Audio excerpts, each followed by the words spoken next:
Hey guys, welcome back to the channel. This is part 1 of our story. If you like this what if story and want to see part 2, let me know in the comments below. Before we start, don't forget to like, subscribe, and share this video with your friends. Also, check the description for more great content and my playlist. Now, let's start. Chapter 1. What does that mean? For the want of a nail, that's what the entity type into the search bar. Her deep blue form brightened as she bounced from heel to toe and back again. The white screen with a loading bar slowly filling, Midoriya couldn't help but ask, what does that mean? The being turned toward their audience, the title you mean? Green Bean nodded, well it comes from an old poem, I think.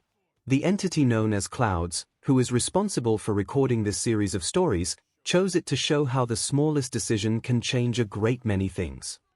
I don't believe I've heard this particular poem. Nedzu addresses Headcase, would you kindly share it with us? But of course. The light takes a few breaths to calm themselves for want of a nail, the shoe was lost for want of a shoe, the horse was lost for want of a horse, the rider was lost for want of a rider, the message was lost for want of a message, the battle was lost for want of a battle, the kingdom was lost, and all for the want of a horseshoe nail. Momo politely stated, in essence, we will be watching multiple worlds that start at the same point, but become very different like the butterfly effect. Yes, however, I would remind you that this starting event isn't likely to be the only difference, simply the one with possibly the biggest impact. Young Headcase, may I ask what the starting part of these stories might be? All Might in his skeleton form said, quite nicely I might add. Oh, why your first meeting with young Midoriya is the catalyst for these stories. All Might's eyes widened with worry at that, as they should. Aizawa stands to be sure he has everyone's attention. Exactly how many worlds is this Clouds person recording for us to see? There are currently, as we begin watching, 4 stories in the For Want of a Nail series. The plan is to see YCL through the stories in one chapter. She did air quotes at that, at a time switching between the stories until we catch up to where Clouds has recorded so far. Does that answer your question? Yes, it does. Aizawa deadpans. Yo, think you could give us a sweet summary of the stories we'll be seeing, YA Present MIC, always the performer. Unfortunately a summary might spoil some big reveals, so I'm afraid not. Izuku kindly raises his hand. Headcase gestures to let him speak. Is there a way to differentiate the different worlds like their titles, or maybe an alias the main character air quotes via cinnamon roll is adorable, uses so we can compare the worlds or something? Wonderful idea Midoriya, these stories follow you. What? What the hell happened to put the nerd at the center of everything? Bakugo shouts, interrupting a now slightly miffed being of light. The silence drags on as Headcase simply uses her disappointed face to stare the literal atomic blonde down. Eventually, Kirishima and the rest of the Baku squad get him to sit so their surprisingly patient host can continue. As I was saying, in each of these stories you end up with a different code name. In the first, you become Deku just like your world. In the second, you choose the name Mastermind. In the third, you are given the name Vidian. In the fourth, you take the name Cheat Code. Is there any reason you said each of those in a different way? Todoroki, the resident conspiracy theorist, always asked the most interesting questions. Headcase barely suppresses a smirk as the Deku squad tries to convince him that not everything has a hidden meaning. There comes a ding from the screen, drawing everyone's attention as it lit up with chapter select atop and a list falling below it, in a language it is assumed only the entity can read. The light being asks, is everyone settled and ready to begin? A multitude of affirmations are returned to her, so she turns to the screen, selects the first tab that fell to show a larger list, and chose the very first of those. The screen changed, showing a grayscale title card. Now playing Deku. I think he's some pro.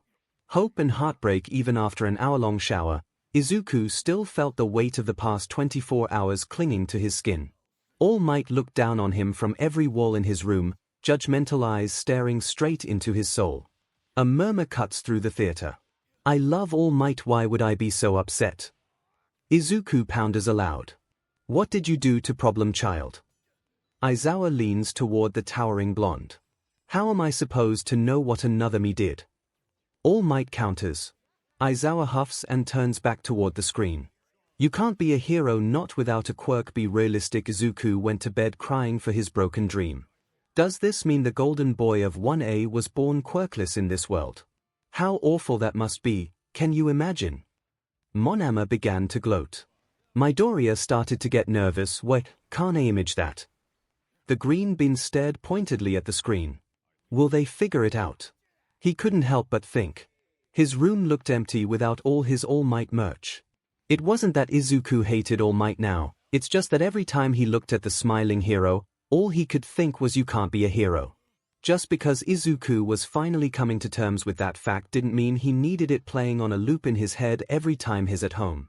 He still had a few posters up from some of his other favorite heroes, but he'd changed his sheets to a plain black set that he'd found collecting dust in the linen closet paired with a gold pillowcase. It wasn't official merchandise, but it reminded Izuku of Eraserhead anyway. He knew who you were. Midnight was certainly surprised. That's right, the first day of school he did call me Eraserhead before I could introduce myself. And you've never brought this up before because... Honestly. She nods. I forgot really. Many teachers echo the sentiment. It had taken a few days for him to gather the courage, but Izuku had finally sat down and updated his hero analysis notebooks, leaving out the parts on All Might's secret weakness. It was oddly comforting. He had thought it would be painful, and it was in some ways, but it was mostly familiar. Like his analysis was the only part of himself that hadn't shattered alongside his hero dream. That was why he found himself, during his latest bout with insomnia, browsing a lesser-known hero forum. He'd found it several years earlier and quickly figured out that a lot of underground heroes used it to communicate with each other, since it offered encrypted chats and accounts were only known by random numbers rather than usernames. He'd spent about 2 weeks back then figuring out which accounts corresponded to which heroes, but he had never posted himself. As Izuku drowsily scrolled through old posts, a crazy idea occurred to him. If he couldn't be a hero himself, why couldn't he help the real heroes be better? You really can't keep yourself from helping others. Todoroki says, to which Ida adds an admirable trait for any hero in training. Unless I make things worse or bother someone. Oh, please Deku, you're the most helpful person I've ever met. Bakugo is probably the only person that could get annoyed with you. Uraraka comes in. Thank you, Izuku whispers. In the morning, he'd blame it on sleep deprivation and then promptly die of mortification, but that didn't change the fact that, at 2 o'clock in the morning, Izuku Midoriya sent 10 underground heroes in-depth analyses of their quirks and fighting styles. Trust the nerd to think those stalkers' notebooks could ever be useful. Bakugo grumbled. Come on Bakubro, Midobro has always been smart, of course he'll be useful, Kirishima corrects. Dude, what's your problem with him anyway? Zero adds. None of your DMN business. Easy bro, we're just curious, Kaminari replies. New message 12579, Eraserhead, thank you for the analysis. It was eye-opening to see my strengths and weaknesses from an outside perspective, not to mention the ideas for improvement. Don't you usually hate analysts? Ms. Joke pops in. Typically, Aizawa responds curtly, eyeing her warily. I didn't realize you were here. Heck if I know why, but this is prime cuddle time, don't you think? A dry no is all she gets before laughing loudly. Meanwhile, he thanked me. Izuku seems dumbstruck at the thought. How long have you been doing your analysis? Zu asks. I started when I was 4. No one does anything for more than 10 years and is bad at it. The rest of the Deku squad add their agreements. Izuku was hyperventilating. Eraserhead, the Eraserhead, had thanked him for his analysis. The Eraserhead. It almost made up for the Kachan and his lackeys beating him up again during lunch. Geez, Bakugo, I knew you weren't, but that's some bully. Kaminari spoke up. Relax Kamibro, is not like this is our world. Kirishima defends, wondering why Bakugo is suddenly so quiet. Not quite, because the bullying had gotten worse since the Sludge villain incident, but it came close. The Sludge incident. Present MIC wonders. Wasn't there a Sludge villain Bakugo was attacked by? Yes, Aizawa replies, and this puts his relationship with the problem child in a whole new perspective. Several other heroes had also sent him messages thanking him, while others, who had heard of his analyses from their friends, had asked him to send them theirs. Highly illogical without a way to verify identity. He was just finishing up verifying the identities of those who had requested analyses to make sure he wasn't accidentally helping any villains, you were saying. Midnight teases as Aizawa pointlessly ignores her. When he saw a blinking notification in the bottom left corner of his screen. New message 12579, Eraserhead, do you analyze villains? The screen returns to the chapter select screen as the different groups discuss what they saw. Teachers, pros, does the little listener analyze in our world? Present MIC asks the group. He does carry that beat-up notebook with him everywhere. Midnight points out. There's a number on the front, but I can't remember which. Aizawa admits. 13. All Might chimes in. I believe the other 12 are filled to the brim, though I haven't seen them.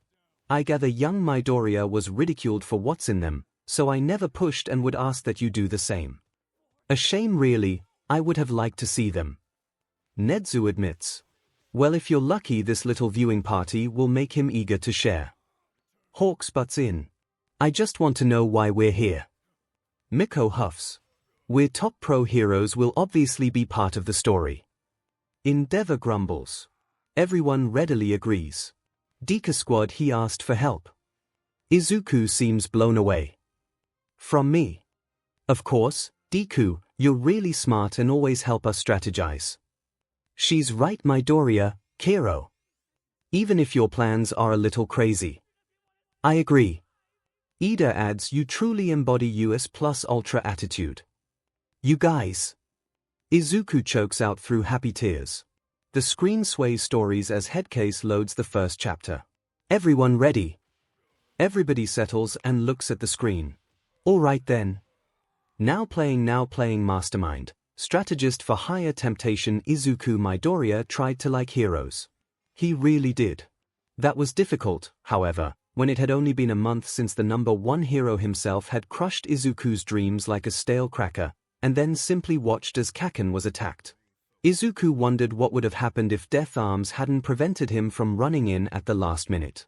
Maybe he would have impressed All Might, who would have taken him on, and taught him how to be a hero. Izuku scoffed at his own thoughts. Him, a quirkless loser, impress All Might. Yeah, right. This version seems rather bitter, doesn't he? Ida posits. Wouldn't you if the number one hero himself shattered your dreams? Okiko snaps. It was just an observation, Uraraka, he didn't mean anything by it. Midoriya defends. And he's not wrong. Todoroki adds.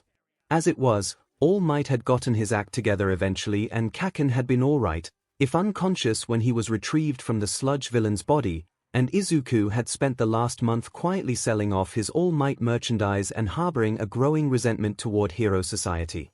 Which is what led him to where he was now, sitting at a sketchy internet cafe, about to tell a random internet acquaintance, who in all probability might be a villain, how to kill a minor hero.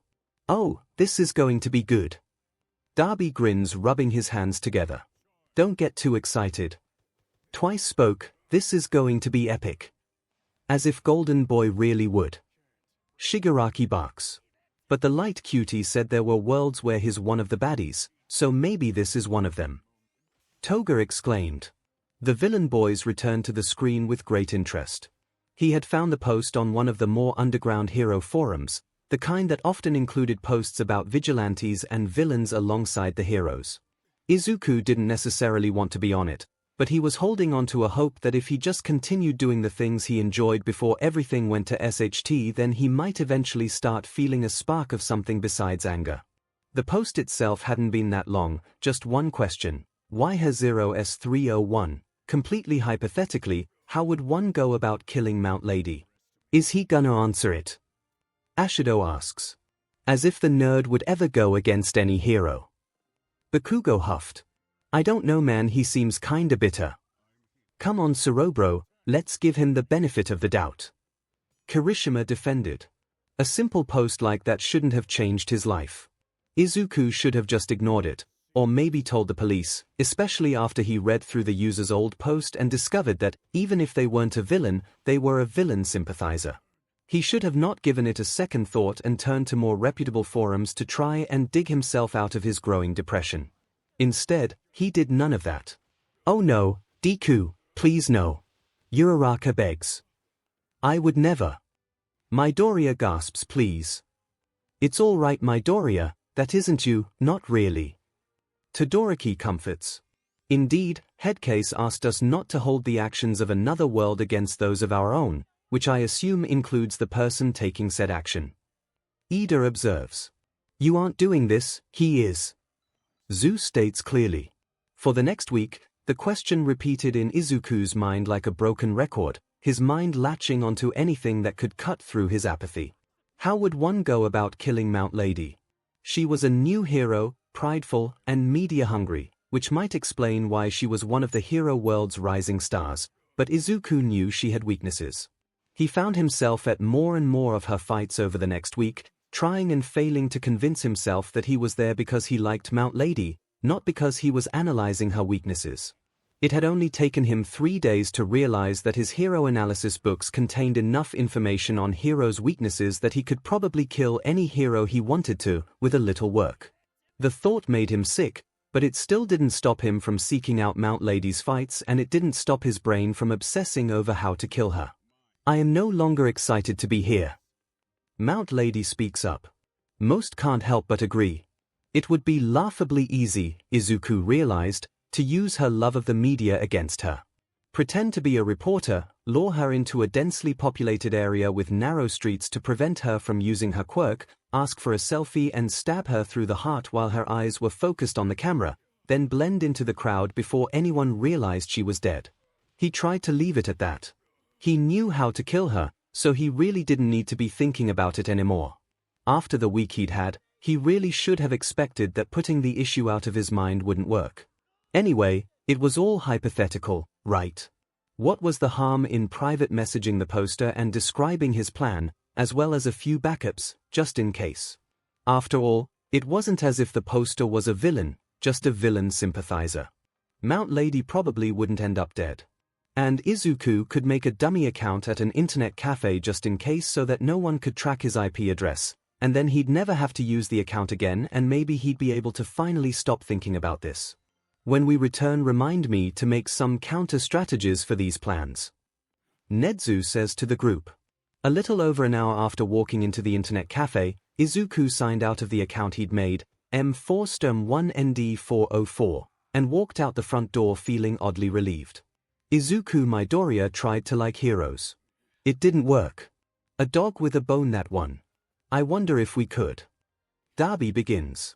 Don't bother. Shigaraki snaps, golden boy over there is sickeningly heroic. Meanwhile. So he chose the name Mastermind. Todoroki observes. Todoroki no. Midoriya whines. Todoroki yes. The stoic boy deadpans as the rest of the Deku squad hold back their laughter. Izuku's life went about surprisingly unchanged after his brief descent into maybe villainy. There had been several times since then when he found himself on the verge of a panic attack, wondering what he could have been thinking, sending off his notes like that. Every time he managed to calm himself down by justifying that the person he messaged probably just thought he was some creep for taking his post seriously. The poster hadn't even expected a response, he was just venting frustration, probably, so nothing was going to come of it. He wondered, in those moments, if he was a bad person for feeling sad about that fact. He knew he was. That's rather concerning. Midnight murmurs. That's an understatement. Aizawa grumbles back. It had been 8 days since Izuku had messaged the poster, and he had just finished bandaging himself up from Kaken's latest attempt to put him in his place. The beatings had become even worse since the Sludge villain incident. From what Izuku could gather from Kaken's rants between his explosions, he was trying to prove he wasn't some weak-butt victim or something like that. The result was that Izuku spent most of his life nowadays alone and in pain, but how was that any different from every day since he turned 4? Geez Bakugo, would you really be that much worse if Midoriya was quirkless in our world? Kaminari asks. Just shut up and watch the screen. Bakugo dodges. Izuku was just tugging his shirt down to hide the bandages as he left the bathroom when he heard his mother gasp and drop a pan in the next room. He ran in to find her staring open-mouthed at the TV, the news anchor standing on what was normally a busy street, the shot backlit by flashing police sirens. As of yet, police have few leads on the identity of the attacker, only saying that he might have some sort of stealth quirk considering how quickly he was able to disappear in the aftermath of Mount Lady's death this afternoon.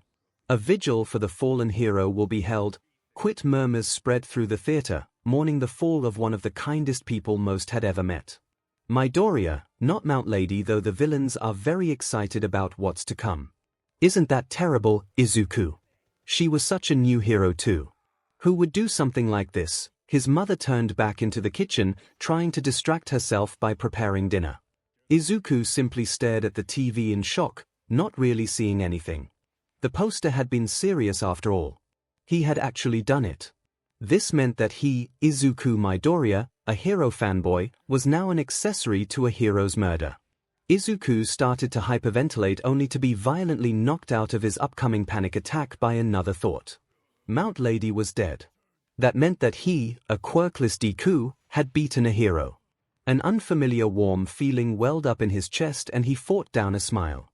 He wondered if this made him a bad person. He knew it did. The screen returns to the chapter select menu as the different groups discuss what they just saw. Villains, don't get excited. Shigaraki warns one accessory to murder charge doesn't make someone a hardcore villain. But there's a chance. Twice counters, no way in hell. I wonder when the other me gets to meet him. Toga cheers. Settle down and maybe we'll find out. Darby complains. Teachers, pros, while I'm quite happy that this is not what we have to face, I feel it only right to remind you all of the statistics surrounding the quirkless. The principal begins. You see, while the world itself is maybe 20% quirkless here in Japan. The poor pros become trapped with their teaching co-workers in one of Nezu's infamous lectures. Deku Squad, I can't believe any version of me would do something like that. Izuku says softly, as though he's disappointed in himself. Well, you don't know what it's like to be quirkless, so that changes things, right? Uraraka remarks. Right. Midoriya exclaims a little too quickly, which his friends choose to let go. As the theater settles and everyone turns back to the screen, the entity begins the next chapter. Vidian, the green guide technicalities. Toshinori glanced down at the boy as rain fell all around them. Yes, the boy had a heroic spirit. But just being near the power of one of Toshinori's full-strength punches was enough to practically knock him out. If he were to have that power inside him, his body wouldn't be able to handle it, he'd break. Giving a weak body so much power would be irresponsible, no matter how strong his spirit was. Besides, Toshinori's power was running out, he needed a strong successor. The boy would be able to find other ways to help people. The different groups try to decipher the meaning behind All Might's thoughts, turning to the blonde sitting in the theater to be met with, how am I supposed to know what another me is thinking? So everyone turns back to the screen. You're just a quirkless failure that wouldn't even cut it as a rent-a-cop Deku. Kaken screamed. You didn't help me. You did nothing. I don't owe you anything. You got that?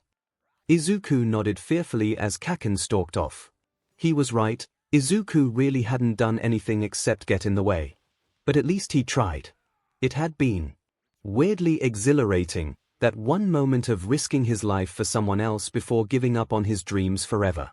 Problem child, are you an adrenaline junkie? Aizawa calls out. I honestly don't know, sensei. Wonderful, Aizawa grumbles.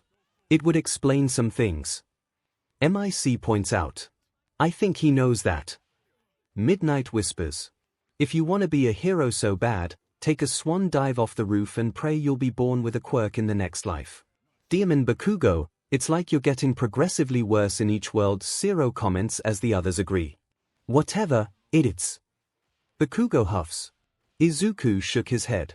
No, Kaken was just being mean. Izuku didn't actually want to die, right? That's not why he'd run in to stop that villain. The rush was just because he deluded himself into thinking he was helping Kaken. Oh, the poor thing. Uraraka whispers. I hope he doesn't do anything rash. Todoroki insists. To be fair, that's kind of Midoriya's 𝐭. I hate to be negative, but Midoriya can be rather impulsive. Ida reluctantly agrees. Sorry. Izuku says softly, which the squad insists is part of his charm. So he smiles softly.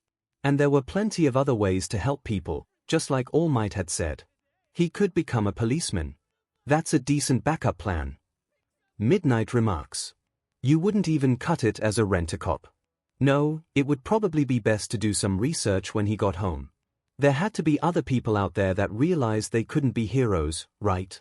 Maybe he could do some digging online and find out what careers they went into. So much for the backup plan. Midnight grumbles. Indeed, though the instinct to research when uncertain is the mark of an intelligent individual. Nezu pipes up.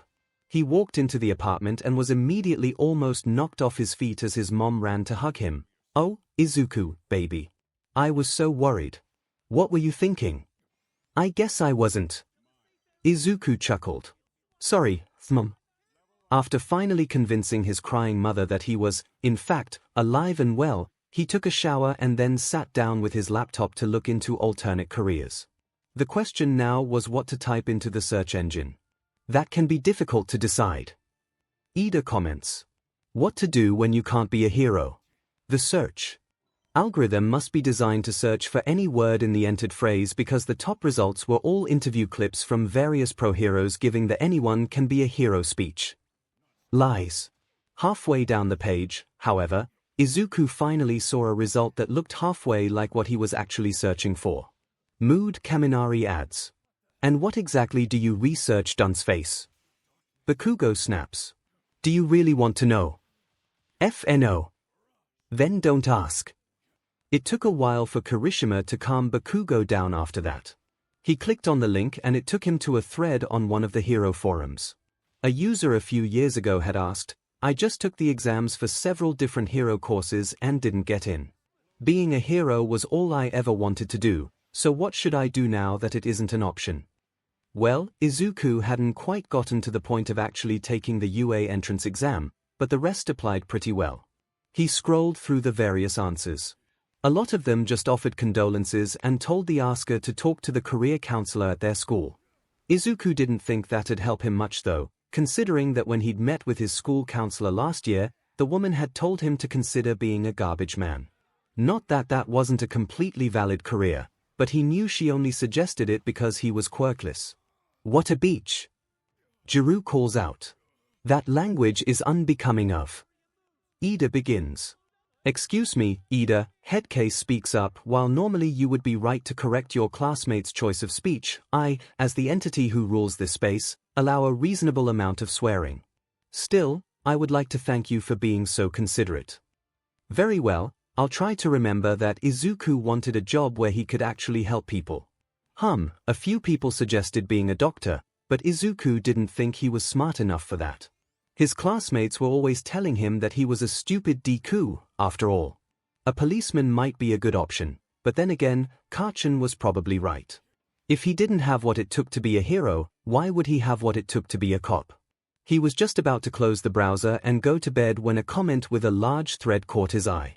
Well, if you didn't get into the hero course, you can always be a vigilante. Problem child, please, just no. Aizawa gripes. Most of the replies to that were exactly what Izuku suspected they'd be, basically bullying the commentator for suggesting something so obviously illegal. Izuku shouldn't even be thinking about this, he was in enough trouble for running into the situation earlier but... Wait. Wasn't that vigilantism too? They probably let him off easy because he's a kid and it was obviously the first time he'd done something like that. But that thrill of almost dying to save someone else. Izuku opened another tab. It wouldn't hurt to do some more research on vigilantes, right? The more he learned, the more he'd understand that this was a completely stupid idea that he absolutely should not do. It was obviously stupidly dangerous and had a very good chance of killing him. Right. Maybe he'll talk himself out of it. Okiko says hopefully. I should hope so. Vigilantism is a terrible crime to commit. Ida informs, to which both Midoriya and Todoroki give him a look. He promptly turns back the screen. There wasn't a whole lot of information on particular vigilantes, at least not as much as there was on the legal heroes. Heroism was often based on fame, but apparently, most vigilantes didn't get very popular. But popularity wasn't very important to Izuku. He didn't really need to be popular to be happy. Fame was for people like Kaken who deserved it. Poor thing thinks so little of himself. Who could possibly say that someone who tells you to kill yourself deserves to be a hero? Midnight wonders aloud. Many can't help but wonder the same. Then, around midnight, Izuku read a research paper about a group a few years ago called the Nurahata Vigilantes. It was by a college student who apparently hadn't gone on to do any more serious research, but it did give a decent overview of vigilantism in general and how illegal heroes were seen by the general population. According to the Japanese government, vigilantism is defined as using one's quirk in an unauthorized act of heroism. The vigilantes of Nurahata definitely fit the bill, but do people see them as evil, like the government proclaims, or as good? Izuku read the first sentence a total of 5 times before looking up the actual law. At least according to the government, quirkless people couldn't technically be vigilantes. Wait, he couldn't be a vigilante. Is that a thing? No one's quite sure who asked as everyone turns toward the teachers and pros. Allow me to check. Tsukochi pulls out his phone and pulls up the laws relating to vigilantes. Everyone holds their breath. As it turns out, that is correct. A murmur rolls through the room as everyone turns back toward the screen. Izuku didn't end up getting any sleep that night, since by the time he'd finished reading all the various laws on self-defense and quirk usage, the sun was already rising. He should still probably find some way to conceal his identity since he didn't want to make his mother worry, but, well, there was no law preventing him from risking his life to help people. The screen fades to the chapter menu. Teachers, pros, why aren't I surprised with young Midoriya taking the path of a vigilante? All Might speaks up. Because he seems to live for saving others, we are quite lucky to get to teach someone so driven. Nezu chirps. Can't wait to see what's coming up. That's Amplifier putting in her 2 cents. That's the 3rd chapter 1 we've seen, 1 more to go. Aizawa reminds. Deku Squad, if there a reason you two have either a look when he condemned vigilantism, Kiro. Oh, nothing. Todoroki says as Midoriya spits out, don't worry about it. The girls eye them warily but ultimately decide not to push. As the theater settles and everyone turns to the screen, the next chapter loads. Cheat code, support strategist. The death of a dream. Izuku numbly watched the door shut behind All Might. Kaken had been right, he really couldn't be a hero. Izuku felt the tears prickling at the corners of his eyes and looked around. If he went home right now, Mom would hear him crying in his room and wonder what was wrong, and Izuku didn't really feel up to explaining himself right then. This rooftop, however, was completely deserted. Making his decision, he sat down and hugged his knees to his chest as he let himself break down. So now we get to see what would happen if he chose, not just to accept All Might's words, but to process them properly as well. Hound Dog growls. He should have known that would be All Might's answer. He had studied quirks for years, so he of all people should know that a quirkless teenager had no chance of beating villains with strong quirks. He couldn't even beat Kaken. He should have seen this coming, so why did it still hurt so much? Because you've dedicated your life to that. Uraraka shouts at the screen. After a few minutes of this, he became vaguely aware of the sounds of fireworks in the distance and almost stood up to look before changing his mind and curling up even tighter as he sobbed harder. The fireworks would probably look pretty and might even cheer him up a little bit, but Izuku wasn't really in the mood for pretty things. No matter how cool they looked, fireworks wouldn't be able to put his shattered dream back together. Those ain't some DMN fireworks. Bakugo shouts. Is this the slime thing again? Kaminari asks. Thing obviously. Bakugo snaps. The explosions were a good background for his pity party though, Izuku thought with a wet chuckle. It was almost like the world itself was celebrating that he'd finally come to terms with reality. He couldn't really tell if he was sobbing or laughing at the mental image of Kaken and his teachers in party hats, gathering around a cake with All Might's true form on it as they set off confetti poppers. Congratulations. Humor found in darkness is often its only reprieve. Tokoyami rumbles. He was definitely laughing now. 𝐭𝐚 would totally have a disgruntled expression on his face at being forced into a party hat, but Auntie Mistuki would probably just hit him on the head if he tried to take it off. Mom would be the one to cut the cake, and she'd look proud and relieved as she gave him the first piece and told him to be sure to pick something safe for his next dream. Many can't help but chuckle at the image on the screen. However, Aizawa asks aloud, does his mother support his heroic's career? To which the teachers and pros begin to argue. I can answer that. All Might speaks up. While she readily admits she would prefer young Midoriya choose a safer path, she makes great effort to calm her worries for his sake.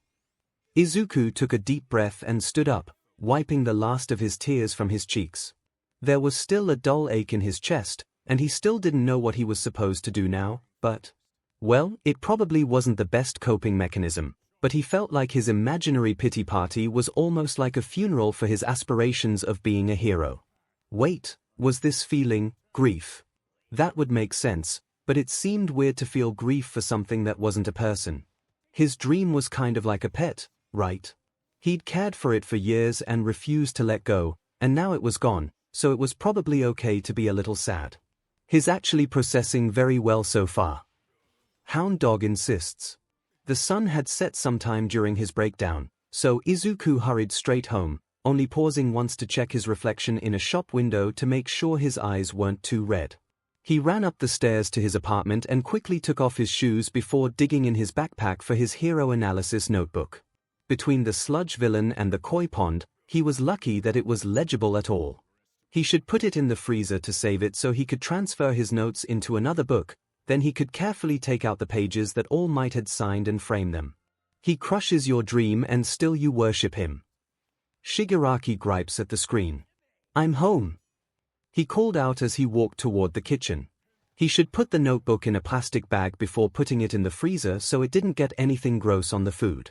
His thoughts were interrupted by his mom running at him so fast that she slid across the kitchen floor and almost knocked him down with the force of her hug. Oh, Izuku. I was so worried about you. That's odd. Midoriya says I usually get home late. Izuku looked at the clock. He wasn't that much later than he normally was. He knew for a fact he'd gotten home much later because he'd lost track of time watching hero fights, so why was Mom so worried today? She couldn't know what All Might had told him yet, could she? Really, problem child, how could she possibly know that? Aizawa grumbles. Mom was still talking, rambling in her worry. I saw about Katsuki on the news and I know that you take that route home sometimes, and I couldn't see you and you weren't answering your phone and I was just imagining what would have happened if the villain had grabbed you instead because Katsuki was barely fighting him off with his explosions and Izuku went cold. What? What happened to 𝐭𝐚? Mom froze. Why you didn't know? Oh, the slime incident again. Midnight wonders aloud. Indeed, Nezu chirps, it would seem this event is a commonality between these stories. Izuku shook his head frantically and stared at her with wide eyes. Mom pressed her lips together in worry, then led him into the living room and unmuted the TV. There was a young reporter on the screen, backlit against a few still-burning fires as backdraft and a few other heroes lingered in the background. The sludge villain seemed to be intent on suffocating his victim. Thankfully, the heroes on the scene were able to keep the others in the area safe until the arrival of All Might, who defeated the villain and saved the hostage, as expected of the #1 hero. The sludge villain has now been taken into custody by police, while the hostage and several bystanders were taken to the hospital for various injuries. They had to take him to the hospital. Izuku fretted. Is he going to be okay? Deku, you're too nice. Uraraka insists. What do you mean? The other you is showing concern for his bully. Todoroki begins, and we have no doubt you do the same. It's not a bad thing, Kiro. Indeed, an admirable trait in a hero in training. Thanks, guys. Izuku beams. Thankfully, Mom nodded quickly. Mitsuki said he won't even have to stay the night. The only reason they took him at all was because he apparently passed out for a minute or two before All Might got to him, but is going to be okay. Izuku sighed in relief. He wasn't sure what he'd do if 𝐭𝐚 had been hurt or died.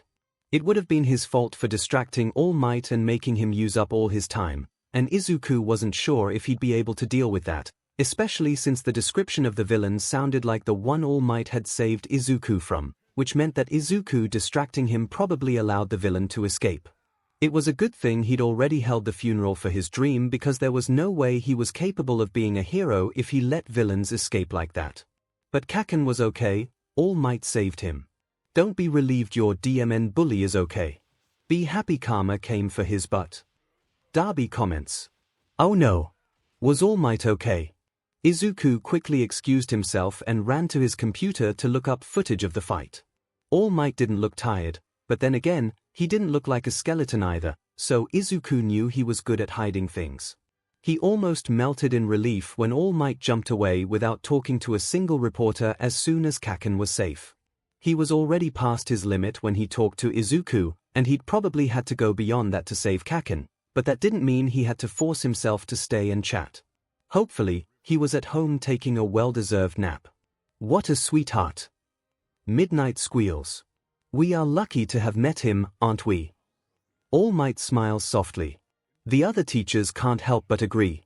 Izuku spent the rest of the night studying the fight. The sludge villain was a lot less impressive when he wasn't drowning in it. Many murmurs consider this Midoriya being attacked first and what that means for the story as a whole. But apparently, the heroes on the scene before All Might got there didn't agree, because they seemed at a loss for what to do. Izuku pulled out a new notebook and started analyzing. While it made sense for Backdraft to fight the fires, it would have been better to prioritize the rescue and have him dilute the villain enough for him to let go of Kaken. It would have meant leaving the fires burning, but since there were more fires the longer Kaken was held hostage, it would have been better in the long run. Why didn't I think of that? Backdraft complains. Mount Lady could have helped with evacuation, especially if Backdraft was busy taking care of the villain. Her height prevented her from getting into the narrow street where the fight was, but it was wide enough that she could have reached her arm in and let people climb onto it from the upper windows. And if she could reach her arm in, it might even have been possible for her to grab Kaken from the villain without ever stepping into the street, depending on how far down the street they were. Well, when you put it like that. Mount Lady says, slightly embarrassed. Kamu Woods and Death Arms were more difficult, but if Kamu had looped around to come at the villain from behind, he might have been able to grab Kaken without getting in range of his hands. Death Arms could easily have helped with the evacuation. Doesn't you offer refresher courses? Kamu asks aloud. I'll make preparations for a strategy course when we return. Nezu replies, I expect you each to attend. They all quickly agree. Eventually, Mom confiscated his notebook and forced him to go to bed, but Izuku's head still kept him awake for another hour going through all the possibilities of how that fight could have gone differently. Finally, his thoughts slowed down enough for him to slowly drift off to sleep with one last coherent thought. Is there a way to help heroes work smarter? The screen returns to the chapter select as everyone talks about the stories so far. Comparing, predicting, and voicing concerns. As the room settles, the screen begins to load. Deku. I think he's some pro. Deku private chat fic. Ashido and Kaminari cheer. 58726. Ms. Joke. So, does anyone know who our mystery analyst actually is? Guess that's why I'm here. Ms. Joke chimes. 87657. Mr. Brave, does anyone know who any of us are? We're called underground heroes for a reason. And me. Mr. Brave adds. 58726. Ms. Joke, point taken. 72598. Sir Night Eye, it is a valid question though. He came out of nowhere. How do we know he's not a villain giving us false information in order to defeat us? It looks like Mirai features in this story. All Might observes. 58726. Ms. Joke, how do you know it's a he? 12579. Eraserhead, so far, all the information he's given me has been accurate and no villains have known information about me that they shouldn't. Besides, if he was a villain, I think we would have already been targeted, considering he could have easily beaten any one of us using the information in the analyses he sent us. As strange as the situation is, I think he really is trustworthy, but only time will tell. That's high praise from you, Sho. MIC mentions. Meanwhile, my notes can't be that good. Izuku mumbles. In one of these worlds you basically planned an assassination, Todoroki insists, and it was very successful. I guess. Midoriya grumbles. 58726, Ms. Joke, it's possible he's a pro who's new on the scene. They think I'm a pro. Izuku exclaims. 87657, Mr. Brave with that level of analysis. More likely he's some veteran deigning to impart his infinite wisdom on the younger generation. He's had an account on this site for years, I checked, but he's never posted before now. They think you're a veteran pro. Uraraka infuses. 58726, Ms. Joke, maybe it's Nezu. Probably the first place I checked. Aizawa mentions. 12579, Eraserhead, no, I already asked him if he was behind it. I'm leaning more toward a retired pro. You know yourself so well. Midnight teases. 72598, Sir Night Eye, what are we even supposed to call him? If he's a hero, what's his code name? 87657, Mr. Brave, yeah, typing out mystery analyst every time is gonna get old real quick. 12579, Eraserhead, well, there's only one logical way to find out. How's that? MIC asks. I don't know, maybe ask him. Aizawa deadpans. It had been a little over a week since Izuku had impulsively started sending his analyses to pro heroes, and he had quickly fallen into a new routine. Go to school, hide from 𝐭𝐻 at lunch, more school, run from 𝐭𝐻 after class, maybe catch a villain fight on the way home, do homework, eat dinner, complete analysis requests from the Hero Underground, and go to bed. Most of the time, heroes simply wanted an analysis for themselves, but a handful had started sending him videos of villains in action for him to analyze. Aside from the dodging of bullies, it's a wonderful schedule. Nezu compliments. Today, Izuku logged into his account hesitantly, with 𝐭𝐻's most recent jeers still echoing in his ears. It had been a bad day, and Izuku had failed at both hiding and running, resulting in twice as many beatings. Why had he ever even thought he could be useful to actual heroes when he was just a weak, useless, worthless, quirkless Deku? For someone to feel that way, the bullying would need to be severe and consistent. Hound Dog comments. Izuku shook his head and opened his inbox to find a new message from Eraserhead. New message 12579. Eraserhead, by the way, what's your codename? When you want information, it's best to be direct. Aizawa insists. 𝐭𝐻's voice echoed in Izuku's mind. Useless, worthless Deku.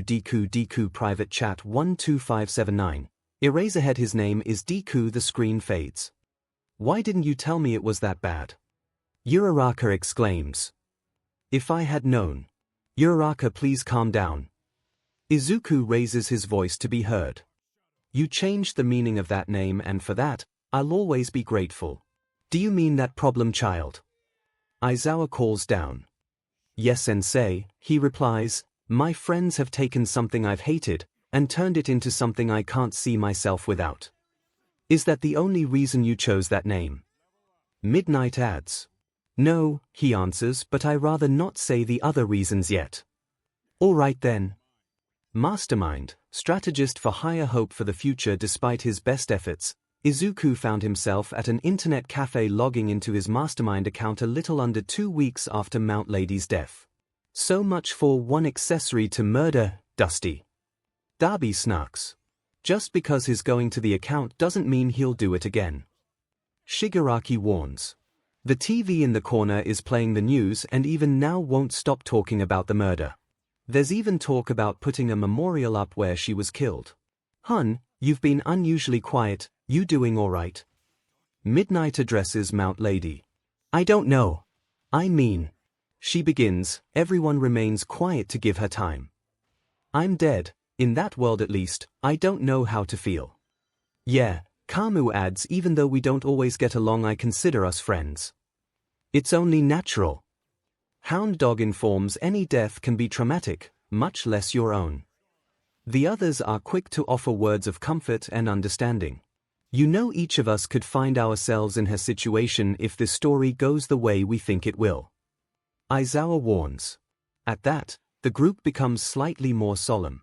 Every time he hears about it, he feels a weird mixture of pride and nausea, the same feeling he felt every time he considered logging into his account. He's getting into it. Toga cheers.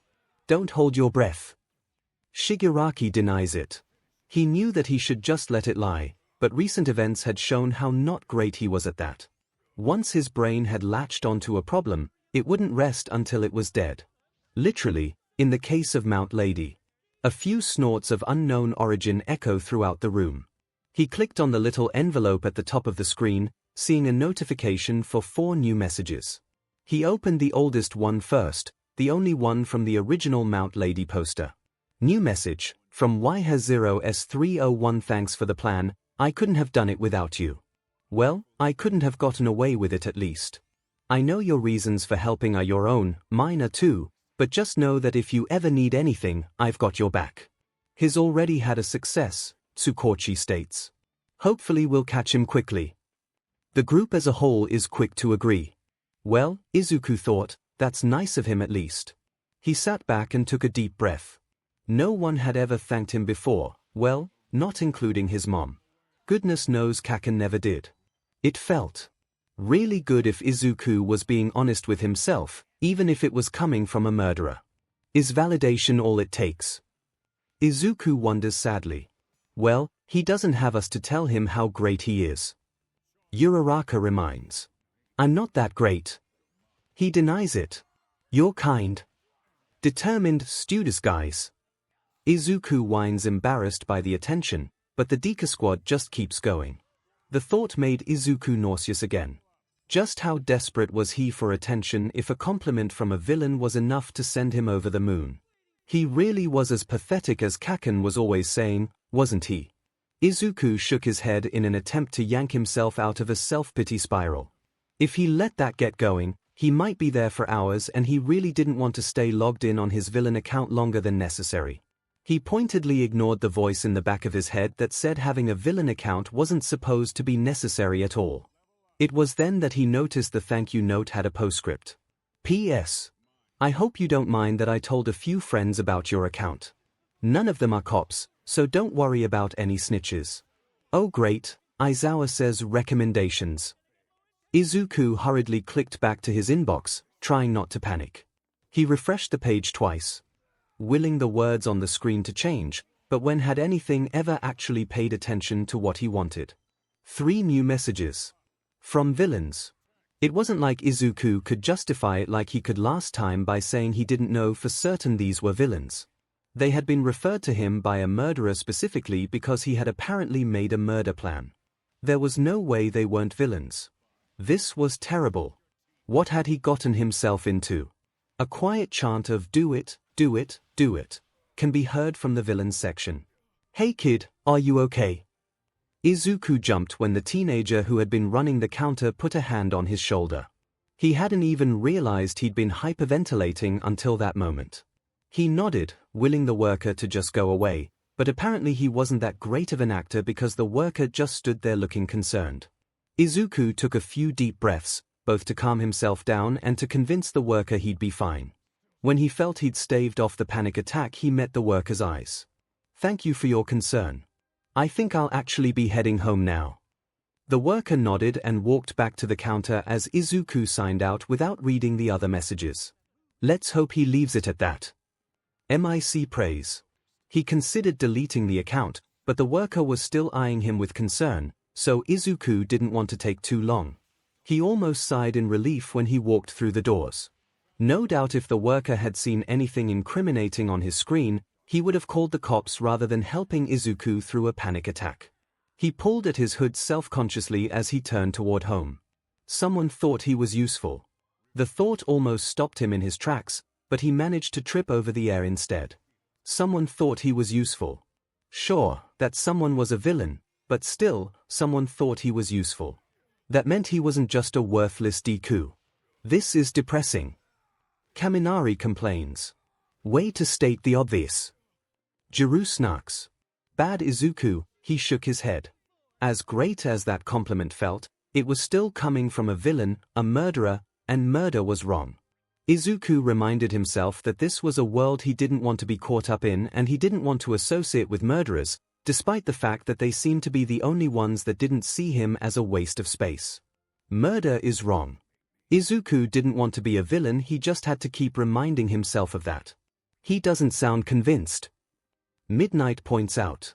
Take note, students, Nezu addresses the room. Villains are rarely ever born, but usually created. The students took a moment to digest this lesson. Izuku kept his head down as he walked to his seat at the back of the classroom, mentally willing himself to become invisible. Kaken had been quiet for a few days, which normally meant that an explosion was coming. He was so concerned with not meeting Kaken's eye that he didn't notice the foot sticking out in the aisle until he was already going down. As it was, he knocked his chin HD on one of the desks and just barely avoided biting his tongue as the class roared with laughter. Midoriya, the teacher called out. Izuku felt his hope rise. Was the teacher actually going to step in and put an end to the bullying? He had to have seen that guy trip him, right? If you're quite finished being a disruption, I am ready to begin the lesson. What kind of sorry excuse of a teacher is that? Aizawa barks. Midoriya. Nezu calls out. Yes, Principal Nezu. What is the name of your middle school? Aldera, sir. Thank you. Nezu chirps with a gleam in his eye, causing the other teachers to shiver. Izuku looked up at the teacher from his place on the floor, shocked. The teacher saw what had happened and was still turning a blind eye. Izuku sat shocked for a few silent seconds before looking down at the floor and nodding. He could already feel blood beginning to drip down his neck from where his chin hit the desk, but it was obvious that he wouldn't be going to the nurse's office today if his teacher's initial reaction was anything to go by, so he just grabbed a handkerchief from his bag and held it to stop the bleeding as he hurriedly found his seat as the teacher began to talk. He's really not going to the nurse? Siro asks. Hey Bakubro, was your school really like that? Kirishima turns to the blonde. Those extras didn't give a SHT about anything. Bakugo states. Did, Kaminari hesitates, did you ever have to deal with that? As if I'd ever be that much of a klutz. The Baku squad isn't sure how to take that. So, everyone, I know that everyone has already decided what high school they want to go to and that most of you are headed for heroics. However, due to the highly competitive nature of that field, we're obligated to dedicate time to a career planning workshop to make sure you know about other career paths that could be available to you. Take one of these worksheets and pass the rest back. You'll have the whole PRD to work on them, so just raise your hand if you have any questions. Try to keep in mind your quirks, skills, and talents when weighing your options. Most of the students started to move around as soon as they received their worksheets, going to sit by their friends, and the noise level gradually increased as everyone started up side conversations. Izuku turned his attention to the paper and started trying to think of careers that didn't involve heroics. After all, if even All Might didn't think it was possible. Oi, Deku. Why can't he just leave other you alone? Uraraka whines. That's just how he is. Izuku relents. Izuku tensed at Kaken's tone. What now? So, he could tell by the smirk on Kaken's face that whatever he was about to say wasn't going to be pretty, but doubted he could do any worse than the suicide baiting that had become almost common since the Sludge villain incident. Teach said we were supposed to pick careers based on our quirks, skills, and talents, but you don't have any of those, so what can you even do? A quirkless Deku like you is so useless you'll be lucky to be hired to. Take out the trash. The lackeys surrounding him laughed and Kaken looked at Deku with a self-satisfied smile as if he had just told the greatest joke of all time. But then again, Izuku thought bitterly, everything Kaken does is the greatest. A murmur of discontent rolls through the theater. Izuku tried to ignore the jibe and just do his worksheet, but Kaken's words, unfortunately, got him thinking and he pulled out his phone to Google jobs for quirkless people. The results loaded slowly, thanks to the school's cheap internet, but they were no less shocking when they finally appeared.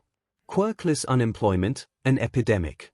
Quirkless discrimination, fact, fiction, and glass ceilings. Quirkless unemployment. Statistics. Izuku skimmed through the articles, frantically at first, then with more and more numbness as the hour went by.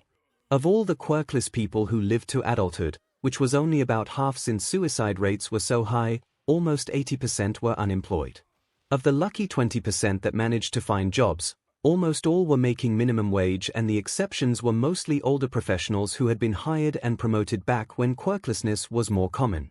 If someone had asked Izuku that morning what would be more harmful, a throwaway insult in homeroom or the beating that Kaken gave him after school, he would have said the beating, hands down. In actuality though, he barely felt the explosions and hardly remembered patching his wounds after. His learning the hard way just how cruel the world really is. Darby mumbles.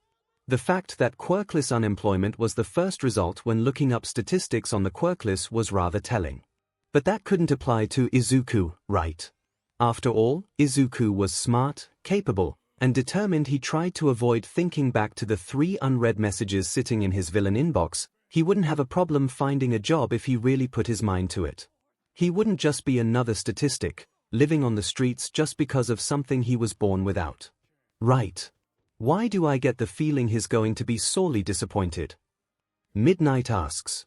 Maybe because you've been paying attention for once. Aizawa deadpans. Hey! Charging to kill heroes would pay the bills at least. Izuku tried to shake the unwelcome thought from his mind as he washed up for dinner, but it stuck there like a stubborn piece of gum. After all, on the internet, no one knew he was quirkless and his skills obviously spoke for themselves. Yeah, he might have to worry about avoiding the police, but he could bypass the invisible walls that kept the quirkless in their place, as Kaken would say. DMN, that explosion kid is a grade A but. Darby comments. Which is why he'd make a great villain. Shigaraki states. We already tried to recruit him, and failed. Twice reminds let's try again. No bad Izuku. He tried to calm down by having a staring contest with himself in the bathroom mirror, then went out and joined his mother at the table. Murder is wrong. Right. Right, don't go down that road. Uraraka calls out. No. Izuku wouldn't become just another statistic. And he wouldn't let himself become a villain either, despite how tempting that might be. But what should he do? You're awfully quiet tonight, sweetie. Izuku was startled out of his thoughts. His mother was looking at him with concern and pity in her eyes. He was so sick of pity, practically begging him to tell her what was wrong. He couldn't do that, she wouldn't understand. But what could he tell her? He smiled as an idea occurred to him. I want to try and get a job, he blurted out. A few students shout out encouragement towards the screen, hoping, praying he finds one. Mom's eyes widened slightly at first, but then her face relaxed with relief. She'd probably thought it was something a whole lot worse if only she knew. I think that's wonderful, sweetie. What brought this on? She smiled. We had a career day at school and I thought it would be helpful to get some experience to help me decide. Izuku lied easily, and wow, wasn't that concerning? It is. Aizawa deadpans. Just let me know if there's anything I can do to help you. His mom teared up. I'm so proud of you, Izuku. Your mom seems very nice, Kero. Yeah, she's the best. Midoriya admits softly. After a few more tears, Izuku finally finished dinner and went to his room to start on his plan. This was his chance. If he could find a job despite being quirkless, then that would mean that the statistics were wrong and there was hope for his future. If he could get a job, then he really had no reason to turn to villainy, right? As Izuku researched job openings and began filling out online applications, he made a deal with himself. If he got a job, he would delete his Mastermind account, and if he didn't, well, he'd cross that bridge when he got to it. The screen fades and the theater remained silent until Ashido remarks, well, that was ominous. Followed by a chorus of agreements in the vein of no SHS and you don't say's Vidian. The Green Guide. First day of the rest of my life. When Izuku arrived at school the next day, his classmates had already heard both about Kaken's invitation to jump off a roof and Izuku's idiotic run-in with the Sludge villain, and they had apparently decided that the two must be related. Hey loser, there are easier ways to kill yourself. He was just being an attention hog. Can you imagine wanting to die on live TV? Those little essays. Uraraka blurts out. As much as dislike your choice of language, I have to agree. Ida intones. Thank goodness that didn't happen in this world. Izuku mumbles. What was that? Todoroki asks. The whole squad turns to Midoriya. Oh. Nothing. Izuku exclaims, at least nothing you need to worry about. If you say so, Kero. Izuku ignored them. He didn't want to kill himself, that was stupid and would break his mother's heart. Not to mention that if he killed himself, Kaken would get in trouble for suicide baiting him. That's what you're worried about? Darby questions loudly. There were a lot of reasons why the teachers didn't bother reporting Kaken for his more explosive tendencies, but one of them was that if Kaken's treatment of him were discovered, he might not be able to go to UA and Izuku wouldn't be able to live with himself if he was the reason Kaken didn't become a hero. Well, he wouldn't be living at all in that hypothetical situation, would he? Whatever, it was still the same concept. Oh, the poor bean. Midnight says. Bean. Aizawa questions. Green bean. Midnight informs as though that explains anything. If he were to die doing vigilante stuff, on the other hand, it sounds like he's making plans. Ashido whispers. He better thing not. Bakugo barks. Easy bro, Zero comforts, that's a different world, it's not like you actually told him to kill himself. Right. Bakugo says quietly. Obviously, I didn't. Izuku shook his head. He really shouldn't be thinking about stuff like that, it wasn't normal. He sat down at his desk and sighed at the flower someone had put on it. Apparently, there had been some sort of unspoken barrier against telling Izuku to kill himself, but now that Kaken had blown that barrier up, the other students were more than happy to follow his lead. Bakugo's qualities as a leader could have been disastrous. Hound Dog comments. And they will be, Aizawa adds, for the villains.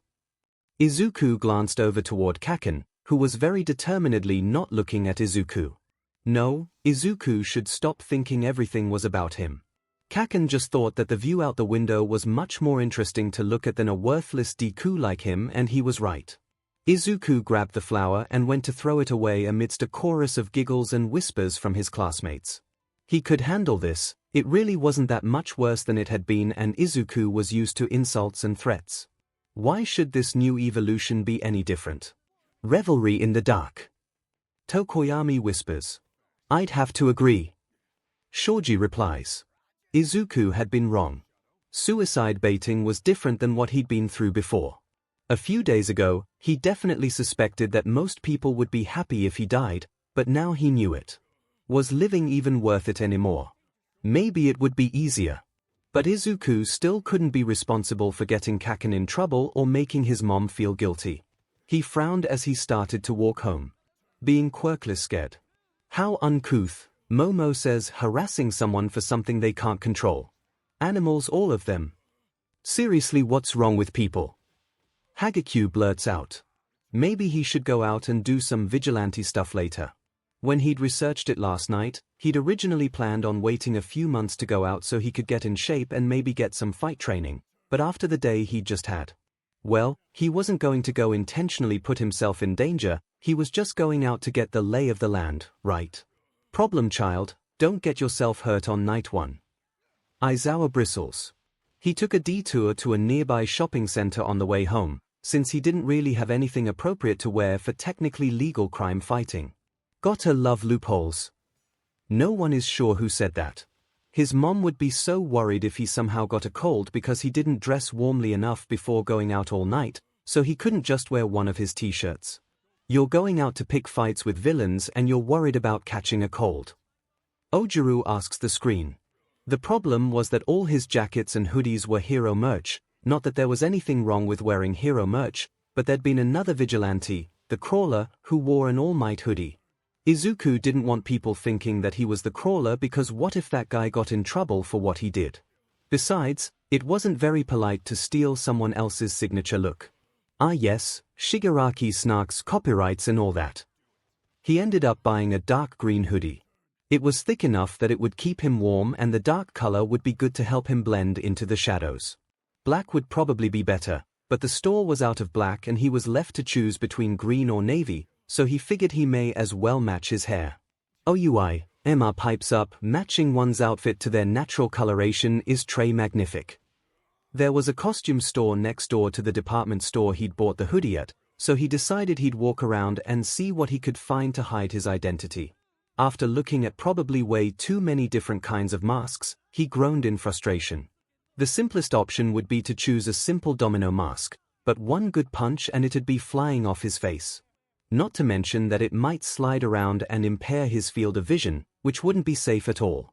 He was about to leave when he walked past a display of different goggles. That might be useful if someone tried to throw dirt in his eyes or something, right? The only problem was that he'd be going out at night. The goggles would need to be tinted to hide his face, but then they'd darken his field of vision. Izuku frowned, then noticed a sticker on one of the brands. Quirk enhanced, won't color your vision. That would work. Him getting things that could be found anywhere is going to make him hard to track. Tsukochi informs. And the problem child isn't even doing it on purpose, Aizawa gripes, it's just convenient. Izuku tried on a pair and sure enough, even though he should be seeing everything in hot pink, the world looked completely normal. He shook his head a few times to see if they were secure. Alright, so the goggles weren't just going to fall off like a mask would. But did he really want them in pink?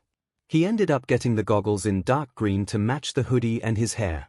It was much simpler to have everything match rather than try to worry about accent colors and everything. And it's not like Izuku actually cared about what his vigilante alter ego looked like. He just wanted to help people. If he were going to be an actual hero, stuff like looks would be really important, but he didn't think he even deserved to look like a hero. So, Izuku really didn't need his vigilante outfit to be anything special, he just needed it to be practical. Another thing to make him hard to track. Midnight ads. The guy at the checkout had a unicorn quirk, which Izuku thought was pretty cool. Did he just have the horn or were there other aspects of his quirk? Could he run faster than the average person? How did the horn affect? Damn it nerd, Bakugo shouts at the screen, pay attention to what you're doing. Hey kid, are you actually gonna buy that, or are you just gonna stand there? Sorry. Izuku put the goggles down on the counter and the guy scanned them. Nice goggles, kid. You making a cosplay? Planning out his vigilante outfit was kinda like making a cosplay, right? Why yep. Wow Deku, your aka teases so convincing. Izuku responds by glowing bright red. The cashier nodded, cool. That's where most of our sales come from, you know. But, by the way, if you're going for Hawks, we do have yellow goggles in the same brand. No thank you. It's, for something else. The guy shrugged. Gotta admit, I don't know all the heroes, but good luck with your cosplay. Hope it turns out okay. Izuku nodded. Thank you. Have a nice day. That cashier was such a cutie, Toga exclaims, I wonder how much better he'd be covered in BLD when we get back home. You can figure that out. Darby smirks. When Izuku got home, he hid the bags in the back of his closet and got to work on his homework, which was deceptively easy as usual. He always got through it too quickly, so he had to go back and second-guess all his answers because his classmates, even Kaken, took twice as long and there's no way Izuku was smarter than them. So, yeah, doing his homework didn't make him any less stressed. His right is not smart. Todoroki deadpans. I know. Midoriya whispers. The squad goes to comfort Izuku and admonish Todoroki, who quickly but evenly says you're brilliant. Making the others beam. Mom called him for dinner right as he finally finished. She kept glancing at him between bites like she was trying to check if he was okay. He didn't know why she was so worried, he hadn't had any negative effects from the villain attack last night, and it wasn't likely he was going to be affected by it now. And Mom couldn't be worried about the bullying because she thought it was a thing of the past. When Izuku was 9, he'd realized that the only one he was hurting by reporting his classmates was himself because he'd get detention for being a troublemaker, so he told Mom that it had stopped and had taken up first aid as a hobby. All might. Aizawa turns to the blonde.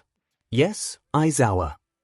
As the person that knows Midoriya best, Aizawa begins. Would he ever ask for help from anyone? Small Might thinks for a moment. I don't think he would. They stay quiet for a while. Perhaps a few sessions with Hound Dog will help with that. I'll add him to my schedule. Hound Dog interrupts. Wait until we get home to approach him about it. This really isn't the place. Both readily agree. So if it wasn't the villain attack and it wasn't the bullying, what was she so worried about? You're quiet tonight, Izuku. Mom said finally. Is everything okay? Oh, so she was worried because he wasn't talking, that made sense. But he couldn't tell her about the vigilante thing, she'd be so worried. Yeah, Mom, all good. He smiled. It was just a long day at school, so I'm pretty tired. Mom frowned. Those teachers aren't overworking you, are they? No, they're just trying to get us ready for high school, and you know how much work that takes. Oh, well, that's a relief. Mom smiled. So, have you given any more thought to what high school you want to go to? I know you've had your heart set on you. Can you be a hero? Not without a quirk. Izuku gave a strained smile. I'm not really sure anymore. Don't get me wrong, UA is a great school, it's just, I'm not sure it's realistic. No, Midobro, you could have made it. Inko got a look on her face that was halfway between relief and pity, like she wasn't sure how she was supposed to feel. Izuku could relate. He finished his food and stood to take his dishes to the sink. Thank you for the food, Mom. I think I'm going to go to bed early tonight. Okay, baby. Inko stood to give him a hug. Just know that I'll support you, whatever you decide. Okay. Izuku smiled for real this time. That means a lot, Mom. I love you. I love you too, baby. Door, that's so wholesome. Ashido exclaims. I know, right? Kaminari adds. Mima Midoriya, Momdoriya, Momidoriya. Kirishima ponders. Mamadoriya, Zero suggests. That's it. She's so sweet, would you shut up? In a sec, Bakubro, Izuku woke up to his alarm at one ear and quickly silenced his phone. Mom was a deep sleeper, but that still didn't mean he could be as loud as he wanted without waking her up. He used the light from his phone and rifled through his closet until he found the hoodie and mask he'd just bought, then quickly pulled on an old pair of black jeans that had gotten ripped when Kaken pushed him down the stairs last month and a black long-sleeved shirt. He put on the hoodie, but held the goggles in his hand for a long moment before finally just stuffing them in the hoodie pocket. Even though he was technically going out as a vigilante, he wasn't actually planning on stopping any crimes tonight. Sure, Izuku's neighborhood wasn't the best, but there were always heroes patrolling during the day, so there shouldn't be too much crime at night either, right? Even if there was, Izuku didn't actually have to get involved. He just wanted to go out and figure out what the streets were like at night. They were bound to look different than they did during the day, and if Izuku was actually planning on being a vigilante long-term, it'd be best if he didn't get lost just because it was dark. At least the little listeners being smart about it. MIC comforts. Izuku slipped on his shoes and made sure they were tied tightly before slipping out the front door and locking it behind him. Then he started to wonder. Without the goggles, he just looked like a normal, if slightly idiotic, teen on a midnight walk. He figured he could always slip the goggles on if he ran into any trouble, but until then they would just look suspicious. The city looked strange at night. During the day, the streets were crowded and Izuku was constantly being distracted by the sheer variety of quirks he saw, but at night, the streets were practically deserted. Most of the people he saw were either homeless or drunk or both, but they weren't really harming anyone, so Izuku didn't need to get involved. He made mental notes of where the darkest alleys were or where the street lamps were burned out so that he could disappear quickly into the dark if he needed to, but there didn't seem to be any danger yet. Seeing his observational mind at work is quite exciting. Nedzu chirps. Izuku had been walking for 20 minutes and was starting to wonder if he'd even run into any crime tonight when he heard it. This can't be all you've got on you. What kind of guy doesn't even carry a cell phone? I swear, that's all I have.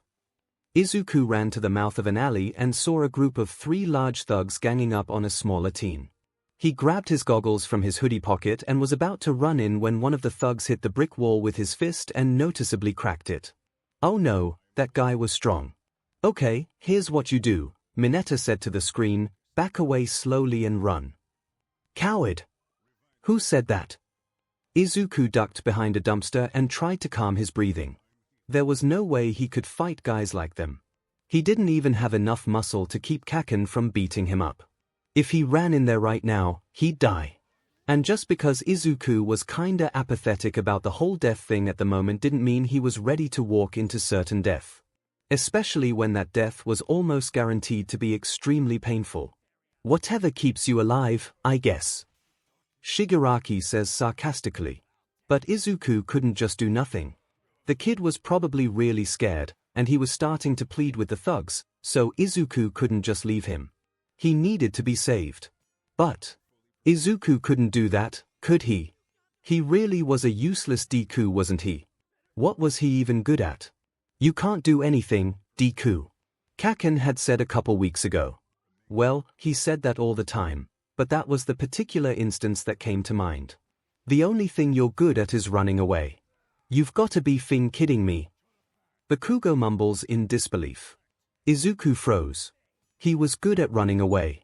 Most of the time when Kaken beat him up, it was because Izuku was trying to defend someone else. I can see that happening.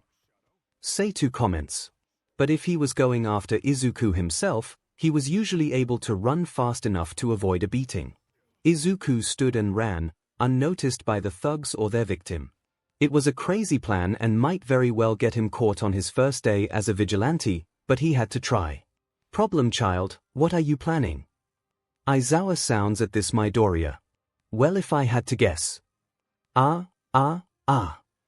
The blue light interrupts, no spoilers. To which Aizawa grumbles.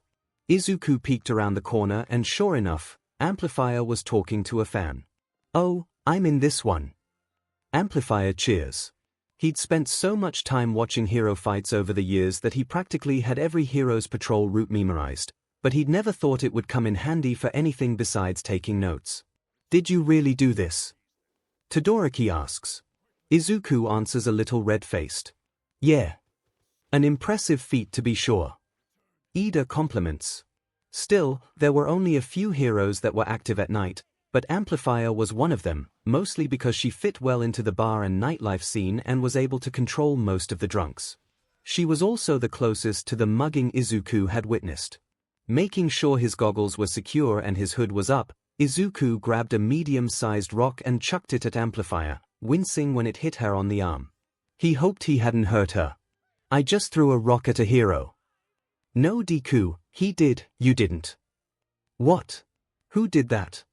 Izuku waited until Amplifier saw him, then gave her a shaky smile so that she knew his attack had been intentional. Then he ran.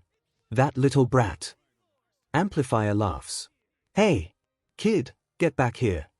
He glanced behind him and smiled in triumph when he saw that she was following him. He didn't really know how fast Amplifier could run, but she had to be in shape if she was a pro.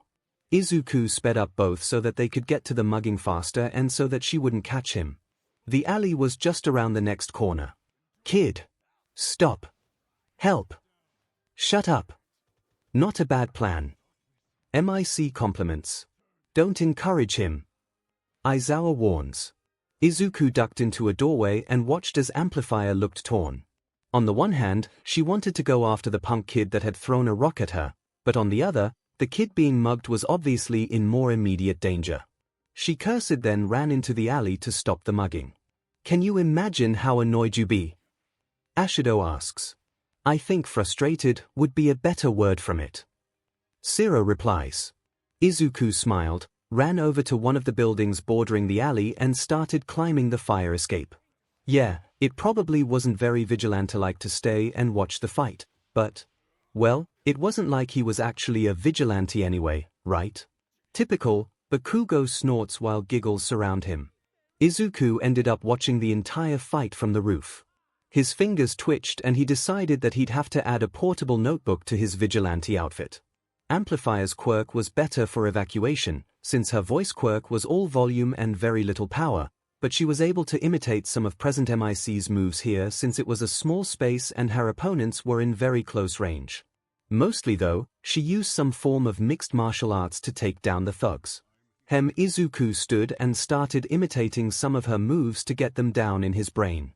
If he ever wanted to actually fight anyone, it'd be good to have at least some ideas of what to do, even if he didn't actually have any formal training. He'd have to set aside some time to practice every day if he wanted to get better, but well, watch and learn, right? That kid of yours is a quick study Toshinori. Gran Torino says that version is gonna be very effective. All Might smiles. Izuku smiled as Amplifier finished fighting the last thug and went to comfort the victim. He'd done it. He'd saved that kid. Well, he hadn't actually done it, but he'd led Amplifier to the fight. After the thugs had all been subdued, Izuku climbed back down to the street and ran off to find another crime to stop. He may not be as strong as 𝐭𝐽, but he could still save people by playing to his strengths. And what was a useless Deku like him good at? Running away. The screen fades as people scatter for more food, coffee, and to use the bathrooms as others theorized about what's to come. As the theater settles once again, the screen begins to play. Now playing 𝐒𝐽𝐲, support strategist and new dream. Let's do something at school. Alright students, remember that your finalized high school application plans need to be turned in to the guidance counselor by the end of the week. The teacher said boredly. So if you want to make any changes, they need to be done by then. The bell rang and Izuku hurried to put away rest of his books and get out of the room before 𝐭𝐽 could corner him. Things had been kinda weird since the Sludge villain incident a few days ago, and it seemed like 𝐭𝐽 was constantly 2 seconds away from exploding, even more so than he usually was, at least. It probably had something to do with the fact that he had to be saved, and he was probably thinking that their classmates were looking down on him for being weak, so Izuku just thought it would be smarter to avoid him until things calmed down a little bit. That's not a healthy mindset. Hound Dog mentions. You do anger management courses, right? Aizawa states. I'll add him to them. Unfortunately, 𝐭𝐽 had other plans. Leave him alone, goddammit. Uraraka aims at the screen. Izuku had barely managed to get out the front gates of the school when he found himself being slammed into the wall. He coughed as he struggled to catch his breath again, clutching his backpack to his chest so 𝐭𝐽 couldn't steal it. He had just finished transferring all his hero analysis notes into a fresh notebook. He couldn't let it get destroyed again. You heard what Teach said.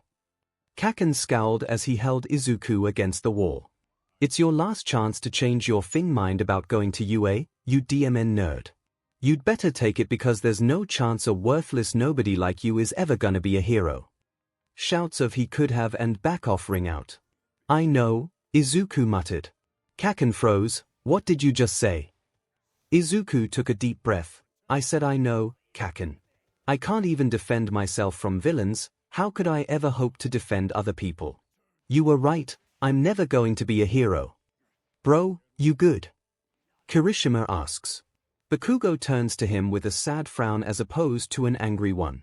I don't know what I'd do if he actually gave up. Izuku took advantage of the short moment 𝐭𝐽 stood there gaping like a fish to pull out of his grip and run down the street, blinking away his tears. It was one thing admitting the truth to himself, but it was another thing entirely to say it to 𝐭𝐽 like that. It made it more real, somehow, and even though the pain was a lot less than it had been when All Might first gave him a reality check, it still hurt. Can we go to the other worlds? 𝐻𝐵Q posits. Asking for a friend. The glowing entity answers with an unamused frown no. And now everyone would know. It wouldn't take long for 𝐭𝐽 to rant about it to his lackeys, and from there it would spread like wildfire, and soon enough, the entire school would know that Izuku Midoriya had finally given up on his dream of being a hero. It would be too late to change his mind. But then again, wasn't it too late already? It had been too late ever since he turned 4. Silent disagreements leave the room solemn. He was running out of time to find his new dream. Their high school plans were due in just a few days, but Izuku didn't know what he was supposed to write. He'd always wanted to go to UA because it was the best heroic school in Japan, but now he knew that he couldn't be a hero. It put everything into question. Maybe he should go to a different high school since he didn't need to go to a school with a hero course anymore, but he still thought it would be cool to go to UA. It was where All Might had gone. He could just go into general studies. Or maybe one of the other courses would be better. Our school's other courses are just as competitive as the hero course. Nedzu states. No matter which he chooses, it will take him far. Signing up for other schools is only logical. Aizawa affirms. Izuku ran a hand through his curls, wincing as his fingers caught in the tangles, and sighed. He needed to do a little more research before he made a decision. He sat down at his computer as soon as he got home and pulled up UA's website, navigating to the application page. He'd never actually read through the information about all the different courses since he'd been too fixated on the hero course, but better late than never, right? Thankfully, there was a page on 𝐻𝐢𝐴's website explaining each of the different courses and how to apply. 𝐒𝐿𝐴 started off by reading about general studies, obviously, since that was most likely where he'd end up. It seemed pretty standard, honestly. They would teach him the basic subjects, but 𝐒𝐿𝐴 didn't know how to feel about the fact that it didn't have any particular focus. General studies would look good on his resume, but that seemed to be all it would do for him. He didn't want to get bored. Mood slips from many people. 𝐒𝐿𝐴 bit his lip and clicked on the business course. There seemed to be a lot of money management involved in that one, which didn't really appeal to him. The heroic analytics classes sounded slightly better, but they mostly approached things from a marketing standpoint, rather than focusing on quirks like 𝐒𝐿𝐴 did. He decided to put a pin in that one. If he didn't find anything better, business might be a decent option, but it wasn't going to be his first choice. He almost just closed his browser instead of reading the page on the support course. He wasn't an engineer. He didn't have any experience in mechanics or fixing things, and while he found the way support items interacted with quirks interesting, he wasn't really interested in making them. But he'd looked through all the other courses, so he may as well glance at support if only to complete the set. Can you imagine, 𝐺𝐺 asks me getting your problem child. He did use air quotes. Oh, you poor fool, 𝐼𝐿𝐴 grins, you just jinxed it. To which 𝐺𝐺 swallows nervously. At first, the support course looked exactly like what 𝐒𝐿𝐴 expected. There were pictures of students standing with their inventions and groups of kids with grease-covered cheeks smiling at the camera, a wide variety of power tools, and other things he couldn't name in the background. Try as he might, 𝐒𝐿𝐴 just couldn't see himself there, but then he noticed the different tracks. The business course obviously had different areas of emphasis, like marketing or economics, but 𝐒𝐿𝐴 had just assumed that support was like heroics or general studies, where all the students were grouped together and had similar goals. But about halfway down the support course information page, there was an explanation of different tracks within the support course. The first was invention, which the website said was obviously the most popular option. It focused on being able to create and maintain support items, specifically for heroes. 𝐒𝐿𝐴 had just kinda assumed that was what the entire support course did. What else could there be? Support items for civilians. But UA was a hero school. He scrolled past the invention track down to the next option. Design. It focused entirely on the aesthetics of hero costumes, something that 𝐒𝐿𝐴 hadn't even thought about as being part of support. It was a decently popular emphasis, and the students worked frequently with the business school to make sure they were designing looks that could sell, and with the invention track to make sure any support items visually matched the rest of the hero's costume. 𝐒𝐿𝐴 didn't think he was really artistic enough to enjoy that, though. That brought him to the final track, which almost seemed like it had been added to the list as an afterthought. Intelligence and analytics.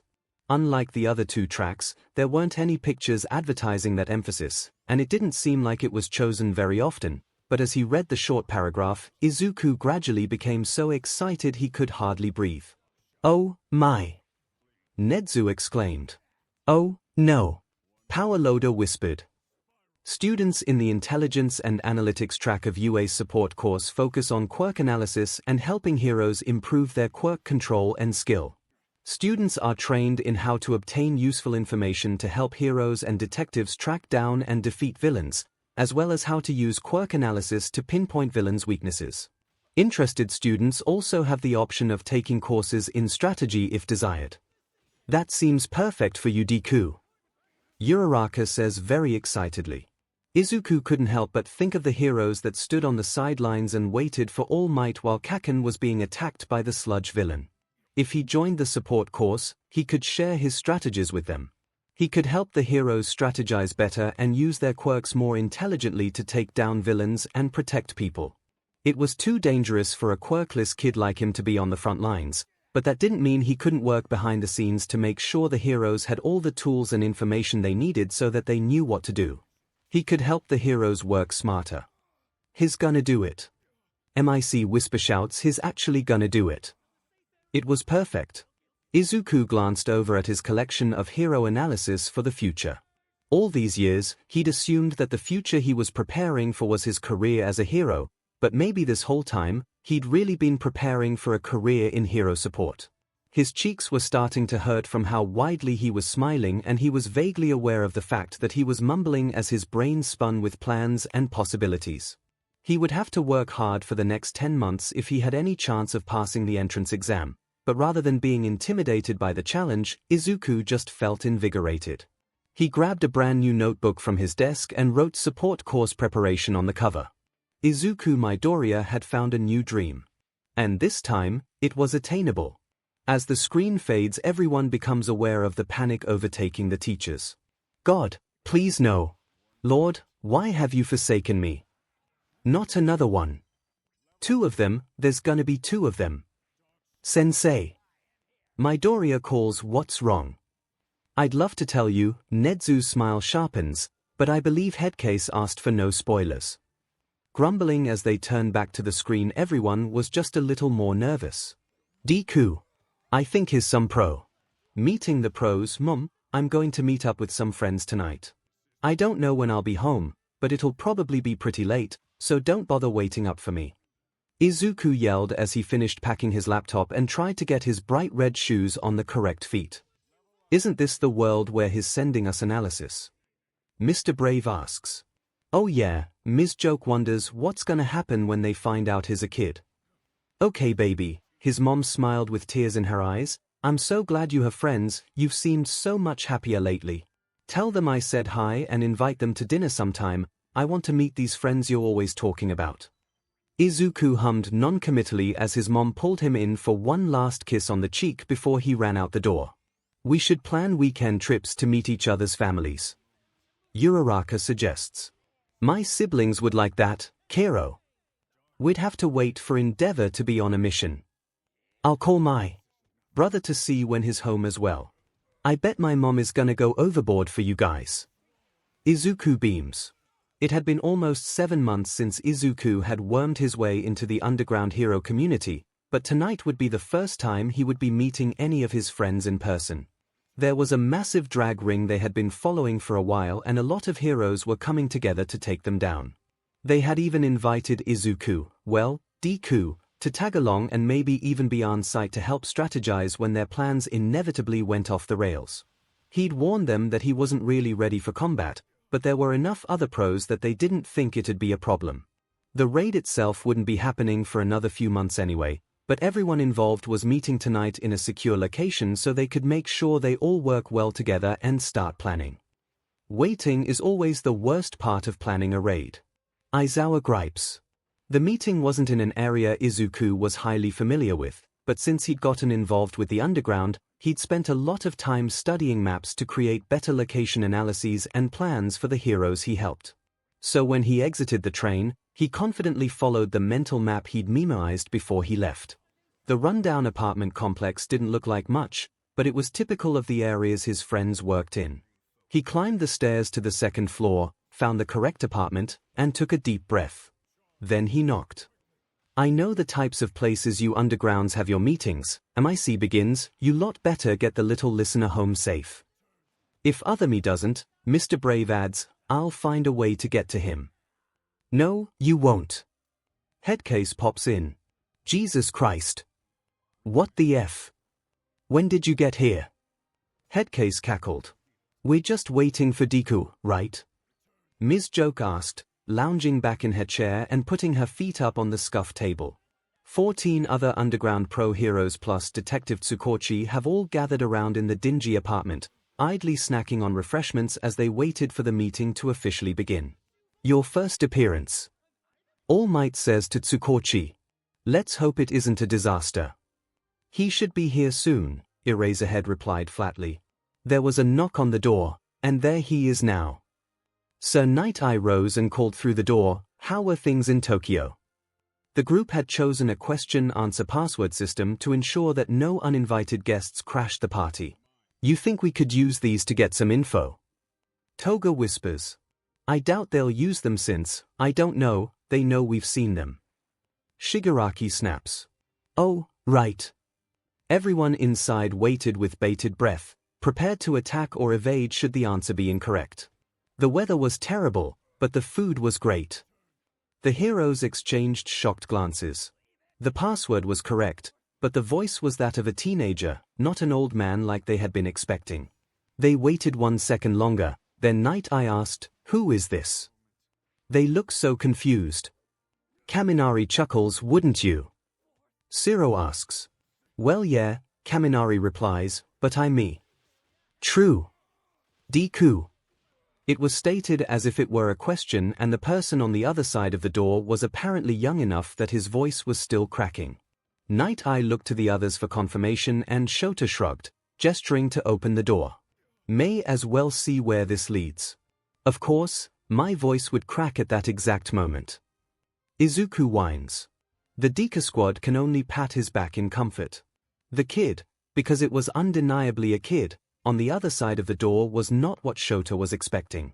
He was short and scrawny, with just hints of muscles starting to show on his arms, and his dark green hair looked as if he'd lost a battle trying to comb it.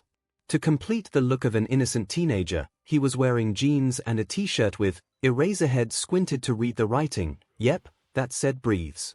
Deku was wearing a t-shirt that said breathes on it. The audience bursts into laughter, some suppressed chuckles, others loud and boisterous.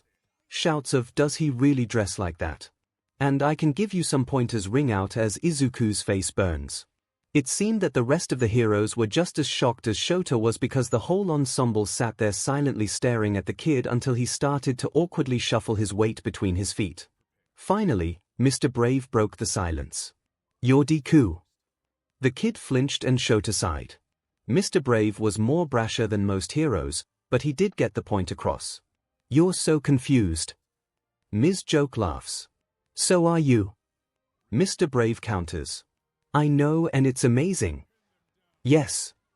Again with answering as if it were a question.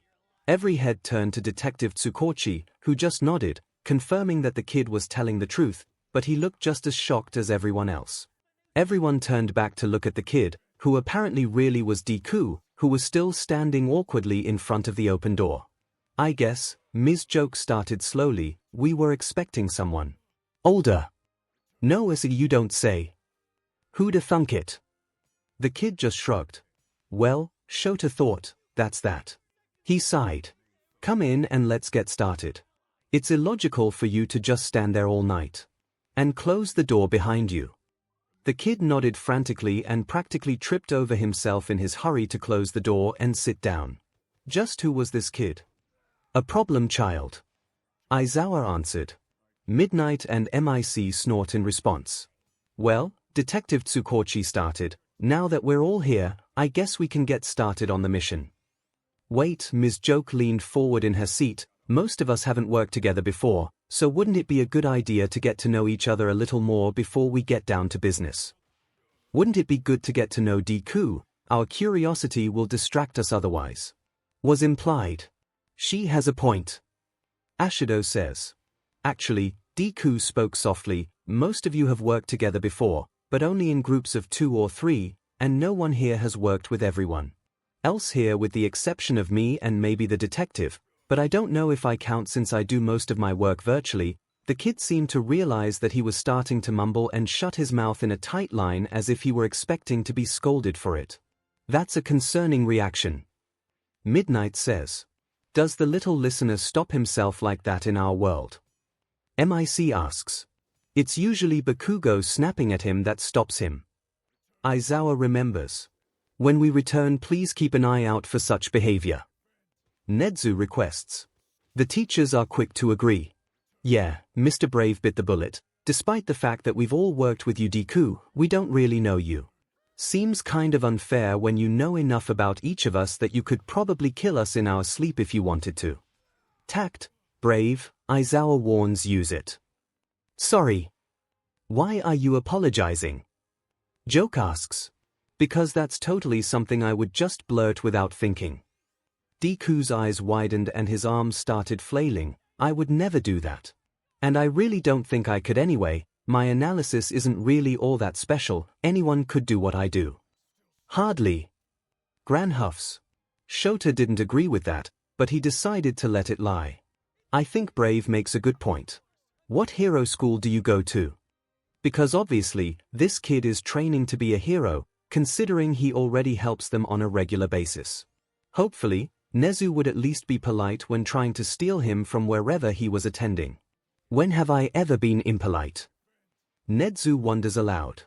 No one dares to answer. I'm still in middle school, actually. I go to 𝐿𝐻𝐻 Junior High. I don't know where I'll be going to high school yet, but I think I'm going to apply for UA's General Education Department. Well, at least 𝐒𝐻𝐻 wasn't going to burn any bridges, but why not the hero course?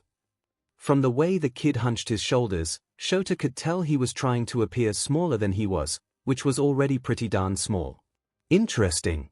Yes, Shota, Midnight teases so interesting. Despite how much I'd like to, I can't be a hero, he took a deep breath, as if stealing his courage. I'm quirkless, that don't mean 𝐒𝐻𝐻𝐻 shouts. 𝐒𝐻𝐻𝐻 calm down.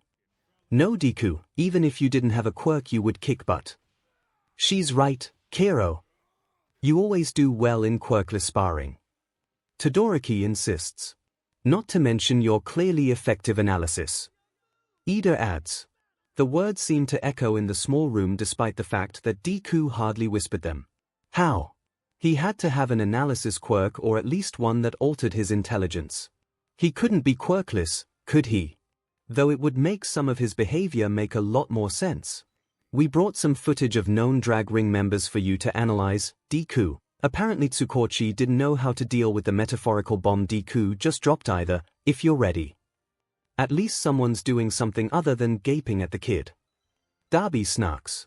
The kid reached into the yellow backpack he'd brought with him and pulled out a standard notebook and a few pens before nodding. The detective turned on the small TV that had been set up at one end of the room and it started to play footage that a security camera had caught of the drag ring they were tracking. Almost instantly Deku started muttering while his pen started flying across the page.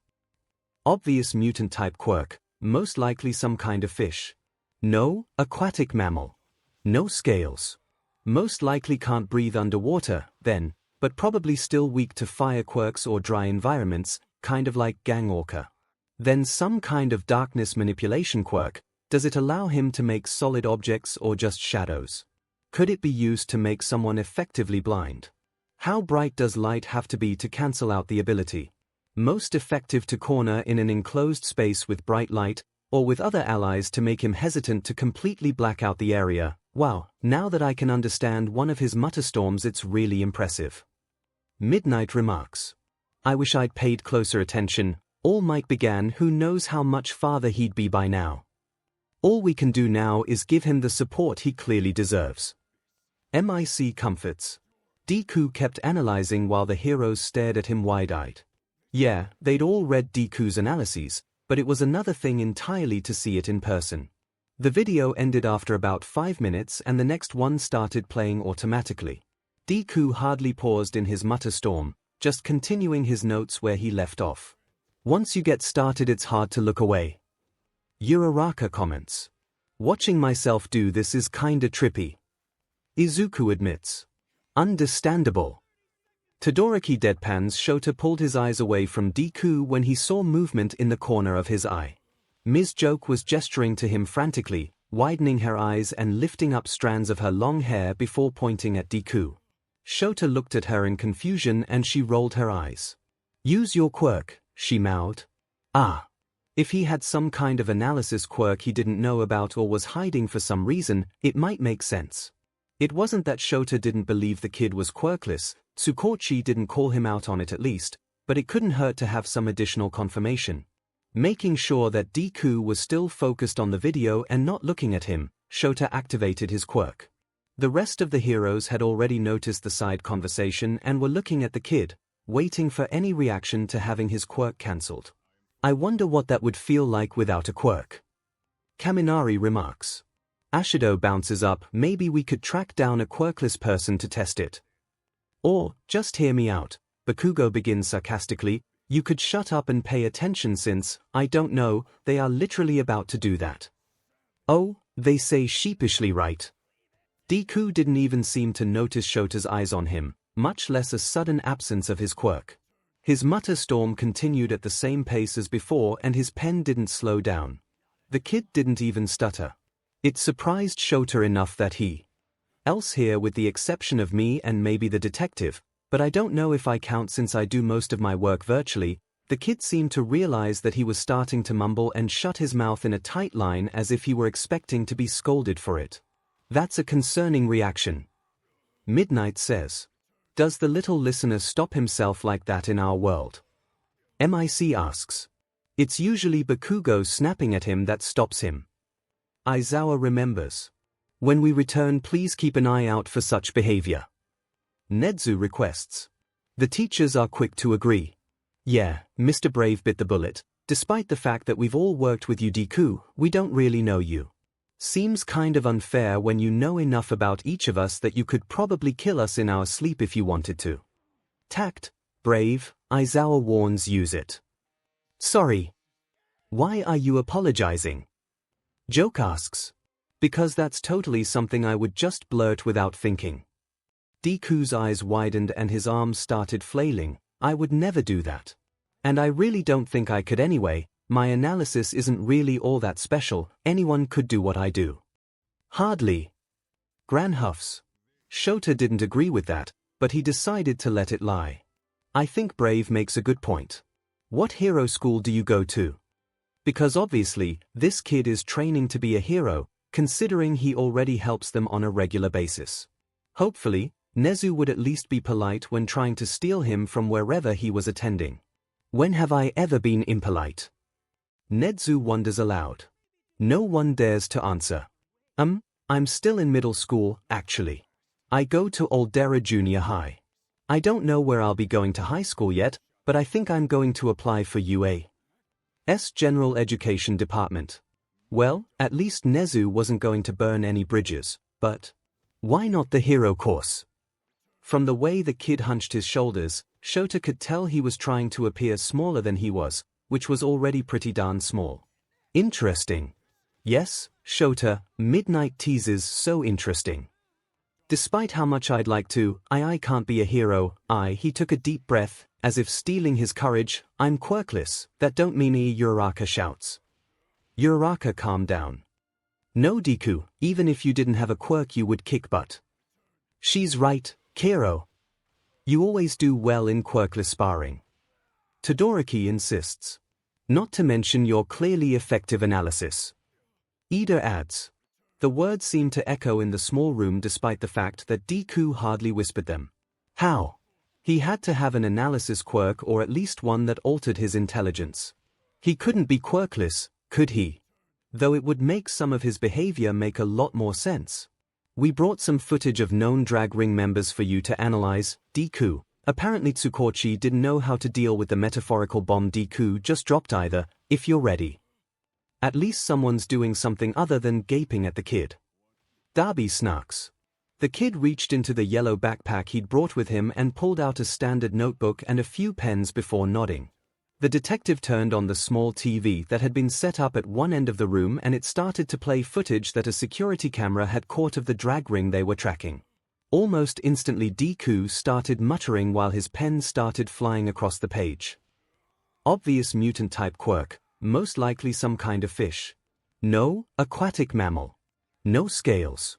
Most likely can't breathe underwater, then, but probably still weak to fire quirks or dry environments, kind of like Gang Orca. Then some kind of darkness manipulation quirk. Does it allow him to make solid objects or just shadows? Could it be used to make someone effectively blind? How bright does light have to be to cancel out the ability? Most effective to corner in an enclosed space with bright light, or with other allies to make him hesitant to completely black out the area. Wow, now that I can understand one of his mutter storms, it's really impressive. Midnight remarks. I wish I'd paid closer attention. All Might began, who knows how much farther he'd be by now.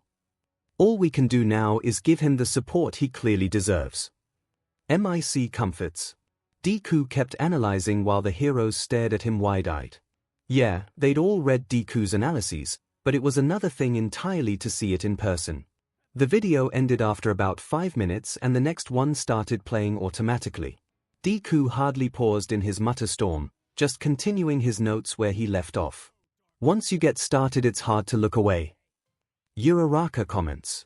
Watching myself do this is kinda trippy. Izuku admits. Understandable. Todoroki deadpans. Shota pulled his eyes away from Deku when he saw movement in the corner of his eye. Ms. Joke was gesturing to him frantically, widening her eyes and lifting up strands of her long hair before pointing at Deku. Shota looked at her in confusion and she rolled her eyes. Use your quirk, she mouthed. Ah.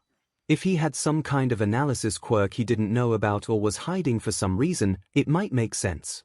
It wasn't that Shota didn't believe the kid was quirkless, Tsukochi didn't call him out on it at least, but it couldn't hurt to have some additional confirmation. Making sure that Deku was still focused on the video and not looking at him, Shota activated his quirk. The rest of the heroes had already noticed the side conversation and were looking at the kid, waiting for any reaction to having his quirk cancelled. I wonder what that would feel like without a quirk. Kaminari remarks. Ashido bounces up. Maybe we could track down a quirkless person to test it. Or, just hear me out, Bakugo begins sarcastically, you could shut up and pay attention since, I don't know, they are literally about to do that. Oh, they say sheepishly, right? Deku didn't even seem to notice Shota's eyes on him, much less a sudden absence of his quirk. His mutter storm continued at the same pace as before and his pen didn't slow down. The kid didn't even stutter. It surprised Shota enough that he blinked and his hair fell in front of his face. The heroes traded glances and Shota could have sworn he saw Ms. Joke's mouth wow. He agreed full-heartedly with the sentiment. See. Okay, we get it. Ashido replies. No need to rub it in. Kaminari whines. The police had only managed to scrounge up about a half hour of footage from the cartel, but that was enough to fill almost half of Deku's notebook. He put down his pencil and started massaging the stiffness out of his hand. Mood. Izuku deadpans, making Uraraka snort. Okay, I think I have a good idea of what we're up against. This is a lot more footage than I usually have to work with, so that's nice. I'd never thought about that, Mr. Brave said. I guess we all guessed you were older, so we weren't worried about how dangerous it must be for you to go out and supplement the videos we send. I am so sorry. Deku looked confused. What do you mean supplement? Sir Night Eye spoke this time. You know, hitting the streets, finding the villains in the videos, and making your own observations. If I'd known Deku was a kid, I'd never have let you do that. I wouldn't do that. Midoriya panicked. Deku looked panicked and flailed his arms again. I never do that. My mom would kill me and then ground me until I was 80. The videos you send me are usually more than enough, and sometimes I can manage to find some news footage, but I wouldn't dream of following these guys myself, I promise. Thank God for that. Aizawa seems relieved. You mean all the analyses you've sent us are based only on the videos we've sent you? Shota said incredulously. He remembered a few times he had only been able to find a minute or so of footage, but Deku had still provided a high-quality analysis. From the faces around the table, he wasn't the only one. The Shirakawa murders, Ms. Joke sounded numb. I only sent you 15 seconds of video. Deku gave a shaky smile and rubbed the back of his neck. Yeah, that one was kind of difficult. I couldn't really find anything else in the news or online either. But the mission worked out okay and you caught the guy, so it wasn't that bad. Ms. Joke looked slightly nauseous. Perhaps we should add lessons on analysis to the curriculum. Nedzu pounders. Somehow, the meeting progressed without any more major surprises from Deku and they set up some tentative plans, but mostly things would depend on what happened with the cartel in the next few months. It wasn't until the meeting was wrapping up that Shota realized that this meeting wasn't in a safe part of town, which wasn't a problem for the pro heroes and professional detective in attendance but was a problem for the 14-year-old Deku. Okay, good, someone brought that up. Miko comments. Kid, do you have someone coming to pick you up? Deku shook his head. We don't have a car. I just took the train here. You don't have to worry about me. Somehow that just made Shota more worried. Why am I not surprised? Aizawa gripes. Tsukochi seemed to agree with him. I'll take him home. You don't have to do that, detective. I'm fine, really. This isn't for you, Deku. I, as a cop, don't feel comfortable letting a 12-year-old walk home alone at 2 in the morning. I'm 14. Not helping your case, problem child. 𝐼𝐬𝐻 says in unison with his counterpart, causing suppressed laughter from the other teachers. Not helping your case, problem child. Shota hid his smile behind his capture weapon when Deku had the audacity to look betrayed. He couldn't help himself, this kid had potential. And we all know how Sho feels about potential. Mic teases.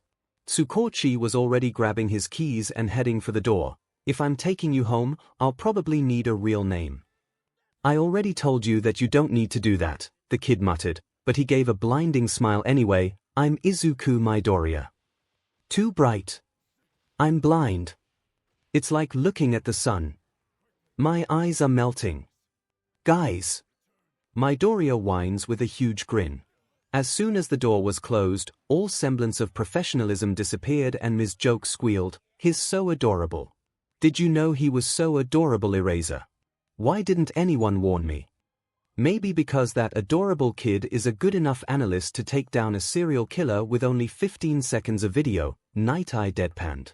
Ms. Joke at least had the good grace to look embarrassed. Seriously, Joke, 𝐼𝐬𝐻 asks, do you ever take the time to think? Ouch, Eraser. Joke begins, if I didn't know any better I'd say you didn't like me. 𝐼𝐬𝐻 growls in annoyance as she starts laughing. What does it say about us that we legit thought that a 14-year-old was a retired pro for 7 months? Mr. Brave laughed, causing a chain reaction as each of the pros in the room started to chuckle. Eraser raised one eyebrow. I think that says more about him than it does about us, but he still couldn't stop his smile. Or, Ashido starts, Mr. 𝐼𝐬𝐻 does have a heart. I heard that, Ashido. 𝐼𝐬𝐻 replies. It's a good thing. Ashido defends. And for the record, we actually like having you as our teacher. Agreements ring out from most of 1A, causing the gruff teacher to hide his blush in his capture weapon. I don't care. He replies, no one really believes him. One of the heroes sobered as he realized something. The fact still stands that Deku is a quirkless teenager and any plans that required him to be on site just went out the window. The room went silent for a few moments as the heroes considered that. Unless he's on an internship. Mic suggests. Not necessarily, Night Eye spoke up, teenagers can still be on site if it's part of an internship. Called it. I call dibs. Ms. Joke yelled. Mr. Brave scowled, you can't just call dibs, Joke, he's not even part of a hero course yet.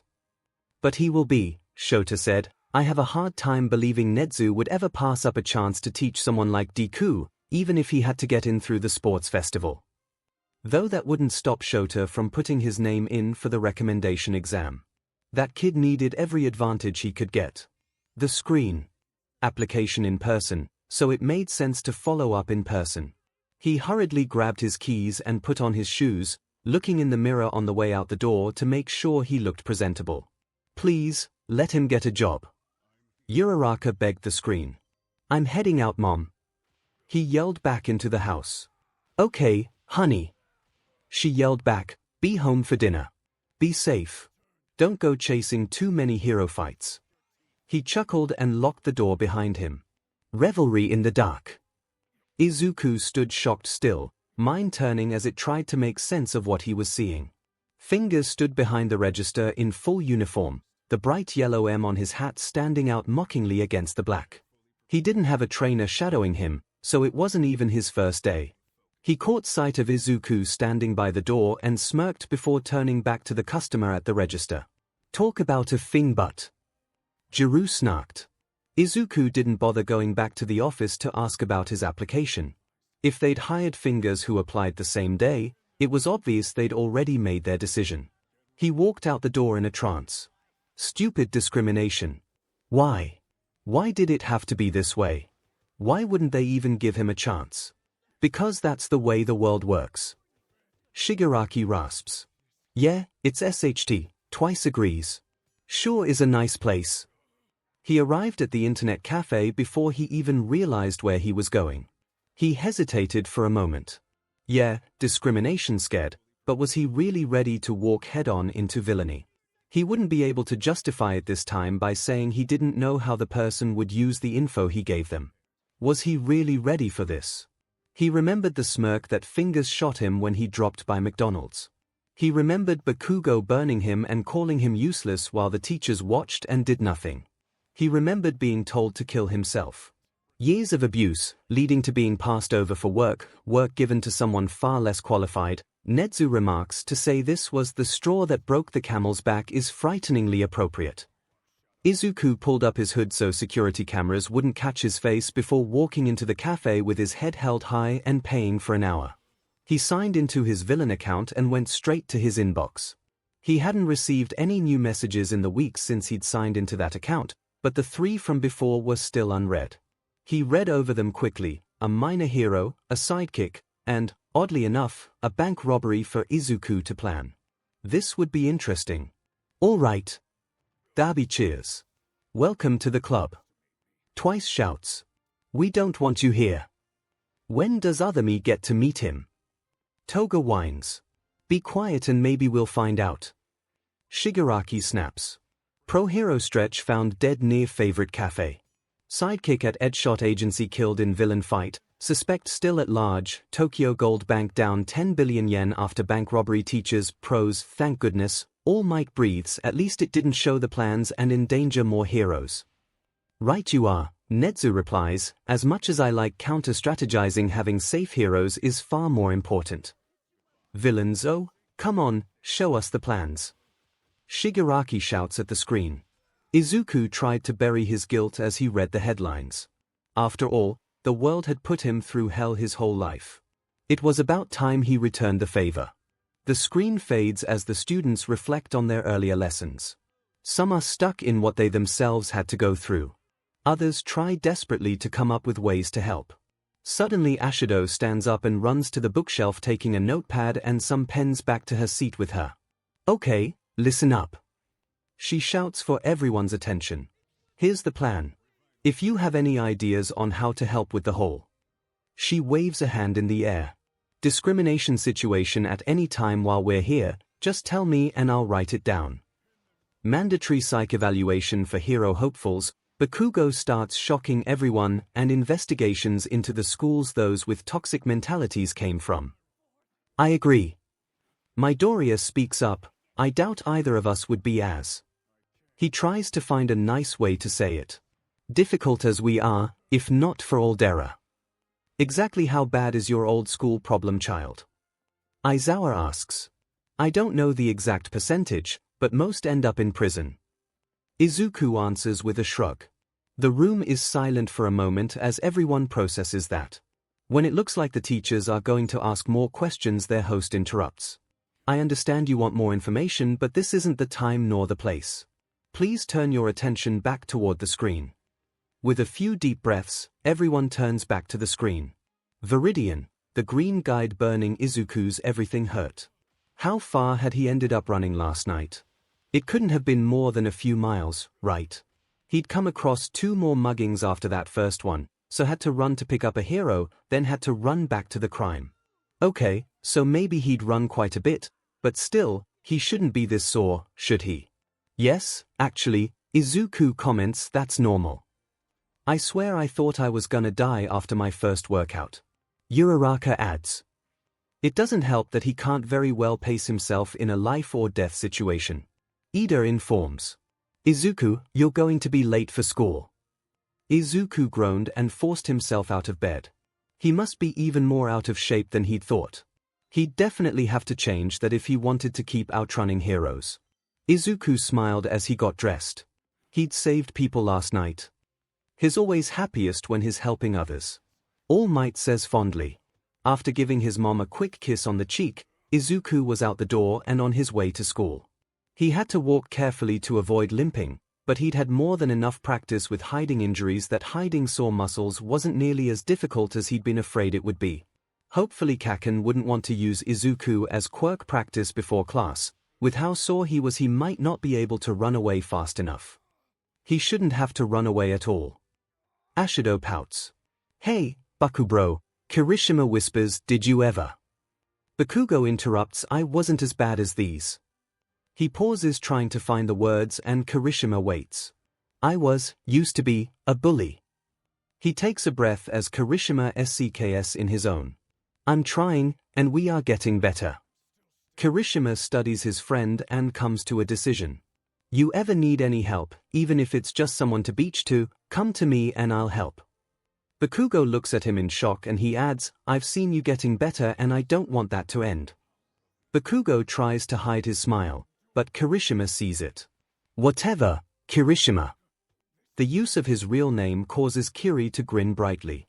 Izuku frowned. Would he be able to go out tonight? He needed to be pretty fast to outrun heroes, so if he was too sore, he might get caught. But it had been so satisfying. Izuku didn't know if it was the rush he liked or if it was as simple as saving people, but either way, he didn't want to wait to get back out there. Stretching helped with soreness, didn't it? He'd have to start stretching every night before he left so he didn't hurt himself. Maybe he should look up warm-ups too. When in doubt, do research. Kaminari calls out, maybe take your own advice sometime. Jiru jabs. Hey! Izuku was so distracted planning his new nightly routine that he didn't see one of Kaken's lackeys stick out his foot to trip him until he was already falling. He hit the ground hard and the contents of his backpack scattered all over the hall. The other students simply pretended not to see as they trampled his notes and Izuku felt his eyes start to water. Look guys! Deku's clumsy and a crybaby. Okay, F those kids, and F that school. Darby shouts. Seriously not cute. Toga pouted. Says the chick who covers her boyfriends in their own BLD Shigaraki snarks. That's different. Complete different. Totally the same. Izuku tried to blink back the tears as he scrambled over the floor, trying to pick up his papers before they were ripped beyond repair. There was a pair of teachers chatting a little further down the hall, but they didn't so much as glance at Izuku even when he cried out as one of the meaner students stepped on his fingers. Whoever wishes to join me in my investigation into Aldera is welcome to. Nedzu says sharply. Oh sorry, Deku. I didn't see you there. The kid's smile gave away his insincerity, not that Izuku had been expecting an actual apology anyway. He finished shoving everything back into his bag and stood to get to class, trying to avoid everyone's eyes as he wiped away the tears. He's such a useless weakling, why does he even exist? No one needs to justify existing you. Uraraka barks. Todoroki clenches his fists and Ida grinds his teeth. Izuku kept his head down and did his best to ignore the whispers as he walked into the classroom and made his way to his seat. Kaken was still refusing to look at him, which Izuku understood. Kaken hadn't asked for Izuku to run in to save him, so he must still be mad about that. Izuku should probably apologize, shouldn't he? But knowing Kaken, that might make the whole thing worse. He should just leave it alone for now, right? If things got worse, he would apologize, but until then maybe Kaken would just forget about it or chalk the whole thing up to Deku being an idiot. Hey Bakugo. Kaminari started. What? Any guess why the other you is being so quiet? How would I know?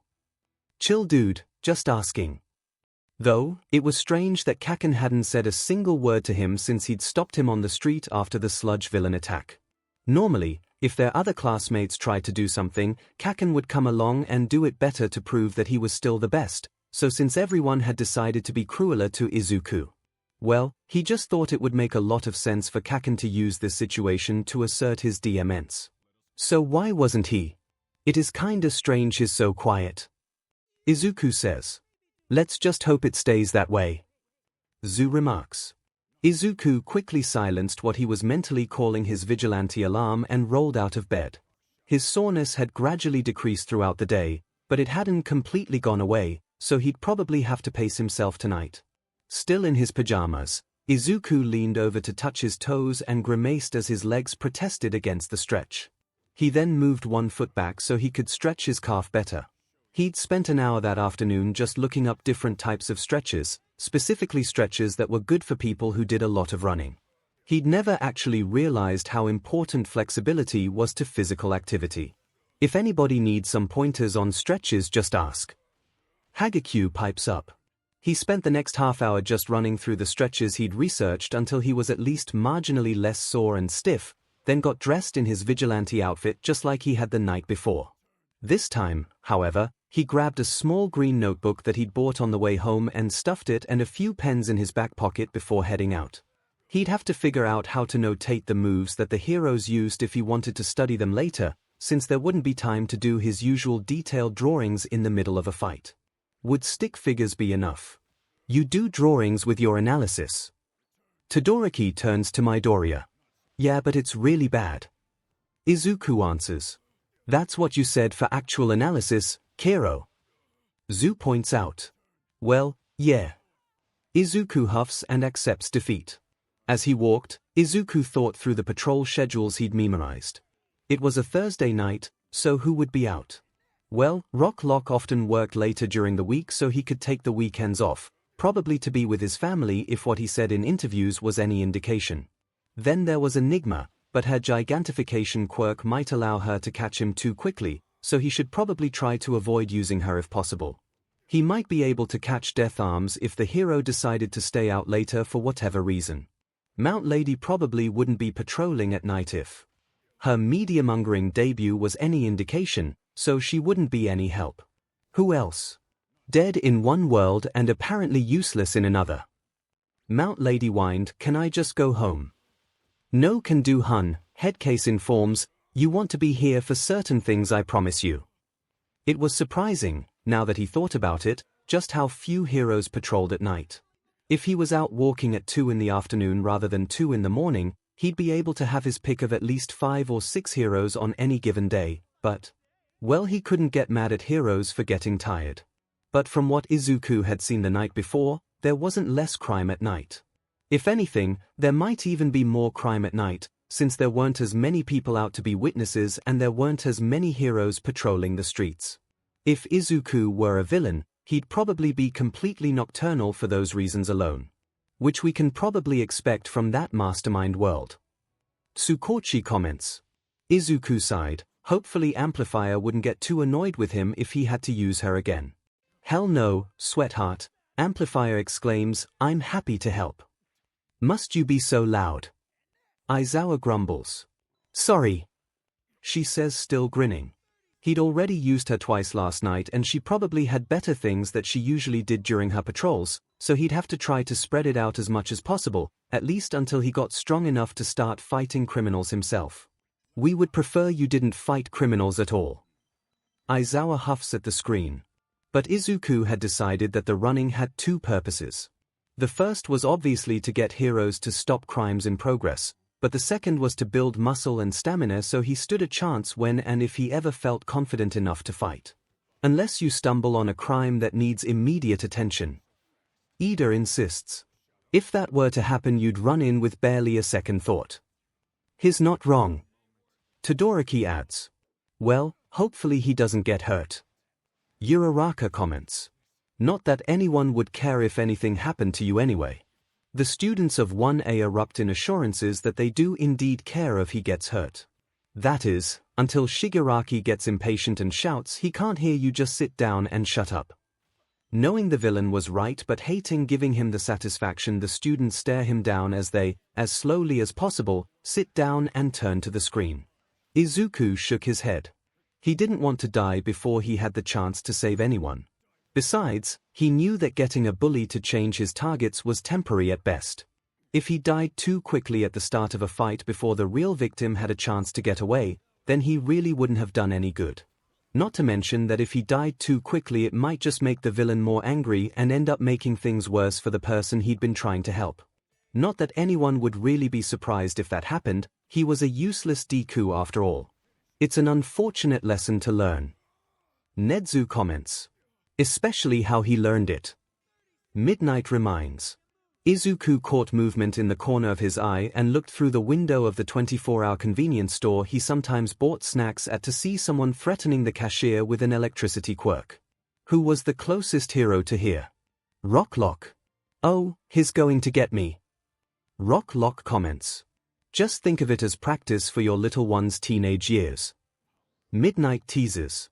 Izuku ignored the burning in his legs as he took off running as fast as he could. He just never stops, does he? Zero wonders aloud. So manly. So, how's the wife? Amplifier asked. Getting ready to pop. Rocklock shook his head. She's not due for another few months. She's already complaining about how big she is though.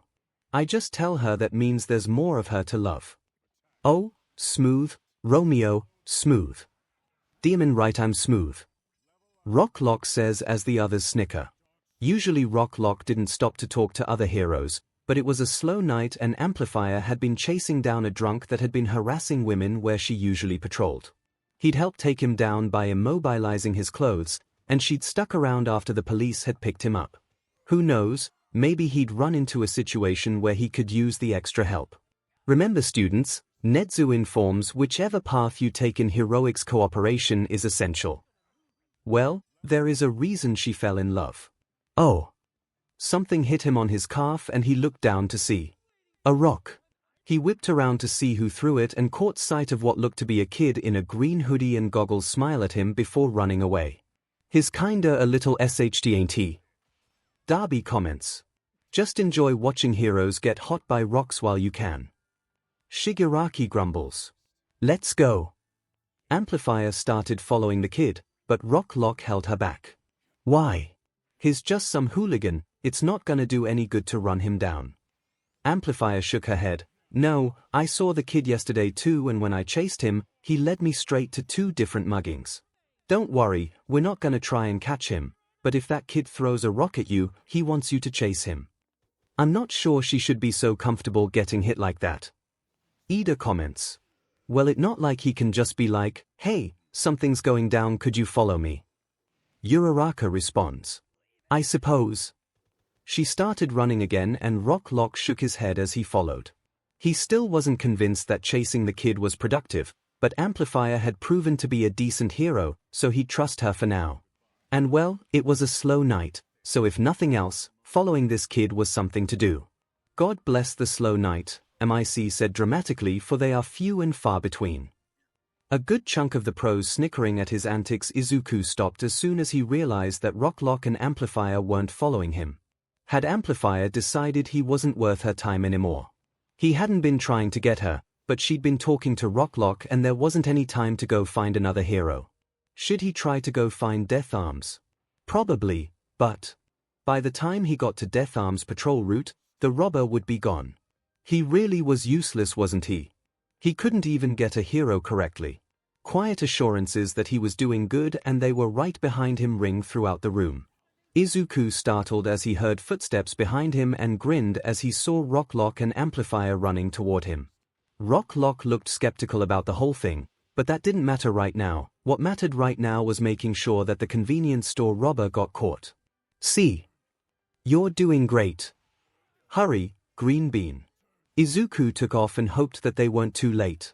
Situations like robberies could often take a turn for the worse extremely quickly.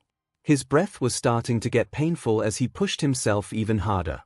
They couldn't be too late, they couldn't. Faster. You got this. Do it. Izuku didn't know whether to laugh or cry as he turned the corner to see the robber leaving the store. Was the cashier okay? Izuku didn't know what he would do if he wasn't. Wait, how would the heroes know that the guy was a villain? You could chuck that soda can at him. Izuku suggested to his counterpart on screen. Really, Deku? Uraraka replies. It is, what do you call it, on brand for him. Todoroki comments. The rest of the squad voiced their agreements through their snickering and chuckles. Izuku didn't stop running, but leaned down and scooped up an empty soda can that someone had tossed on the sidewalk. Called it. He only hesitated a moment before he lobbed the can as hard as he could at the villain's head. Hopefully this wouldn't be the idiot move that killed him. Imagine what the kids at school would say. Did you hear that Deku killed himself by throwing a soda can? Seriously, what a lame way to go, but what else did we expect from someone so worthless? Sounds like those FRs. Bakugo barks. Was it really that bad? Kaminari asks. That place was a special kind of hell. Bakugo answers. And, you? Zero asks as Ashido and Kaminari hold their breaths. I don't know. Bakugo replies evenly. The squad, not sure how to respond to that, turned back to the screen. The villain turned around in rage, then saw the heroes behind him and Izuku almost cried with relief when the villain decided to activate his electricity quirk and charged. Now the heroes wouldn't have any doubt on who they were supposed to attack. Do we get to see some heroes get their butts kicked? Darby asks with a grin. Don't get your hopes up. Shigaraki warns. Izuku dodged behind a parked car and used the car's RBB tire to shield him from the attack.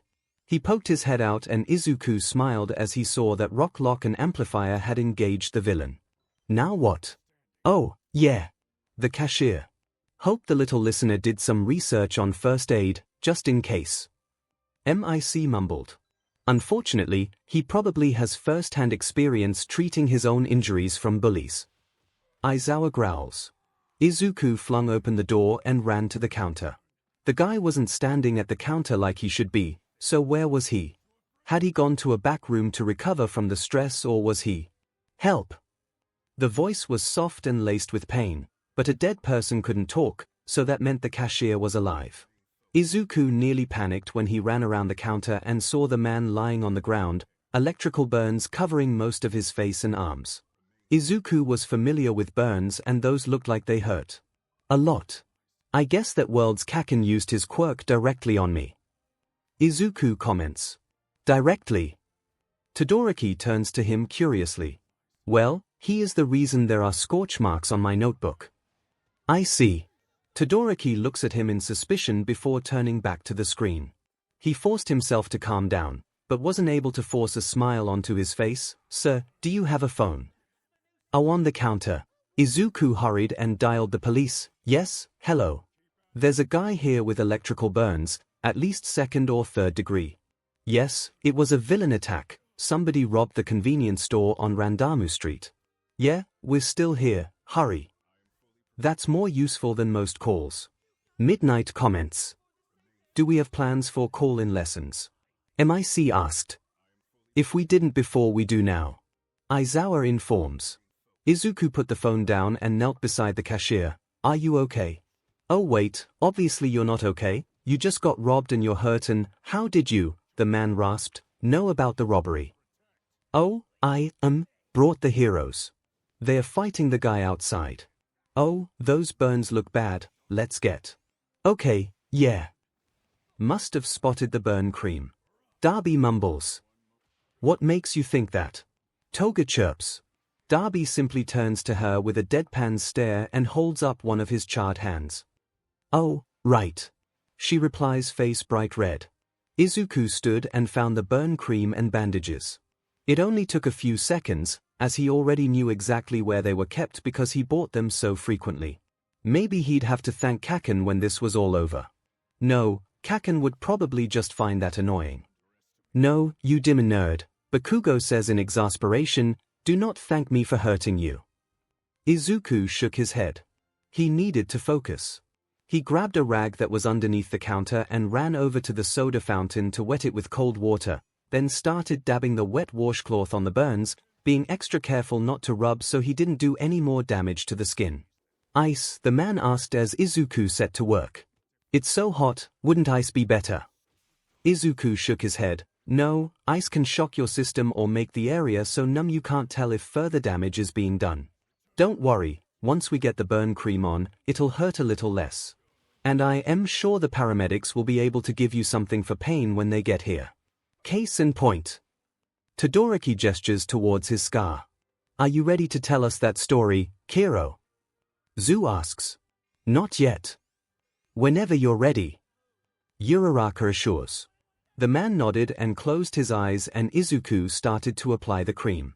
He was just wrapping the burns when the door opened and he heard Amplifier's voice. Kid. Are you in here? Is everyone okay? I could have sworn I saw him come in here. I'm here, Amplifier. Izuku yelled. The cashier got burned by that guy's quirk. Amplifier walked around the counter and stopped when she saw Izuku treating the man's wounds. Wow kid, you look like you know what you're doing. Izuku shrugged. I've had a lot of practice. He finished tying off the final bandage and stood. I'd better leave this to you guys.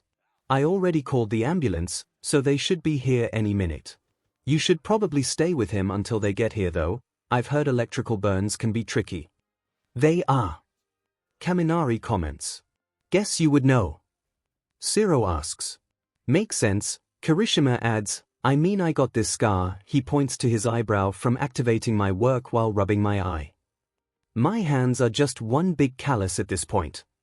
Bakugo adds. Amplifier nodded and knelt beside the man as Izuku hurried toward where he thought the back entrance was. Just because he wasn't technically a vigilante didn't mean it was a good idea to stick around until the cops came, especially since the heroes were a lot more qualified to deal with the situation than he was anyway. At this point, Izuku would just get in the way. That's very responsible on his part. Ida comments. Leaving it to the professionals is wise in any given situation. Kid. Izuku turned back to see Amplifier staring at him. Thanks. Izuku gave her a bright smile before he turned and left. Now to find someone else to save. The screen fades to the chapter select screen. Teacher's prose, that kid has no right to be that cute. Amplifier says. I can't wait to get to know him vicariously through the other me. If he survives that long. Aizawa growls. What do you mean? What he means, Hound Dog cuts in, is that this version is displaying borderline suicidal behavior. He might not fight as hard as he could and get himself killed. Aizawa states. After a few moments of silence, Tsukochi adds, maybe even on purpose. As the theater settles, the screen loads the next chapter. Cheat code, support strategist preparation. The final 10 months before the entrance exam flew by almost too quickly. One of the first things Izuku had done after finding his new dream was research everything he could find about analytics and intelligence gathering. He couldn't find that much, which he supposed shouldn't be very surprising, considering that he hadn't even known it was a career option, but the things that he could find emphasized computer skills and making sure that his analysis was understandable to other people. Refining his formatting and taking programming lessons would be a good first step. Nedzu comments. Izuku had worked non-stop to make sure he was ready for the entrance exam today. It was difficult since UA's website didn't say what exactly he'd be asked to do, but he wasn't about to let that stop him. He threw himself into support with a passion, spending hours researching everything that heroes needed to know going into a situation and thinking about what he could do from behind the scenes to make them more effective.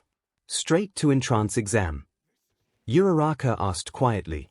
It is certainly quicker than the other worlds. Ida comments. To be fair, Izuku replies, watching someone else study for 10 months isn't exactly entertaining. His hero analysis notebooks had improved as well. He still labeled them for the future, but he was now trying to focus on suggestions for improvement and on increasing the speed of his analysis. Izuku had shifted the focus of the notebooks from just heroes to everything to do with quirks and even battle strategy. He filled an entire notebook just with analyses of villains he'd seen on the news, and another with random quirks that he found on the street. He'd also stopped taking them out at school so that his bullies wouldn't be tempted to destroy these ones like they had all the others. Did you actually destroy his notebooks? Kaminari asks. Hell no. Bakugo snaps. Then says more quietly. I may have scorched the cover, but that's it. Have you apologized? Zero asks. Bakugo goes quiet for a moment and replies, not yet. He takes a breath. But I will. School had surprisingly gotten a lot better for Izuku over the past few months. His bullies hadn't stopped after the word spread that he wasn't trying for the hero course anymore, but now everyone was at a loss for how to actually hurt him. Serves you right, dipshits. Darby calls out. He hadn't told anyone at school about the support course, since the high school application plans simply listed the school, not the emphasis. The teachers assumed he'd swayed his goal to general studies, and from what Izuku could gather, the other students thought he was going for the nearest high school with a high acceptance rate. As a result, no one could target his new dream and all their insults fell flat. Even Kaken had swayed to mostly ignoring him, or just calling him useless, which was a huge improvement. The fact that being called useless is an improvement is beyond sad. Ojiru comments. One of the best things that had come from his new dream, though, was actually his relationship with his mother. He hadn't realized just how much his old dream had come between them, but now that it was no longer in the way, they'd grown so much closer. Her worry seemed less like she was trying to suffocate him, and more like it was just how she showed that she cared. Are you alright, Deku? Uraraka asked, seeing Izuku look at his lap in disappointment. I knew my mom didn't want me to be a hero, but I didn't realize how much it came between us. The Deku squad leaned into him in a silent show of comfort. When he'd sat her down to talk about his new dream, she had immediately started crying. Izuku had understandably started panicking, wondering what he had said wrong, but as soon as she had calmed down enough to be coherent, Mom had assured him that she was just so happy and proud of him. He hadn't been quite sure how to feel about the fact that her first reaction to him giving up on his lifelong dream was to be so happy that she cried, but there wasn't much he could do about it. Maybe if she had just believed in him earlier. So not only was he viciously bullied, his own mother didn't support him. Aizawa grumbles. An unfortunate truth. All Might says solemnly. Izuku shook his head as he finished getting ready to leave. It wouldn't do any good to worry about whatifs right now. Mom was just trying to keep him safe, so it made perfect sense that she would be happy that he'd picked a safer option. She had been a little nervous about him still working in the heroics industry, but after he'd assured her that he wouldn't actually be fighting anyone, she'd calmed down and had actually been surprisingly supportive. Kid pretty much grew up alone, if not even his mother had his back. Shigaraki growls. Mood Darby deadpans. He carefully placed his laptop in his bag and smiled. Mom had gotten it for him as a celebration gift after he'd explained what intelligence and analytics were, and it had actually been her idea to sign him up for computer programming lessons at their local community center. He'd taken to them like a duck to water, and it hadn't been long at all before he'd started learning to hack.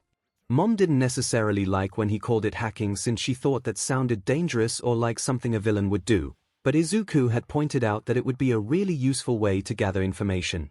He'd be protected behind a screen, and the only people he'd be hacking were villains, to make sure they couldn't hide anything from the heroes. She'd come around pretty quickly after that. Perhaps I should offer hacking lessons to any of the students that would be interested. Nedzu wonders, grinning wildly. The teachers feel shivers roll up their spines. The last thing he packed was the portfolio he'd created to demonstrate his quirk analysis. UA's website said that in addition to the same written exam that all the other courses took, the support course exam consisted of a portfolio and a practical. Izuku had spent months debating what to put in his portfolio before Mom had suggested simply turning in one of his hero analysis notebooks. He didn't feel like those were quite good enough to turn into UA, though, so he decided to turn in a new analysis notebook that was actually properly formatted. Oh God, Izuku exclaims, I'd die of mortification if any of our teachers saw my notebooks. He'd picked 5 heroes and 5 villains to highlight, since the website had said he'd be analyzing both as part of UA, and he'd had Mom read through all of them to make sure they didn't just sound like his normal muttering. When he'd first started asking her to read his analyses to make sure other people could understand them, she'd pointed out that he wrote almost completely in run-on sentences and sometimes dropped words completely because his brain was moving faster than his hands could. Do I really? Izuku worries, how do I fix that? Just a friendly suggestion, Todoroki began, but maybe you could trust one of the teachers to grade them. Izuku hesitates, but which one?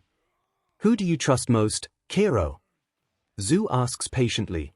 Midoriya goes to speak when Uraraka adds, besides All Might. I guess. He takes a moment. I think Aizawa-sensei has earned my trust best. If you'd be more comfortable with one of us helping you, I'd be honored. Ida adds. Izuku beams and enthusiastically says, thanks, guys. He'd focused since then on editing his analyses into a coherent whole and making them easy to understand. The heroes he would eventually be working with needed to be able to read through and find what they needed, after all, so there needed to be some sort of formatting, and he couldn't use a lot of technical jargon, not that he ever really had. He'd experimented quite a bit and had even looked up how professional analysts formatted their essays for inspiration. Overall, Izuku was actually extremely proud of how professional his portfolio looked once he was finished, and Mom hadn't had any trouble understanding it, so that was a huge plus. Consulting with a trusted civilian is excellent practice for such exercises. Nedzu chirps. Mom scooped him into a hug almost as soon as he made it to the kitchen. Oh baby. Do you have everything? Do you have your laptop? Will you even need your laptop? It's best to just bring it, right, even if you don't need it. Or will that be weird? They won't see it as cheating, will they? Oh, if only. Oh, now I see where you get it from. Uraraka giggles at Izuku's blush. Mom, take a deep breath. He pulled away from her and smiled. I'll be fine. I already checked the website, and support course applicants are allowed to bring any technology they think they'll need. I don't know if I'll need my laptop, but I want to be able to demonstrate my hacking if they ask me to. Oh, I will ask you to. Nedzu grins. Mom sighed in relief. Oh, that's good. I'm just so worried. I know you'll be fine and safe, but a mother worries, you know. Izuku laughed. I know. Don't worry, the support course exam isn't like the hero course one, so I'm not going to get hurt. Just be glad you're not Auntie Mitsuki today. No matter what the hero course practical is, there's bound to be some aspect of combat included. Mom wrung her hands nervously. Oh, I don't think I'd be able to handle it. I know Katsuki can handle himself in a fight, but I'm just so glad you're not trying for the hero course. I'm not sure I'd even be able to let you leave the house without having a heart attack. Exactly how long have you known each other for him to call your mom auntie? Shiro asked. They were friends before we were born. Bakugo rumbles his mom and mine. Izuku smiled sadly. His grief had long since faded to a dull ache and he hardly even noticed it anymore most days, but his nervousness about the entrance exam was bringing everything to the surface again. What if he'd made the wrong choice? What if he was meant to be a hero? What if he'd never really be satisfied with the support course? What if Kaken was right and he really was useless and he failed the entrance exam and ended up living under a bridge and… Stop. That, Izuku.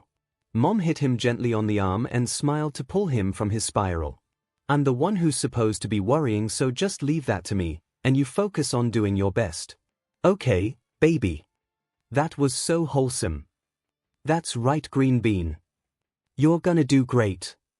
Izuku smiled and nodded in determination. Thanks, Mom. I should get going, wish me luck. Good luck. Mom started sniffling as he put on his shoes, then started full-on crying as he waved to her when he got down to the street. Izuku gripped the straps of his backpack and took a deep breath as he headed toward the train station. He could do this. The screen fades and many call out with "That's where it ends" and "Stupid cliffhanger." Eager to continue, everyone quickly settles as the next chapter loads. Deku. I think he's some pro. Reactions. Nedzu didn't know what he was expecting when he opened his inbox that morning. Maybe another complaint about Tagata losing his breathes again despite his massive improvements since the sports festival. You're still getting emails about that?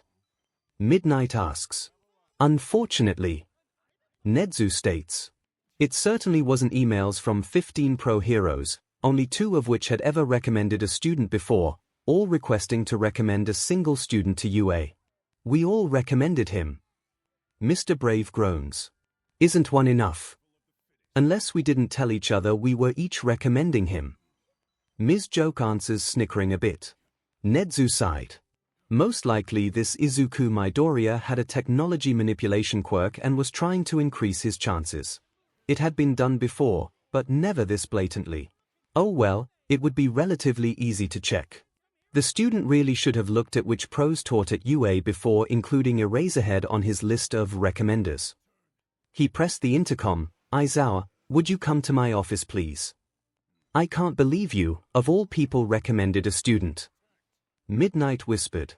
It only logical with how effective he's proven himself to be. Aizawa deadpanned. A few minutes later, his door swung open right as Aizawa was about to knock.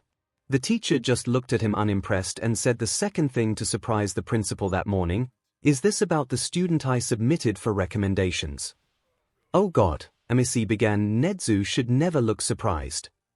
Nedzu's eyes widened. You mean it wasn't a fake recommendation? He's actually shocked. Ashido cried, holding Kaminari tightly. We're all doomed. He added. Aizawa just glared at him. Is it that hard to believe that I might take a liking to a kid? Yes. Who said that? Aizawa called out, to be met with silence. That's what I thought.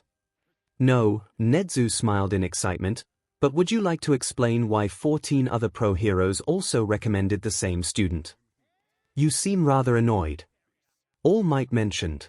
Probably because I am. Aizawa answered. Aizawa swore under his breath, they all recommended him too. Nezu nodded. Whatever story was behind these recommendations was quickly becoming more interesting. Aizawa just shook his head. I knew we should have discussed this last night. It's illogical for everyone to recommend him. He sighed heavily. Do you remember when I told you about Deku? Didn't Aizawa-sensei think you were Nezu at one point? Uraraka asked. Yeah, he did at first.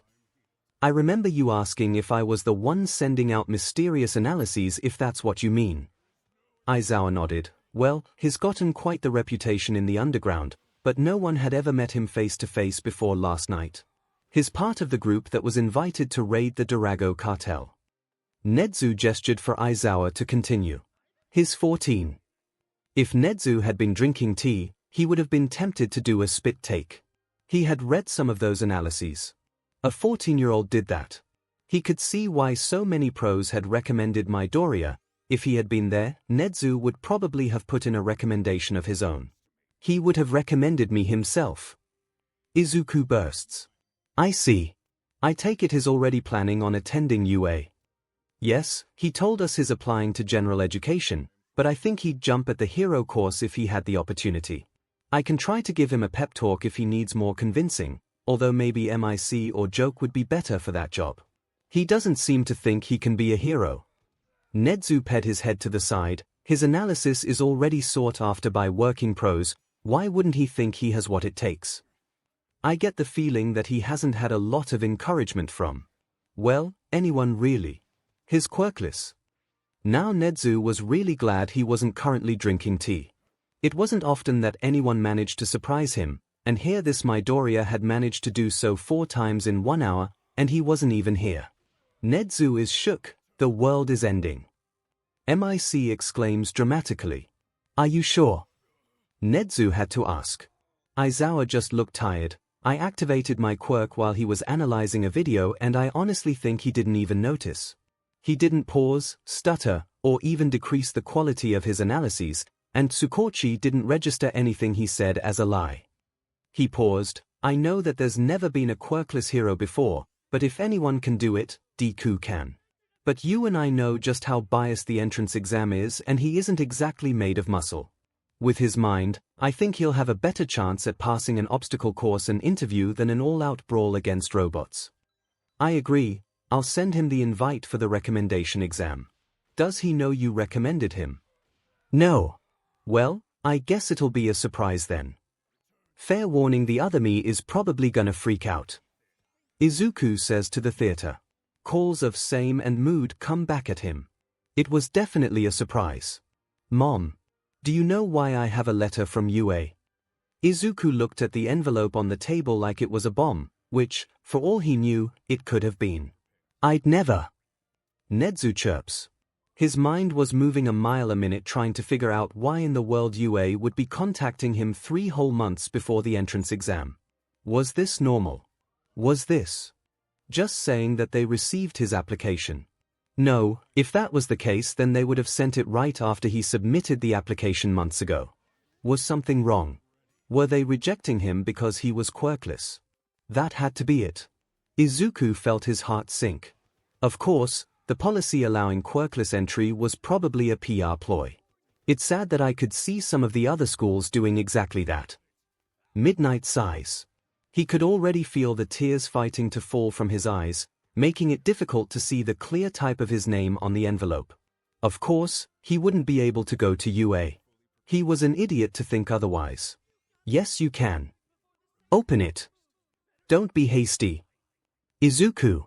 Izuku. What's wrong? What did the letter say? Izuku's voice was choked with tears. I don't know, I haven't opened it yet. You weren't kidding about him freaking out. Uraraka comments. The alarmed look in Inko's eyes softened. She knew how bad anxiety could make things seem. She'd struggled with it herself for years, after all. If only she'd been able to give her son a quirk rather than an anxiety disorder. She pushed that thought down along with the guilt that came with it. No use thinking that now, those kinds of thoughts weren't going to do anything to help Izuku through his anxiety attack. That explains so much. Uraraka exclaims. But how are you focused during stressful situations, Kero? Zu asks.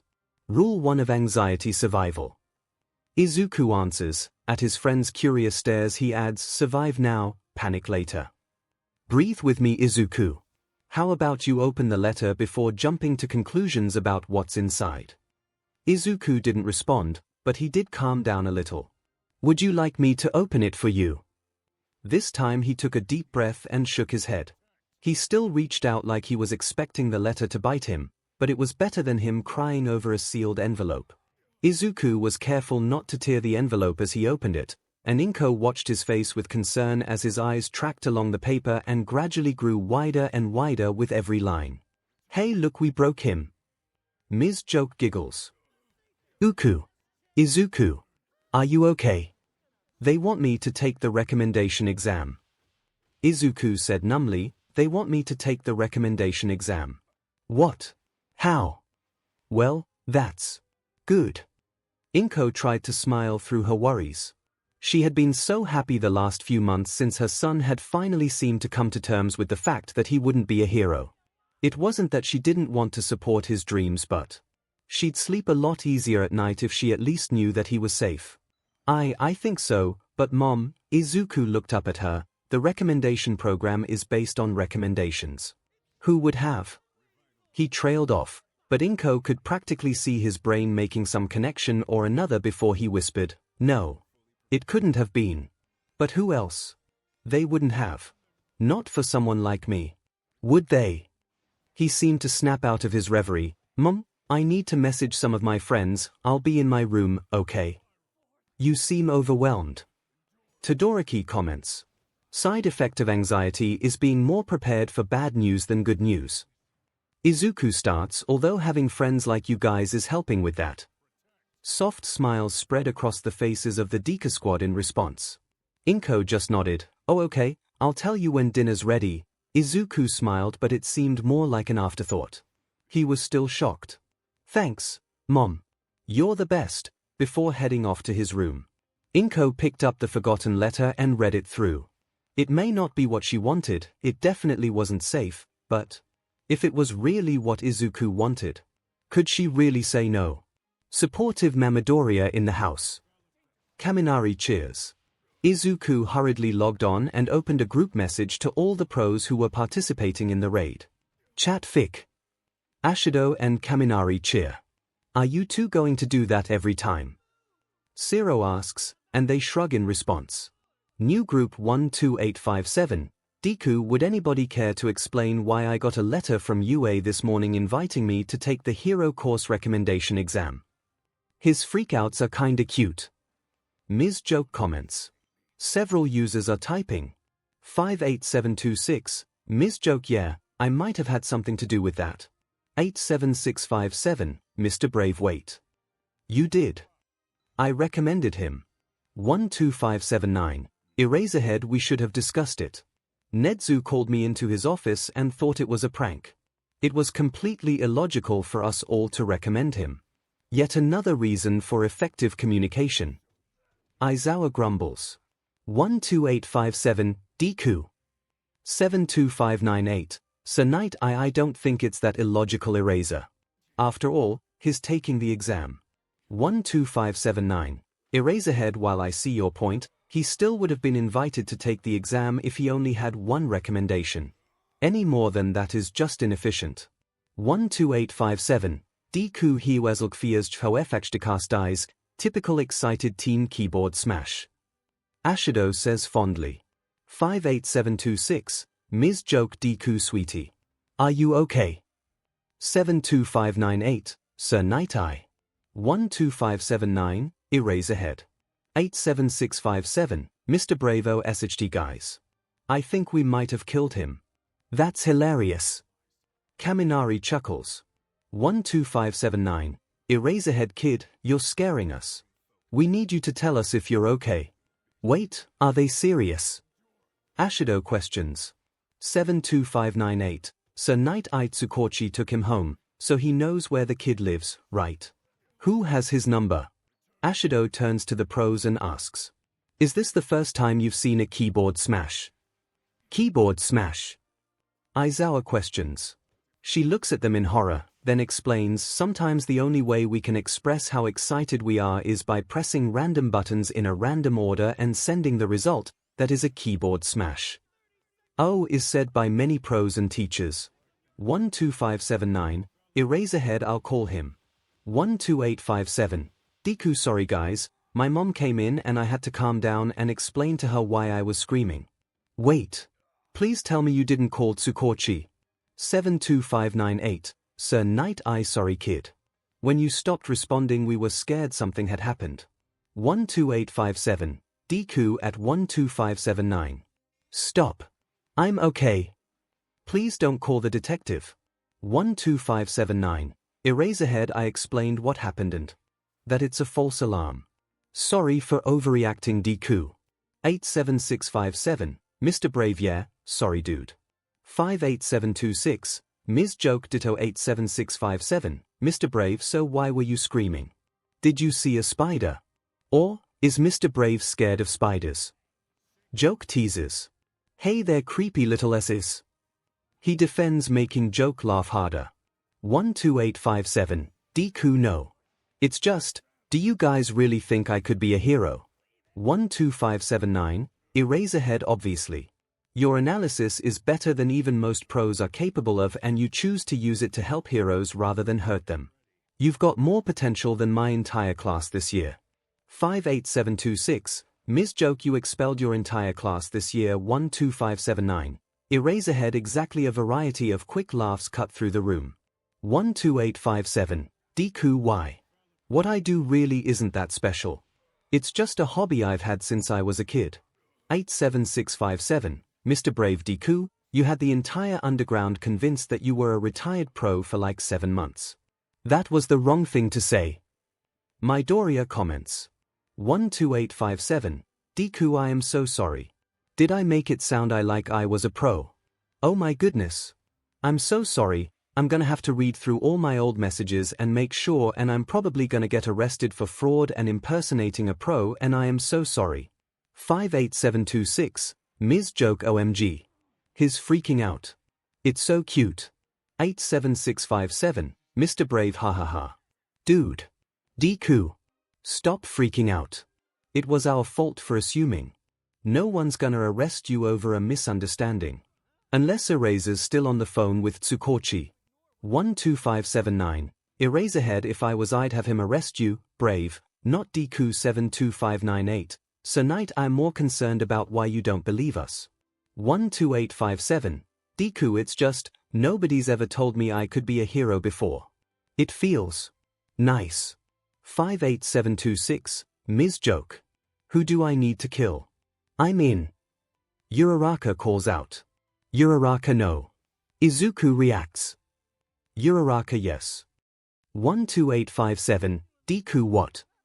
12579, Eraserhead Joke, number 58726, Ms. Joke yes. A woman after my own heart. Uraraka exaggerates. 87657, Mr. Brave how many pitchforks do I need to bring? 72598, Sir Night Eye guys, if you make Deku scream again, his mom will be the one planning murder. 12857, Deku thanks guys. It's been fun, but I need to go re-evaluate my life now. 12857 has left the chat. 72598, Sir Night Eye are you happy now? 58726, Ms. Joke no, because people haven't been giving my son the love and encouragement he deserves. 12579, Eraserhead he's not your son. 58726, Ms. Joke does that mean he's yours? 12579 has left the chat. 72598, Sir Night Eye at this point, we can't change how people have treated him. All we can do is make sure he knows we believe in him moving forward. 72598 has left the chat. 87657 has left the chat. 58726 has left the chat. The screen fades out and the crowd shuffles around getting food and taking a bathroom break before the next chapter begins. Mastermind, strategist for hire embracing the role. It had been 6 months since Izuku's fateful encounter with All Might. It seemed like a lot longer to Izuku. A lot had changed since he was a bright-eyed kid holding on to a dream of becoming a hero. He'd learned a lot about computers and hacking to help with his villain work and was planning on going to a high school that emphasized programming. He still did most of his villain work in internet cafes but moved around frequently to prevent being tracked. That's gonna be a headache and a half. Aizawa comments. Hopefully we'll find a pattern and can set a trap before he sways methods. Tsukochi adds. He had also tried picking up as much as he could about money laundering to prevent anyone from tracking his funds. His prices went up with each plan he sent out and he had yet to reach a point where his clients refused to pay. Shorty's making bank. Darby snarks. He had also been cleaning Dagobah Beach. The more things change, Midoriya mumbles to himself. It had started as a way to deal with his guilt over becoming a villain. Maybe if he did something good for the community, it would cancel out the harm he'd caused. Izuku was gradually coming to terms with his new life, letting his bitterness at society combine with his pride at a job done well to drown out his regret. Watching him talk himself into this life is so. Ashido starts. Painful. Kaminari finishes. He didn't get panic attacks anymore when he opened the news and saw that one of his plans had been carried out. He still got nervous and somewhat nauseous, but even that was getting replaced with satisfaction. It didn't hurt that every message in his inbox fed his ego as villains were constantly thanking him or demanding his services.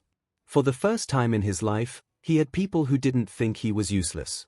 It was like a drag and Izuku couldn't get enough of it.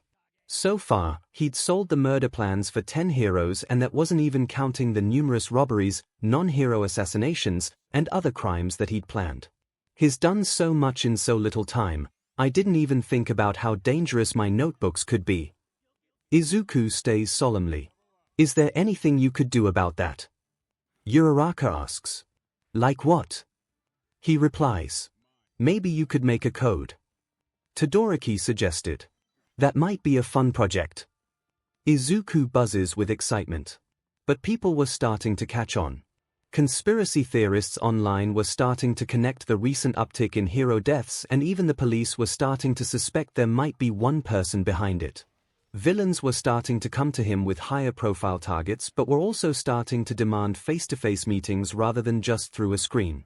If he gets to face-to-face meetings he's gonna skyrocket in reputation all over again. MIC mentions. Can you imagine if he starts to participate? Midnight adds and the group shivers. Which was why he'd never stopped cleaning the beach. He knew that one act of good wouldn't make up for the bad he'd done and he was getting to the point where he didn't want it to. But it was excellent muscle training, and he needed to be strong if he expected to survive in the world of villains. Smart kid. Darby comments. The cutie's getting buff. Toga exclaims. I wonder if Sensei will hire him. Shigaraki wonders. You mean when? Twice corrects. As in never. Izuku caught movement out of the corner of his eye as he hefted a microwave and began to carry it toward the dumpster. He had started to suspect this morning, but now he was sure. He was being followed, which meant that someone had managed to figure out that he was Mastermind. The only question was who. Izuku continued his task without letting on that he knew he was being watched, opting instead to keep an eye out and get a description of his stalker. Hopefully, it was a villain. Izuku didn't quite know what he'd do if the heroes caught onto his identity this early in the game, so yeah, hopefully, villain. Izuku had to resist chuckling to himself. What had his life become? Something very exciting. Darby grins. By the time he left the beach at sundown, he discovered that his stalker was a middle-aged man with gray hair, a goatee, and apparently a love of cheap suits and cigarettes. Hey, Toga starts, isn't that Jiran? Makes sense. Shigaraki answers he is a broker. He was pretty good at staying out of sight, but Izuku had years of experience hiding from bullies and, more recently, stalking heroes himself. He breathed a sigh of relief. This guy was almost definitely not a hero, but if he had managed to find Izuku, he must have significant connections in the underground. Izuku made a note to check his notebooks when he got home. If he has notes on villains as well as heroes, he could easily deal with anyone that would try to cross him. Nedzu muses. Izuku had become much more paranoid since he'd thrown himself into villainy. Call it a combination of a guilty conscience and an anxiety disorder or whatever, But the end result was that Izuku was neurotically careful when it came to not getting caught. He had an irrational fear that, somehow, a cop would try posing as one of his clients online, get him to send a murder plan for a hero, then somehow use the IP address to track him and take him to jail. Yeah, maybe Izuku had been watching too many crime dramas, but it could happen. How have we not thought to do that? Tsukochi asks aloud. Anyway, he'd started to learn as much as he could about the villain underground so that he could reasonably vet his clients. It helped that he'd started asking about his clients' quirks and skill sets so that he could incorporate them into his plans, but a majority of his information came from the dark net and hacking into some of the less secure police databases. Just like he had notebooks of information on heroes, now he had them on villains, and it came in handy in unexpected ways. Reinforce police databases added to the list of things to do when we get home. Nezu mumbles to himself. One client a few weeks ago had commissioned him to help their group rob a casino. It was a difficult job with a big payout, so Izuku had only demanded part of his fee upfront. After the job was done, he'd messaged the client about the rest of his money and gotten the response of thanks, but you should be lucky with what you've got and you're not getting any more from us. It's really. He'd vetted them beforehand and checked their quirks against the police registry, so he knew who they were, where they lived and, most importantly, their weaknesses. Well, they are fed. Bakugo barks. In the midst of his fuming, it hadn't taken him long to find a few villains with a grudge against their little group. Turns out Izuku wasn't the only one these guys had tried to screw over. It was a little harder to find out how to contact their enemies, but once he did they seemed more than happy to pay Izuku for the chance to take them down. Needless to say, no one had tried to cheat Mastermind out of his fee since. Well, that's one way to deal with it. Izuku mumbles. It came in handy now as he looked through descriptions of various known villains in an attempt to figure out who was following him. The guy didn't have an obvious quirk from what he could see, but who would have a reason to come after him? A previous client. No dice. Izuku continued rifling through the pages until... Bingo! Jiran. A broker. Izuku leaned back in his chair, of course. Haven't we been trying to track down this particular broker for a while now? Aizawa asked. Unfortunately. Tsukochi responds. The name nagged at him though, like he should be more familiar with this guy than just a passing entry in his journal. His eyes skimmed over the notes, lingering on the known connections list when a note he'd made in the margin caught his eye, more specifically, a username. Oh, right.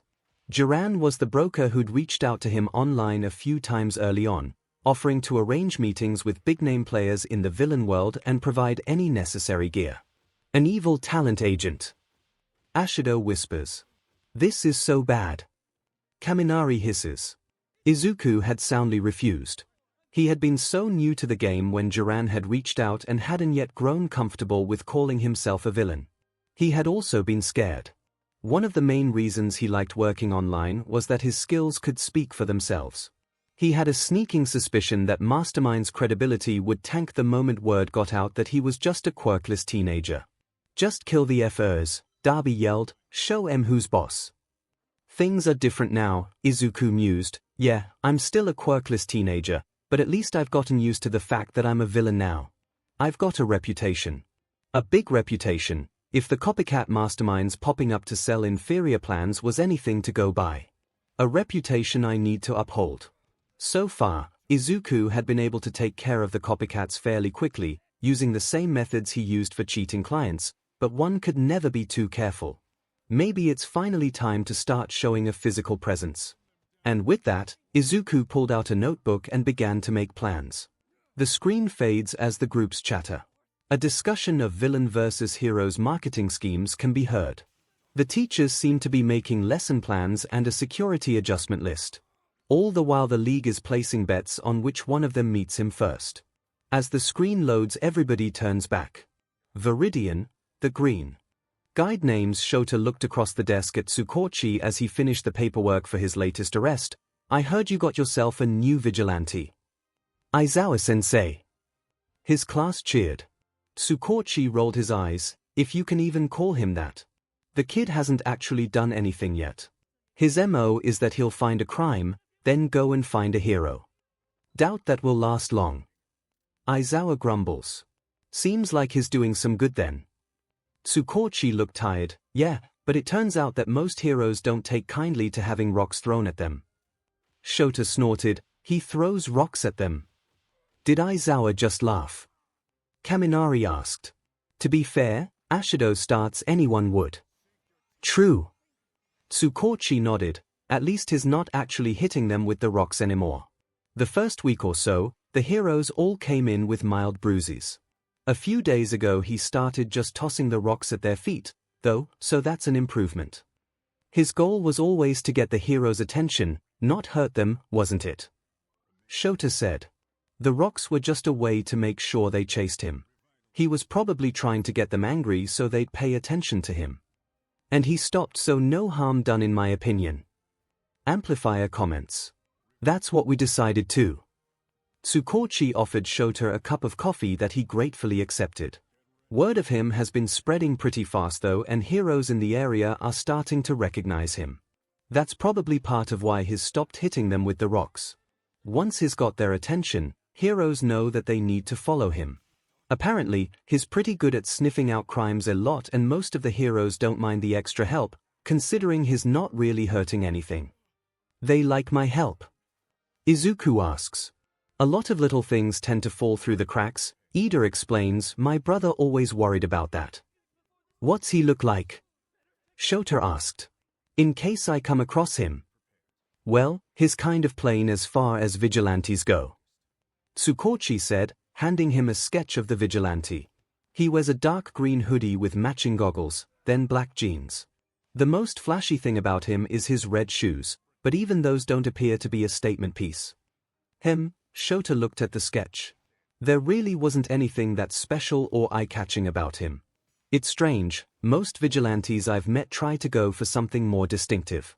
This guy kinda reminds me of myself. He doesn't care what he looks like, as long as he gets the job done. Helping people is all I really care about. I'd do it even if no one ever knew about it. Izuku comments. That's why you're the best. Uraraka chirps. Yeah, most vigilantes are failed heroes, so they see themselves as heroes, but this kid is different. 𝐒𝐭𝐚𝐲 said. He doesn't even try to fight the villains. For now. Aizawa grumbles. You've said kid twice now. Sh0ta looked at the sketch again. Just how old is he? Early 20s. 𝐒𝐭𝐚𝐲 shook his head. Amplifier's the only one that has had any close contact with him, but she said that, based on his voice and the way he held himself, he's a teenager, and a young one at that. She pegged him at around 12 or 13 because he was so short and skinny, but I think it's more likely that we're looking in the 16 to 18 range. Since most vigilantes are failed heroes, he's got to be old enough to have taken and failed the entrance exams. So close, yet so far. Ashido sighs dramatically. But this kid doesn't see himself as a hero the way other vigilantes do. Sh0ta pointed out. Crawler, Popstep, and even Stendhal all saw themselves as heroes even without licenses, and they each came up with their own particular brand of dress and behavior. This kid doesn't even fight. Has he even given himself a name yet? No, even when he spoke with Amplifier he didn't introduce himself. 𝐒𝐭𝐚𝐲 said. But the heroes who've encountered him so far have taken to calling him the Green Guide. That's not the name Headcase gave us. Todoroki points out. Maybe he'll change it, Kero. Sh0ta 𝐿, the Green Guide. Seriously. They couldn't think of anything less obvious. 𝐒𝐭𝐚𝐲 shrugged. Well, the kid wears green and leads them to crimes in progress. I don't know, the alliteration is kinda catchy. Sh0ta rolled his eyes. Yeah, sure, 'cause that's obviously super important to the kid. He sighed. It's just. I hope he keeps staying out of fights. If he gets in any deeper, he'll only end up getting himself killed. You jinxed it. MIC turns to Aizawa. He hasn't met the problem child yet. Aizawa retorts he couldn't possibly know. Izuku wandered the now familiar streets in search of crime. He'd been doing this for 2 weeks now. 2 weeks. He still hadn't mustered the courage to get in a single fight, but the heroes were actually starting to recognize and trust him. He'd never realized just how lax heroes were toward vigilantes. Maybe it was because he wasn't actually doing a lot of vigilante-type stuff, but the heroes never tried to track him down after a fight or anything. Undergrounds try to work with vigilantes unless they cross the line into full-blown villainy. Aizawa comments. Which is why so many do. Endeavor gripes. And Izuku was actually starting to get stronger. The first few days had been terrifyingly painful just from the dramatic increase in physical activity, but his body was starting to get used to it now. Maybe he was just imagining it, but when he'd gotten dressed before going out, his calves had been noticeably firmer. And he was definitely getting more flexible from all the stretching he did before and after his patrols. Green Beans getting fit. Ashido cheers. He was also getting more familiar with the sounds that happened every night. There had been a few times in which he peeked into an alley expecting to find a fight, only to find that it was just a cat that had knocked over a trashcan lid, but now he was getting better at recognizing that sound, even if he still double-checked to make sure since he didn't want to miss anything. Nothing wrong with being cautious. Rock Lock commends. That familiarity with nighttime sounds was why a slight rustling accompanied by what sounded like muffled whimpers was enough to raise red flags. He rushed in the direction of the sound and his eyes widened when he saw a guy with some kind of mole quirk pressing a brunette woman against the brick wall using one of his massive hands to cover her mouth while the other wandered to less innocent places. Get your hands off her. Rotten sum. You give villains a bad name. He should get a hero. Which ones were close to here again? But Izuku had watched a lot of fights, not only over the last 2 weeks but during his entire hero-obsessed lifetime. He was familiar with battle stances and how to not get knocked down by an opponent, and this guy looked like a strong breeze would blow him over. Probably, the only reason that the girl hadn't been able to escape was that he was so much bigger than she was. The guy was completely off balance. He's not wrong. Midnight murmurs. Don't encourage him. Aizawa commands. Izuku should really get a hero. He was wasting time, but his mind couldn't help running through how he'd beat this guy if he had to fight him. He had a mole quirk, which meant that he probably relied mostly on his sense of smell since his eyesight was most likely poor. He also didn't have good situation awareness, since Izuku had been standing there for almost a minute by this point and he still hadn't noticed. Oh no! He'd been standing there for almost a minute. He needed to go get a hero. Hurry! Run! Come on! Unfortunately, the woman had more situational awareness than her attacker, and right as Izuku was about to turn and run, she caught his eye. Her muffled screams got more frantic and Izuku couldn't help himself as he ran forward to save her. I believe the term is called it. Ida said. CRP, CRP, CRP. What was he supposed to do? This guy was so big and Izuku still didn't know how to fight at all. Okay, the mole quirk meant that the guy was mostly blind, but he could still probably smell Izuku if he wasn't careful, so. Izuku glanced around and saw a half-full takeout container on the floor by one of the dumpsters. He picked it up and swallowed down his own disgust. Hey Molman. The nerd needs trash-talking lessons. Bakugo grumbles. Oh, Kaken would be ashamed of that insult. It wasn't even an insult, it was just an observation that was phrased as an insult.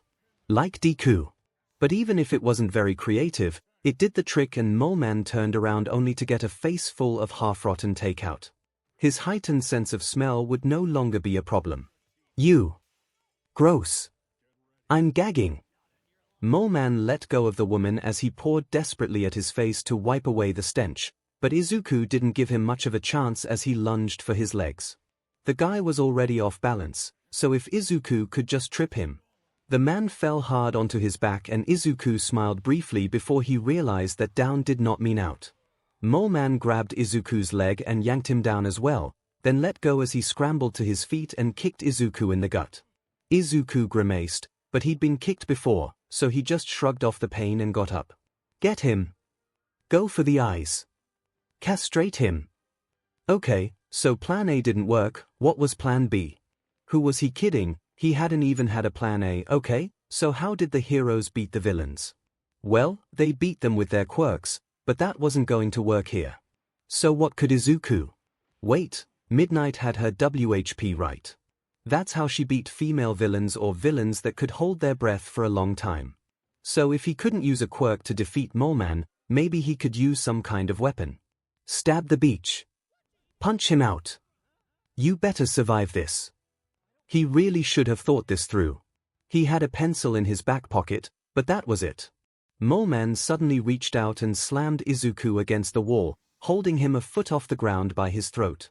Izuku struggled to breathe as the hand started to crush his windpipe and tried to blink away the black that was starting to encroach on the edges of his vision. Was he going to die? Had the girl gotten away? He glanced over to the side and saw her watching the fight with wide eyes. Worry about yourself, dumbass. Darby shouted. No. He couldn't die yet. Izuku grabbed his pencil and jammed it into Moleman's hand. A hiss of sympathy echoes through the room. Some shake out their hand, feeling the phantom pain of the injury on screen. Moleman screamed and let Izuku go. That trick probably wasn't going to work a second time, and Moleman was getting angrier by the minute. What else could he use? You need to carry some weapons with you if you do this again, Izuku said through gritted teeth. Well, he'd need to knock the guy out. He wasn't strong enough yet to do that by punching like All Might did, but some kind of blunt force trauma would probably be best. Oh, that sounded so bad. Maybe it was for the best that Izuku couldn't be a hero. Yes, you can. You're a rock a bit. As Moleman recovered from being stabbed, Izuku glanced around the alley again until he saw a dented can of beans that someone had thrown away. He ran over to it as Moleman charged and grabbed his legs. Izuku slammed onto the cement belly first but managed to grab the can right as Moleman started to drag him backward. F him up. Ream him. Break his nose. Izuku twisted his body and slammed the can into Moleman's hands with enough force to make him let go. His body was running on pure adrenaline at this point, and it seemed like everything was simultaneously going too fast and too slow. Izuku managed to dodge another grab and used his can to bludgeon Moleman's shoulder. Not bad for a first fight. Miko comments. Moleman aimed a punch for his head, but he was broadcasting his movements the way Kaken sometimes did, so it was easy enough for Izuku to duck. The punch threw Moleman off balance again, and Izuku hit him with some weird mix of a punch and a backhand, making him stumble back. Your battle instincts at their finest. Ida commends. Izuku didn't wait for Moleman to recover before he launched his next attack. The can got slippery as Moleman's nose started to bleed. Or maybe some of that BLD was from Izuku's knuckles. Izuku didn't stop hitting though until his opponent was on the ground. He waited tensely for a long moment until he was certain that Moleman was knocked out, then turned to the girl he'd just saved. Well, that was brutal. Kaminari comments. Are you okay? She looked at him in shock. Am I okay? You just fought a guy twice your size. Izuku looked down at the guy on the floor. Actually, I think he's probably more like 3 times my size. I'm pretty small, but I don't think his size is just because of his quirk. Not important. Shiggy snarks. Earth to kid. Are you actually okay? He looked like he hurt you. Izuku shrugged. It's nothing I'm not used to, don't worry about it. That just makes us worry more. Aizawa huffs. The woman didn't look any less worried, but Izuku decided that trying to reassure her probably wouldn't do any good. He turned to leave but almost tripped over Moleman, who was still unconscious on the ground. Oh. Almost forgot about him. I should really get some zip ties or something to bring out, I wonder. Do you have any zip ties on you? The woman let out a stressed huff of laughter. No. Are you telling me you ran into the fight without any way to tie the guy up? Izuku shrunk back a little. I normally just run away and get the heroes. I'm sorry, I'm really bad at this. I'm not even a real vigilante. No, you're doing great. The woman tried to reassure him, and Izuku gave her a shaky smile. He wasn't doing great. Am I crazy? 𝐒𝐻𝐿 starts, or is that weirdly cute? I see it too. Momo replies. There's got to be something around here we can use, he muttered. Maybe if I can find some rope. Oh, I can tear this old t-shirt into strips. Probably won't stop him for long, but hopefully the police will arrive before that'll be a problem. The woman stared at him as he tied up Moleman as tightly as he could. Do you need me to do anything? Izuku shook his head. If you could call the cops after I leave, that'd be great. I mean, you should probably stick around so you can explain what happened, 'cause otherwise, they might not actually be able to arrest this guy, but if he starts waking up, you should probably run. The woman nodded and Izuku grabbed the fire escape.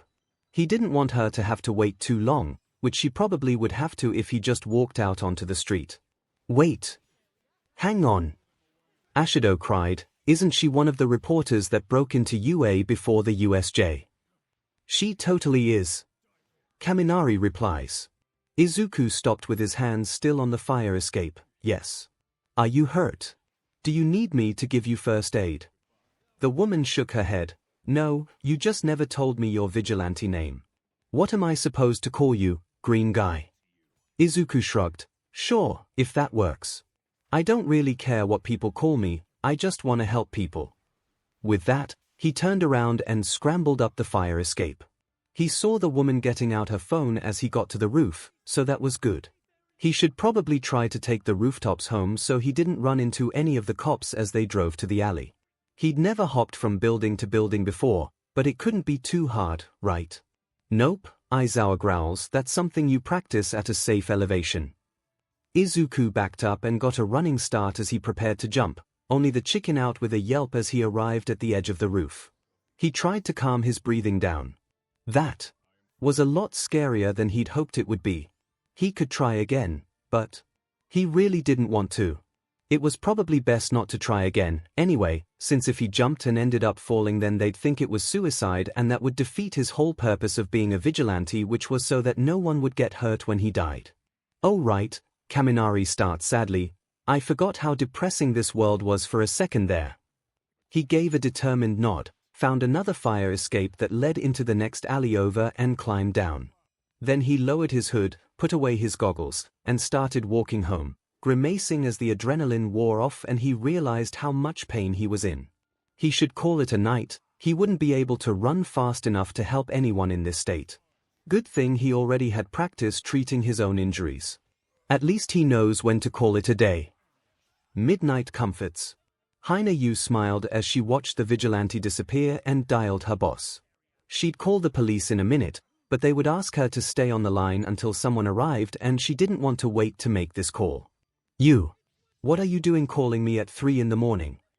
I have tomorrow's headline. Called it. Ashido called. What? What happened? She grinned. I was just saved by a new vigilante. I'm fine, don't worry.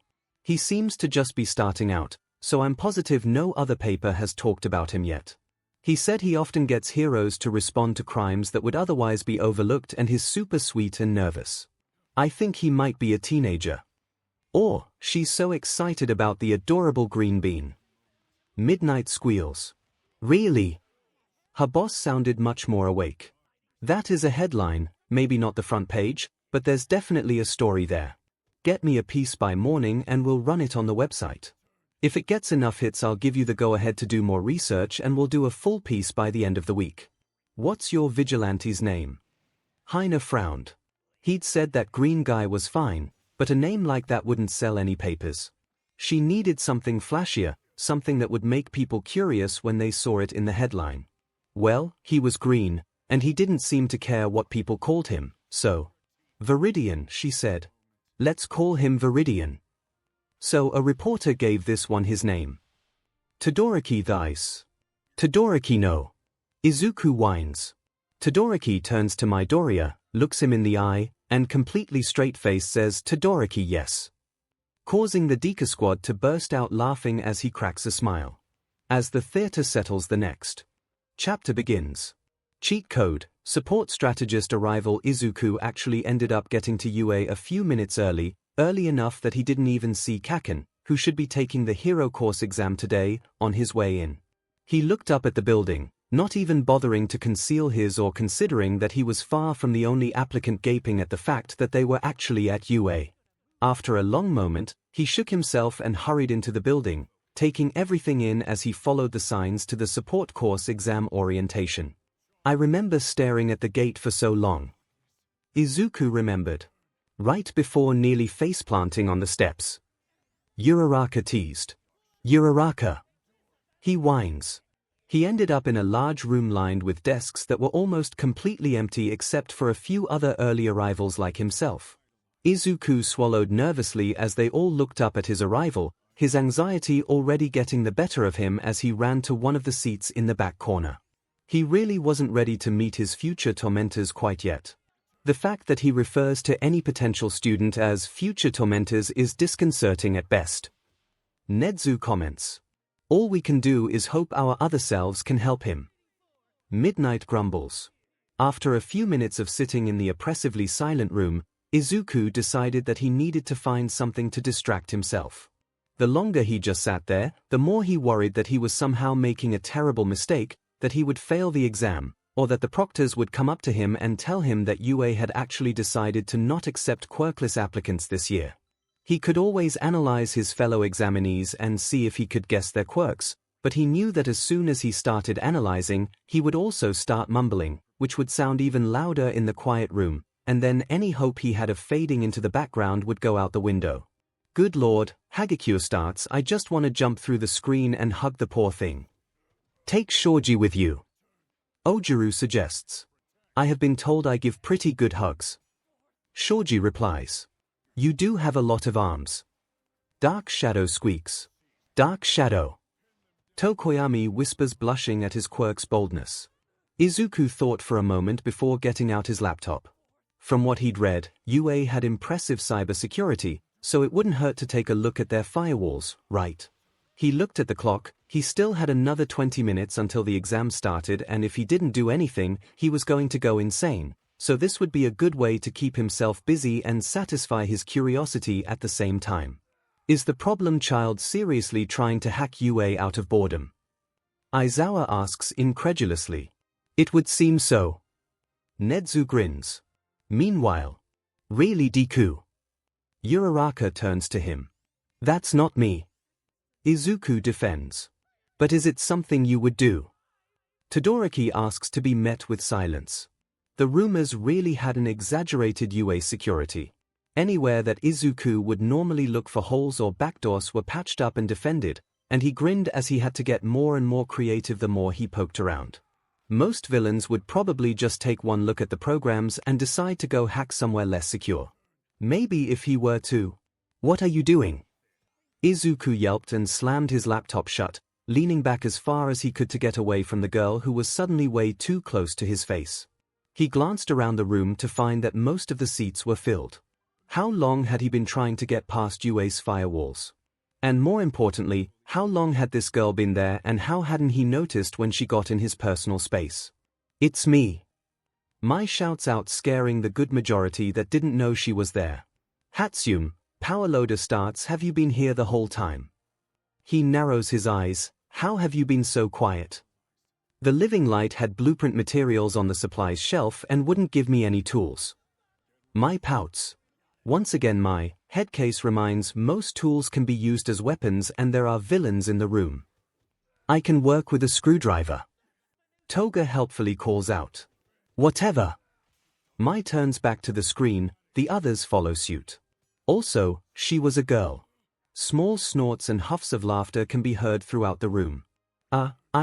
He swallowed nervously, but the girl didn't seem to be backing off anytime soon. Nothing. The girl grinned savagely, her pupils narrowing slightly, something that was made more obvious by the crosshairs in them. If it was nothing, you wouldn't have been doing it. Were the crosshairs a result of her quirk? If so, then what was it? It was obviously something to do with her vision, and she seemed to be able to change her pupil size at will, so maybe it was like a telescope. That would be really cool. What were the limitations and... Oh, she was still staring at him. Yes, she is. Shigaraki snarks, how observant. Do you have a telescope quirk? Izuku blurted out the question before his self-control caught up to his curiosity, then promptly turned bright red and started freaking out. Of course, the first time a girl ever willingly talks to him and he has to make a fool of himself by asking about her quirk like some kind of creepy idiot. Why do you think your quirk questions are so creepy? Todoroki wonders. Maybe I wrote down that a girl's quirk was pretty and everyone decided I was stalking her. Izuku growled. Seriously? Uraraka reacts, that's it. Kids are cruel, that's more than enough. Izuku replies. What was her quirk, Kero? Zu asks gently. She could make auroras in her hands. Izuku smiles softly. That does sound pretty. Uraraka admits begrudgingly. Shame one's quirk cannot account for one's personality. Ida says evenly. Ida. Izuku turns to him in shock. If this theater is to be treated as a casual setting, Ida explains, then I am allowed to clap back. I believe the term is. The girl didn't seem put off by it though. In fact, her grin just got bigger. I'll tell you about my quirk if you tell me what you were doing on your computer. Izuku thought for a moment. He really wanted to know more about her quirk, but would she think he was weird? What was he thinking? She already thought he was weird. And he didn't know why. Maybe it was because she had gotten so close to him despite never meeting him before, but she didn't really seem like the type to stop talking to people just because they were weird. Or maybe that was wishful thinking. He smiled sheepishly. I was trying to get past Yue's firewalls. Guys, I have an idea. Kaminari whispered. What? Ashido asks. Just watch. He stands and turns toward the Deku squad. Hey, Midoriya. Yeah, Kaminari. If I answer any question you have about my quirk, would you? Yes. Izuku interrupts. But I didn't even. Yes. Izuku replies firmly. Darby calls out, hey golden boy, maybe we could. No. Come on, it would. Nope. Fine. The girl blinked at him for a moment, then laughed loudly. That's awesome. Hacking UA before the exam even starts, what a way to make a first impression. Izuku's eyes widened and his stomach dropped. Oh no. What was I thinking? I just wanted something to do and I've probably ruined my chances. They're gonna think I'm some kind of villain. And he was startled from his mumbling by the girl flicking him on the forehead. Did you have any luck? He tilted his head. What? Did you have any luck hacking UA? No. Izuku didn't know why she didn't seem freaked out at all. In fact, she was acting like him hacking UA was a good thing.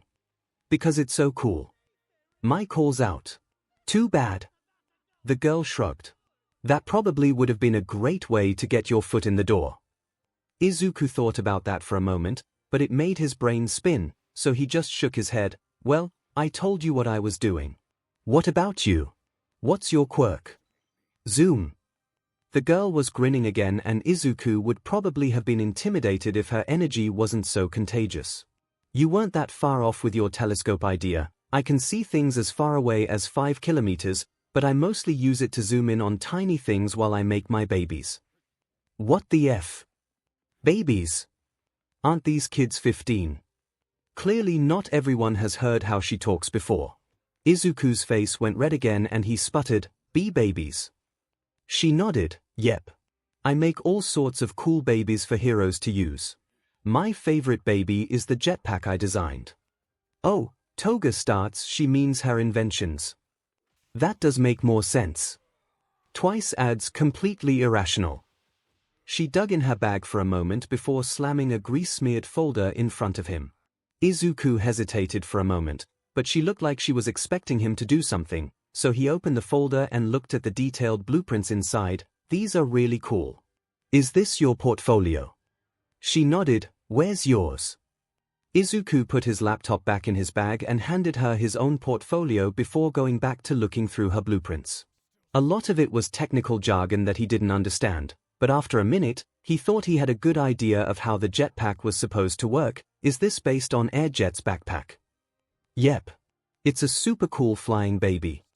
The girl looked to be about halfway through his portfolio. And these are really cool notes, Hakukuin, but weren't you supposed to bring blueprints for your babies? Perhaps we should advertise the less popular tracks. Nedzu suggests expand public knowledge as it were. Izuku rubbed the back of his neck. Well, actually, that's only for the invention track. I'm applying for intelligence and analytics, so, yeah, The girl looked back and forth between Izuku and his portfolio, then grinned. That means that we'll have to work together so I can make super awesome babies based on your notes. She stuck her hand out for him to shake. I'm Mai Hatsum, future CEO of Hatsum Industries. What's your name, Hakakuan? Izuku grinned and took her hand. Izuku Midoriya. Pleasure to meet you, Hatsune. Oh, just call me Izukuan. Hatsune said dismissively, ignoring the way Izuku's face turned red again at the nickname. We'll be working together a lot once school starts, so there's no point in pretending to be formal, don't think. Izuku wasn't really sure, but he wasn't about to say otherwise and risk ruining whatever this was. Sure thing, Emi-chan. The Deka squad startled at my suddenly plopping down in their area. She turned to the group seeing their confusion. If those versions of us are gonna be friends, I'm sitting with you, she says matter-of-factly. Ida looks a bit unsettled, but the others turn back to the screen, patting him on the back. Mai nodded and handed his portfolio back, seemingly satisfied with the nickname, and Izuku breathed a sigh of relief as he returned her portfolio. Wait, were they friends now? The only person he ever had a nickname for before was Kaken, and they'd been friends once, so did that mean that Mai was his friend? Or were they just future business partners? What were people supposed to do with their friends? Izuku suddenly felt more nervous about his new friendship with Mai than he did about the exam, which he supposed was a good thing, since distracting himself from his exam anxiety was what he'd set out to do in the first place. It's so cute but so sad. Midnight pouts. The background chatter in the room died down and Izuku and Mai looked toward the front of the room to see 𝐺𝑒𝑒𝑙𝑜𝑑A standing on the stage holding an "Oh my goodness, it's the support hero 𝐺𝑒𝑒𝑙𝑜𝑑A." Izuku couldn't help muttering, but Mai actually didn't seem to mind, something he'd have to unpack later. He's one of only a handful of heroes in Japan that has both a hero license and a support license, which means he can make his own support items, but he normally focuses on making them for, welcome, everyone, to the entrance exam. 𝐺𝑒𝑒𝑙𝑜𝑑A cut off Izuku's muttering and Izuku slammed his mouth shut so he wouldn't start muttering again as the hero continued. I'm 𝐺𝑒𝑒𝑙𝑜𝑑A, the head of the support course here at UA, which should be the department you applied to. If you didn't apply to the support course, you're in the wrong place, so just leave and there are staff members at the front office who can help you find where you're supposed to be. There was an awkward shuffling for a moment as everyone looked around, but no one got up to leave, so Izuku assumed they were all in the right place.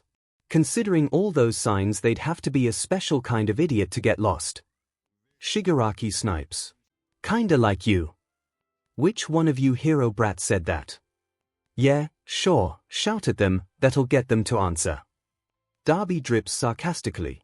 Shiggy grumbles as he sits back down. Alright, first off is going to be the written exam, which will be taken here. Staff members will be handing out the exam as I explain a few things, so just ignore them and don't break the seal on your exam until I say you can begin. The exam is identical for all 4 courses at UA, but yours has an additional section with questions on support specifically. You'll have 3 hours. Next, you'll take the practical exam, which will be divided based on your emphasis.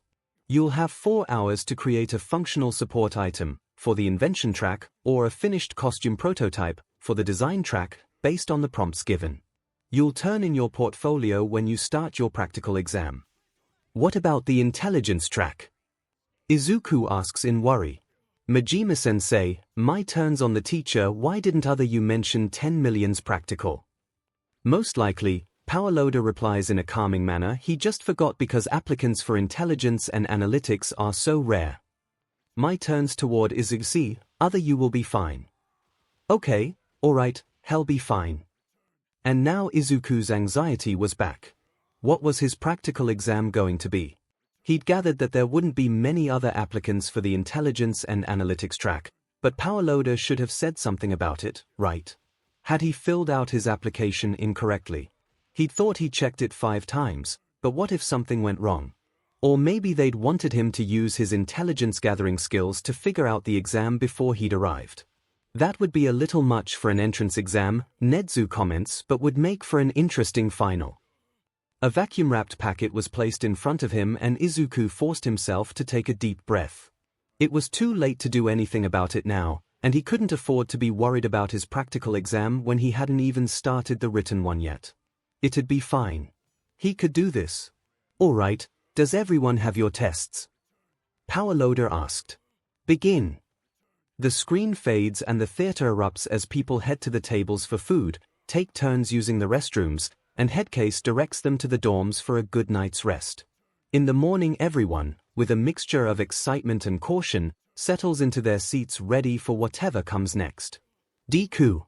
I think he's some pro. The recommendation exam. Okay, kid, the recommendation exam is in a little over 2 months. It takes place about a month before the standard exam so that if a student doesn't make the cut for the recommendation spots, they can still try again with the general population. Izuku looked up at Eraserhead from where he was stretching on the floor of the gym. I guess that makes sense. How many spots are open? Normally, 4, although I think Nezu is looking into making another spot this year due to extenuating circumstances. Izuku frowned. You mean because people would get mad if a quirkless kid took one of the recommendation spots? Quirkist besteris. That's fed. This is why society should fall.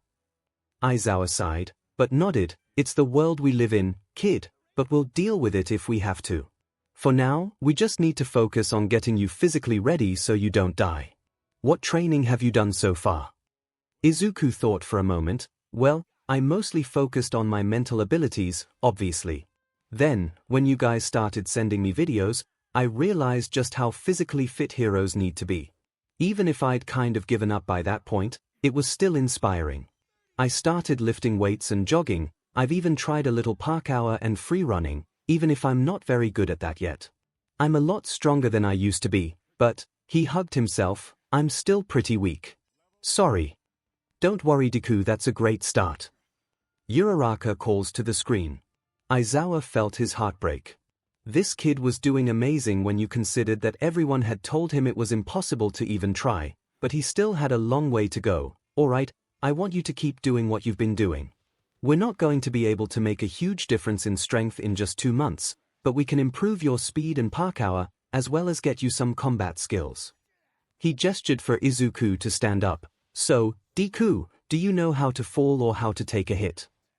I mean, I've been hit plenty of times before, so I think I know that one. No green bin, that's not what he means.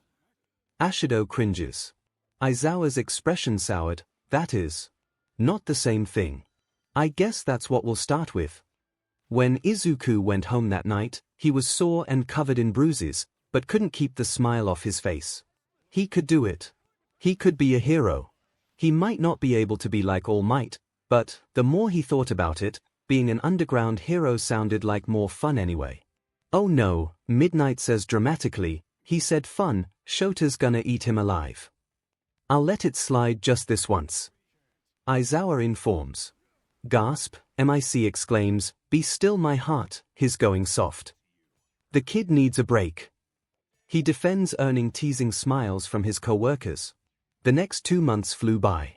Izuku trained with a different pro hero every day of the week. Sports training montage.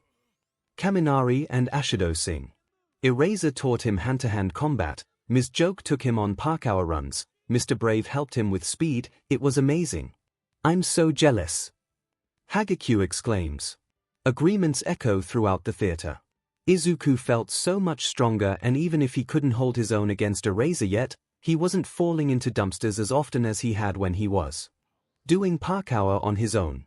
Snorts and giggles ring through the room. The morning of the recommendation exam, Izuku opened his computer to find dozens of good luck messages. Apparently, word had gotten around that Deku was a lot younger than anyone had thought, and they were all excited for him. It was contagious. Not that he wouldn't have been excited without the messages, he still would have been, it's just. He'd probably be a lot more nervous than excited. Inko waved to Izuku as he left, then let her hand fall as soon as he was out of sight. Her baby is off to go be a hero. As she wiped the tears from her eyes, even she didn't know if they were happy tears or sad ones. You know, Uraraka starts, it's kinda cool your mom's supporting your dream even if she doesn't agree with it. Yeah, I'm really lucky that way. You'll have 3 hours for the written portion of the exam. Begin. Skip. No one's quite sure who said that. Izuku sat in the auditorium with the other students after the written portion. He didn't think he got 100% because he probably got at least a few questions wrong in the English portion, but there had been a hero analysis essay at the end that, while optional, would probably bring up his score. But that wasn't what he was worried about. UA has not yet had a single 100% on its written test. Nedzu informs. Hello, listeners. Rock on. The written part of the recommendation test is over. The 3 kilometer, and then, finally, the interview. Izuku resisted the urge to mutter like a fanboy as the voice hero explained. This portion will be a 3 kilometer obstacle course run in groups of 6. We will be looking not only at your times but at your ingenuity and use of your quirks, so please go all out. As you leave the auditorium, please take a number from either Midnight or Snipe. These will determine what group you'll be in for the race. Any questions? All right. Let's go. What was the obstacle course like, Todoroki? Uraraka asks. I'm not sure, I just went over the entire thing. He answers evenly. Oh, man. She whines. As they slowly filed out of the auditorium, Izuku looked around him and tried to evaluate the quirks of those around him. There were a few obvious mutant quirks, but there were some like a boy with a skull face and another with two-toned hair that weren't as obvious. Oh look, Ashido cheers Todoroki's first appearance. Some didn't appear to have physical manifestations of their quirks at all. Izuku tried to calm his breathing. No matter what, he knew that all of them had strong quirks, they wouldn't have been recommended otherwise, and soon Izuku would have to face them. He counted his blessings that he wouldn't be facing them in combat. Even with 2 months of training, he still ended up on his back most of the time and he wasn't sure he was ready to face people using their quirks quite yet. Don't rush it, Green Bean, you're doing great. Midnight assured. The first group was called up and went to the starting line. Present MIC nodded to Snipe, who pointed his gun to the sky and fired. The 6 were off quickly and Izuku felt his stomach sink as he saw their quirks. They were amazing. Izuku couldn't possibly compete. One boy controlled the wind to blow him forward while leaving his opposition in dust. Another stayed neck and neck with him by skating on ice that he shot from his foot. To Izuku, it seemed like the race was over before it even began, with the wind user finishing just barely ahead of the ice guy. Even present MIC seemed shocked. Those kids seriously went plus ultra that day. MIC comments. Who would have thought? Midnight asked sarcastically. The children and protégés of pro heroes would be intense. I would hope those exposed to heroics, real heroics, would take it more seriously. Aizawa informs. He forced himself to pay attention as the next group ran the course, thankfully much slower since this group didn't have anyone with quirks that allowed them to completely ignore all the obstacles. They all used their quirks creatively and Izuku tried not to think about what everyone else would think when he didn't use a quirk at all during the exam. You have few options here, Darby starts, voice dripping with sarcasm. You could ignore them, you could appease the little S's, he starts rubbing his hands together, or better yet, you could F him up. Hey, are you okay? Izuku jerked up to see a girl with a high ponytail looking at him with concern. You were breathing kind of fast. You're a Momo. Her friends cheer. Yeah, Izuku said, I guess I'm just kinda nervous. Everyone here has such amazing quirks. The girl laughed, yeah, I guess so. My name is Momo Yorozu. You. Izuku Midoriya. Nice to meet you, Midoriya. My group's next, wish me luck. The queen has spoken. Ashido calls out. And the cinnamon roll has replied. Hagekyu answers back. Izuku nodded as she left and went to the starting line. This time he watched carefully to see how everyone used their quirks to make it past the obstacles. Yorozu apparently had some sort of creation quirk because she pulled a pair of rollerblades from nowhere to breeze past the flat sections and made a spring-loaded grappling hook to fly up the cliff. Another used her oil secretion quirk to slide more quickly down the slide and make the track slicker for the other examinees. Oh! Midoriya cried out. He could. Please, Midoriya, Headcase interrupts, no spoilers.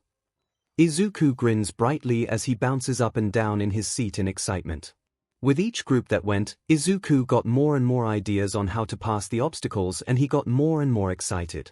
He even saw opportunities where students were underutilizing their quirks and got ideas to help them improve. Yeah, he couldn't replicate any of their quirks, but he could take the best ideas from all of them and get a decent time. Golden Boy's practically vibrating in his seat. Shiggy gripes it's distracting. Finally, It was Izuku's turn to be called, and he took a deep breath as he walked to the starting line. He bounced on his toes as ideas bounced around his mind on how to clear the obstacles. The moment Snipe's gun went off, he ran toward the first obstacle, which looked like the first hill of a roller coaster. Other students were already starting to climb up the side as Izuku reached the base of it and looked around. He smiled as he grabbed a small board from the base and tucked it inside his shirt, then started climbing up toward the apex. Why would he pick up that board? Uraraka asked, turning to Izuku. Izuku looks at her, goes to answer, changes his mind, and decides to warn the theater instead, stands up and says, "I apologize on behalf of my other self for the heart attack you're all about to receive." As the theater erupts, he simply turns back to the screen, shouting, "No spoilers," much to the dismay of all present. What does that mean? What's he gonna do? Problem child. Young Midoriya. Most of the students were climbing straight across, rather than up, and they were already on the second half, while some had already cleared the obstacle. Izuku hoped this gamble would pay off and that 𝐸𝐴ZR wouldn't kill him if he fell before he pulled himself up to stand on top of the wooden structure. He pulled out the board he'd brought and set it on the thin metal track that lined the top. Oh God, no. Please don't. That's what he meant, then carefully stood on top of it as if it was a skateboard, pinwheeling his arms as he almost lost his balance. With a quick prayer, he shoved off and began to slide down the hill, rocketing past the two students who were still climbing, putting him in fourth place. He actually did it. Don't fall. Please be okay. He hit the ground with a roll when he reached the end of the track and looked at the next obstacle, which involved hopping from different-sized pillars that ascended up to a thin wall. Unfortunately, there wasn't anything he could do to speed this up, but he was grateful for his parkour training as he jumped easily, maintaining his place in the running. All right. He made it. You got this. The next obstacle was a thin cement wall about the width of a balance beam that students were running across. Izuku stood in shock for a moment as he watched the second-place examinee, a blue-haired boy with engines in his legs, literally glide across the wall on his heels. Was he related to Ingenium? Izuku shook his head and started running. "Ida!" echoed through the audience. "You never told us you took the recommendation exam." Uraraka turned to him. "I didn't think it was relevant," he informed. "After all, I didn't get in that way." That's fair. The next obstacle wasn't so much of an obstacle as a slide that dumped into a pool of water. Izuku thought back to the engine boy who had been gliding on his heels. If he could reduce the surface that touched the slide, he could reduce friction and move faster. He also remembered the girl with the oil quirk from a few rounds before and looked quickly. There. A line on the left half of the slide was slightly shinier than the rest from where she had made it slicker. Izuku laid down and pushed off, lifting his body so that only his heels and shoulders were touching the slide. The decreased friction combined with the oil and he managed to pass another examinee, putting him in third place. Get it? Slay him. Hell yeah. He swam quickly toward the next obstacle, a cliff face that went straight up. He didn't have a grappling hook like Yorozu did, but he had seen her drop it when she'd cleared the cliff. He took a deep breath and dived. Sure enough, there it was, sitting at the bottom of the pool. He grabbed it and pulled himself up onto the ledge at the bottom of the cliff. He took a moment to familiarize himself with his new tool, then looked up. The obstacle after the cliff climb was a rope strung across two spires, then climbing down the second spire to arrive at the top of a plateau. Izuku thought for a moment before aiming. Hopefully, he wouldn't be penalized for this. Is that cheating? No, it's creative. He smiled as he felt it catch, then braced himself and pressed the button to retract it. He was yanked from his location, flew past both the cliff climb and the rope bridge, and hit the side of the plateau. Hard. Sharp inhales hissed through the audience. Izuku groaned as he pulled himself up and took note of where the other students were. He was now in second place. Keep going. Don't slow down. One more. He couldn't see the first-place examinee, but he'd seen all previous examinees disappear for a minute before re-emerging from the waterfall, so he assumed there was some sort of cave.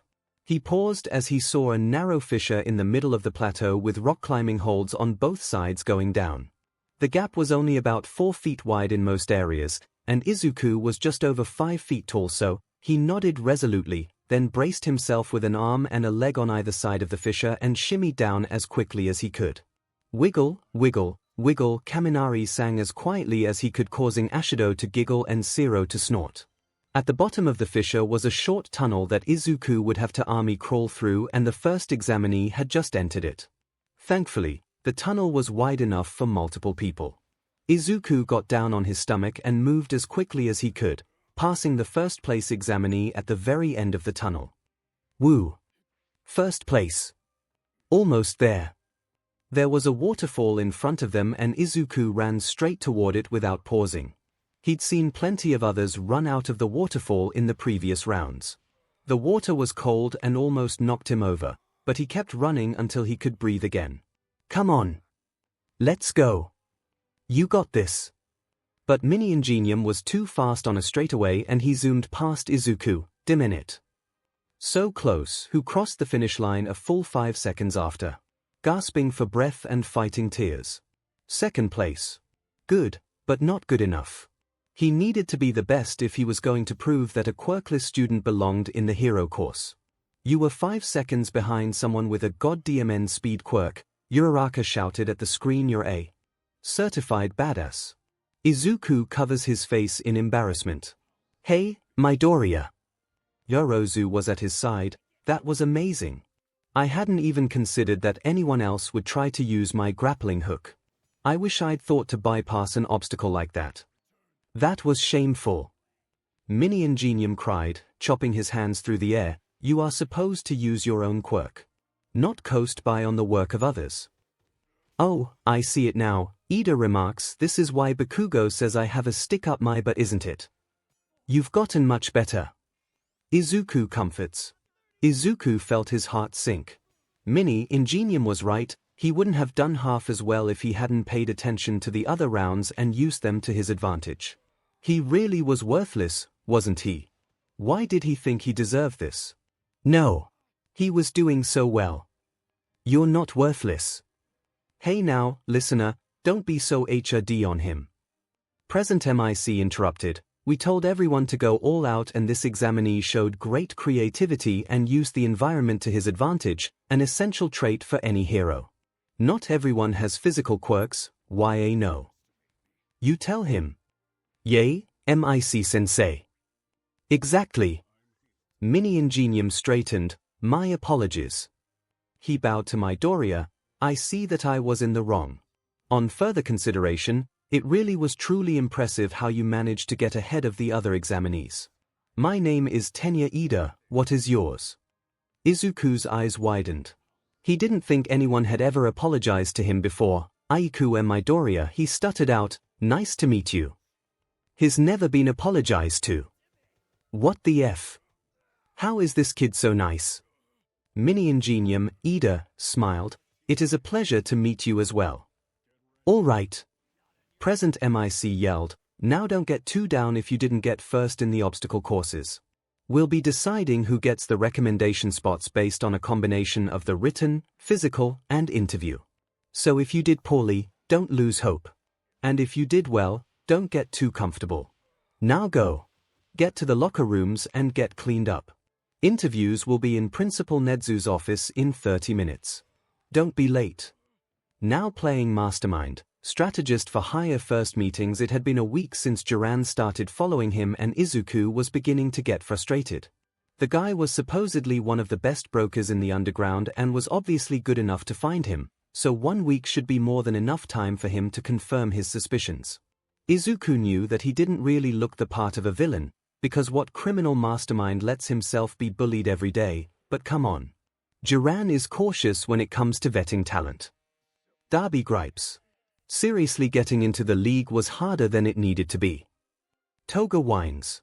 Excuse me for not wanting to get stabbed again. Shigaraki croaks. Toga tried. Darby smirks. And failed. Shiggy snapped. Himiko giggled as the boys continued to bicker. It was with these thoughts that Izuku decided to deviate from his normal daily routine, a routine that Jiran should be familiar with at this point if he was paying any attention. Hopefully, His annoying stalker would come out of the woodwork if given a good enough opportunity. If not, Izuku might just walk right up to the guy and punch him in the face. Actually, he winced as he thought back to his inability to fight against his bullies. Probably not. How often do you think about punching people? Todoroki asks. I plead the fifth. Izuku replies evenly. We're Japanese. Izuku turns to him, looks him in the eye, and repeats. I plead the fifth. Izuku wound his way through the city, heading in the opposite direction from Dagobah Beach. It was a part of the city that he was only familiar with through maps, meaning that there wouldn't be anyone there who would recognize him, and it was a medium better part of town, meaning that, with any luck, there wouldn't be anyone there who would recognize Jiran either. It is a nice, neutral territory for a first meeting. Damn it, a meeting with a broker is going to give him a greater foothold in the villain world. Tsukochi groans. The cafe Izuku walked into had good reviews, but he honestly didn't care about how good their coffee was.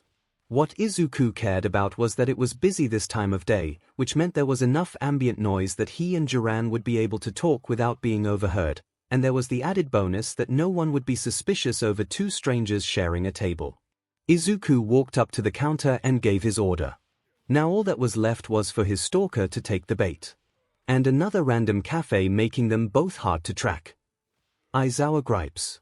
It didn't take long at all for Jiran to enter the cafe, at least considering how long he'd stubbornly insisted on following Izuku.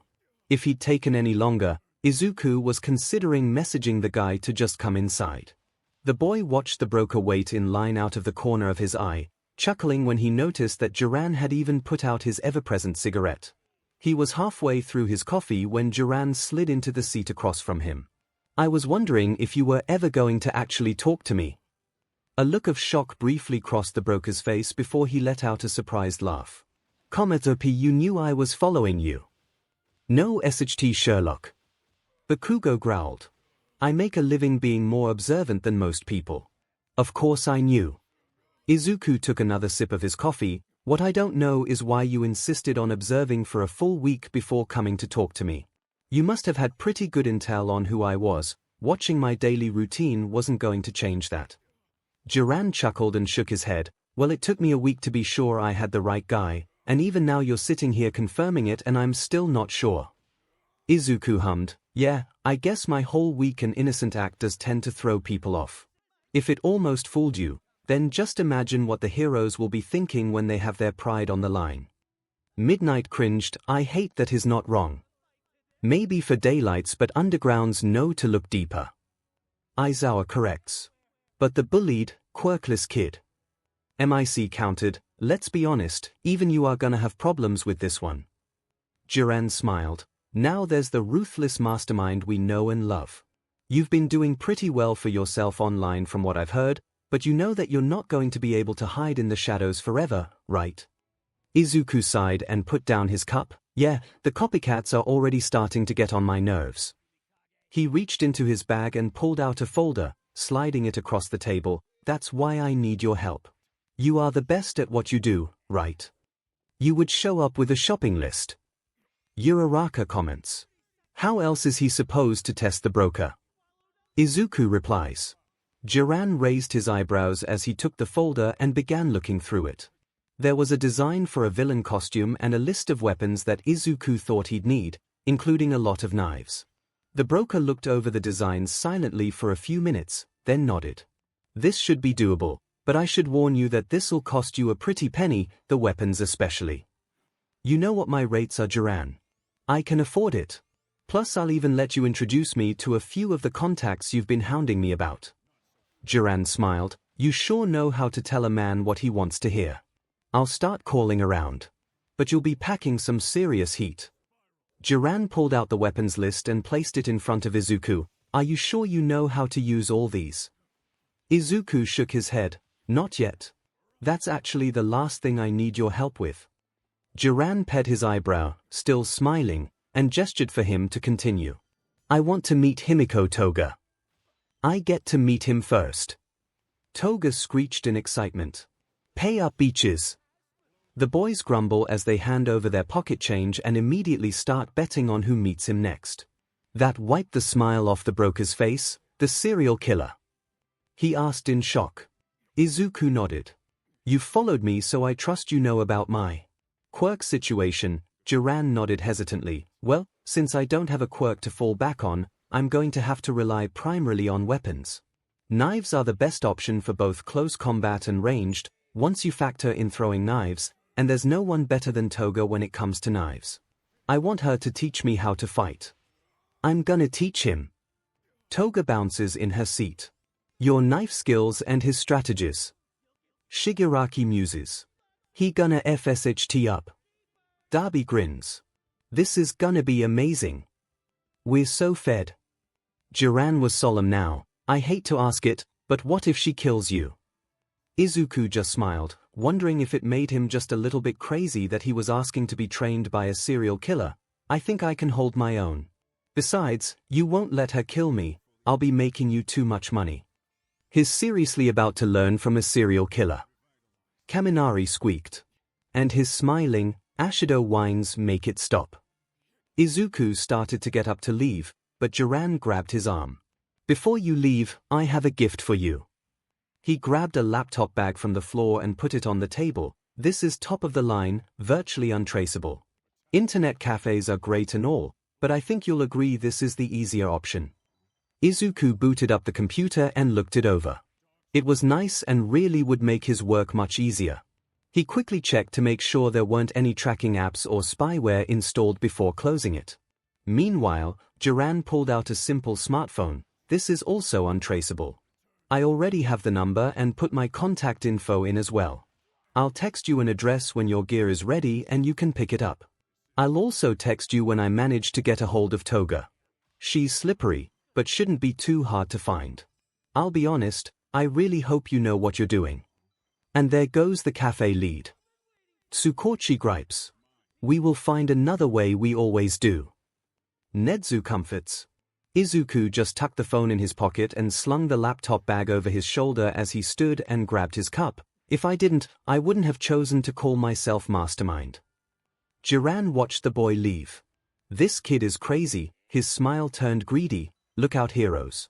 Mastermind is here to stay.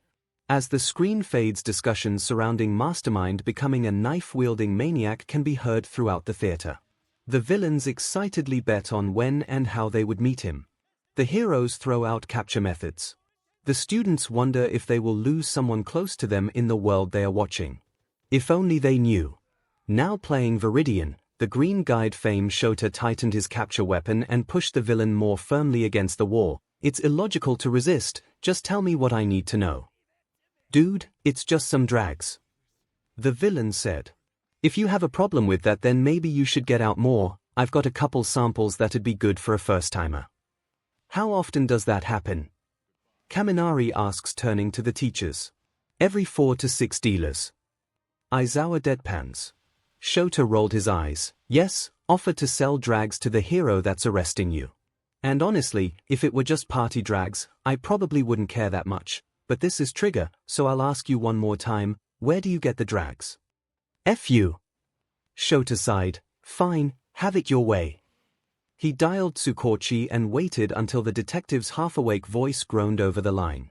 Could you send a car? I've got a perp to bring in for processing and interrogation. Are we gonna see the cop's side of this one? Kaminari asks. That's the best part of criminal stories. Ashido cheers. Dude, Zero chimes in, that probably means we'll see the cop's side of Mastermind's world. The suspense. Ashido chirps. Tsukochi looked up from his paperwork as Eraser walked in, the villain he'd just arrested. The guy was probably a low-level dealer like the others that Eraser had brought in, but there was always the hope that the next villain would know who was behind Trigger. Interrogation room 8 is open, Eraser. You can put him in there. Eraser grunted in acknowledgement and dragged the thug toward the back of the station as Tsukochi poured them both some coffee. He'd have to go interrogate the guy later since he was one of the detectives on the Trigger investigation, but that could wait a bit until this paperwork was done. Leaving the perps to wait for a few minutes helped establish control of the situation anyway. We get to learn some police procedures. Izuku chirps. Why are you excited by that? Todoroki asks. Because as heroes we'll have to work closely with the police. Midoriya informs. Especially any organized crime cases. Ida adds. Shota finally sat down on the other side of his desk and grabbed the coffee, then grimaced, "Tsukochi, you didn't mention that the station had swayed out their coffee for paint thinner." Snickers echo through the theater. Tsukochi just laughed. "Oh, you're just mad that Musutafu doesn't have your favorite cat cafe." Aizawa goes to cat cafes. Kaminari wonders aloud.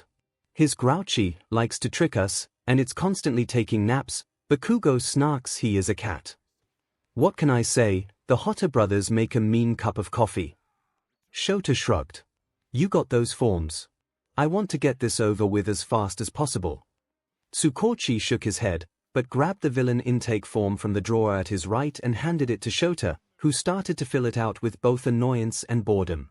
Paperwork wasn't fun by any means, and Shota would rather be patrolling the streets looking for more info for the Trigger investigation, but bureaucracy was a part of life, so he had to put up with it. That's not a part of heroics I'm looking forward to. Kaminari gripes loudly. His fellow students voice their agreement. The teachers and pros go on about necessary evils. They kept working in companionable silence for a few minutes until the doors to the station flew open again and Amplifier came bounding in with a villain in tow and took him straight to the holding cell. Why is she so loud? Shota grumbled. Tsukochi raised an eyebrow. She hasn't even said anything yet. Snort exactly. Even her presence is loud enough to draw attention. It's annoying. Oh, don't be a spoil sport, Eraser. Amplifier grinned as she grabbed a chair to sit beside him. You're just mad because you wouldn't be noticed by a rat. That's on purpose. Aizawa grumbles. That's intentional, you know. Shota said as Tsukochi handed Amplifier the villain intake form. People don't notice me unless I want them to notice me. See. Aizawa snarks as Ms. Joke laughs. Maybe that's why you haven't run into our little vigilante guide yet. Amplifier said. He just doesn't know you exist. Shota rolled his eyes. I think it's much more likely that UA is out of his comfort zone, and since I always stick to that area unless I'm following a lead, we just haven't had a chance to run into each other yet. That makes sense. Uraraka comments. Sure, Amplifier grinned, whatever you say, Eraser. Was that villain one of the green guides? Tsukochi asked.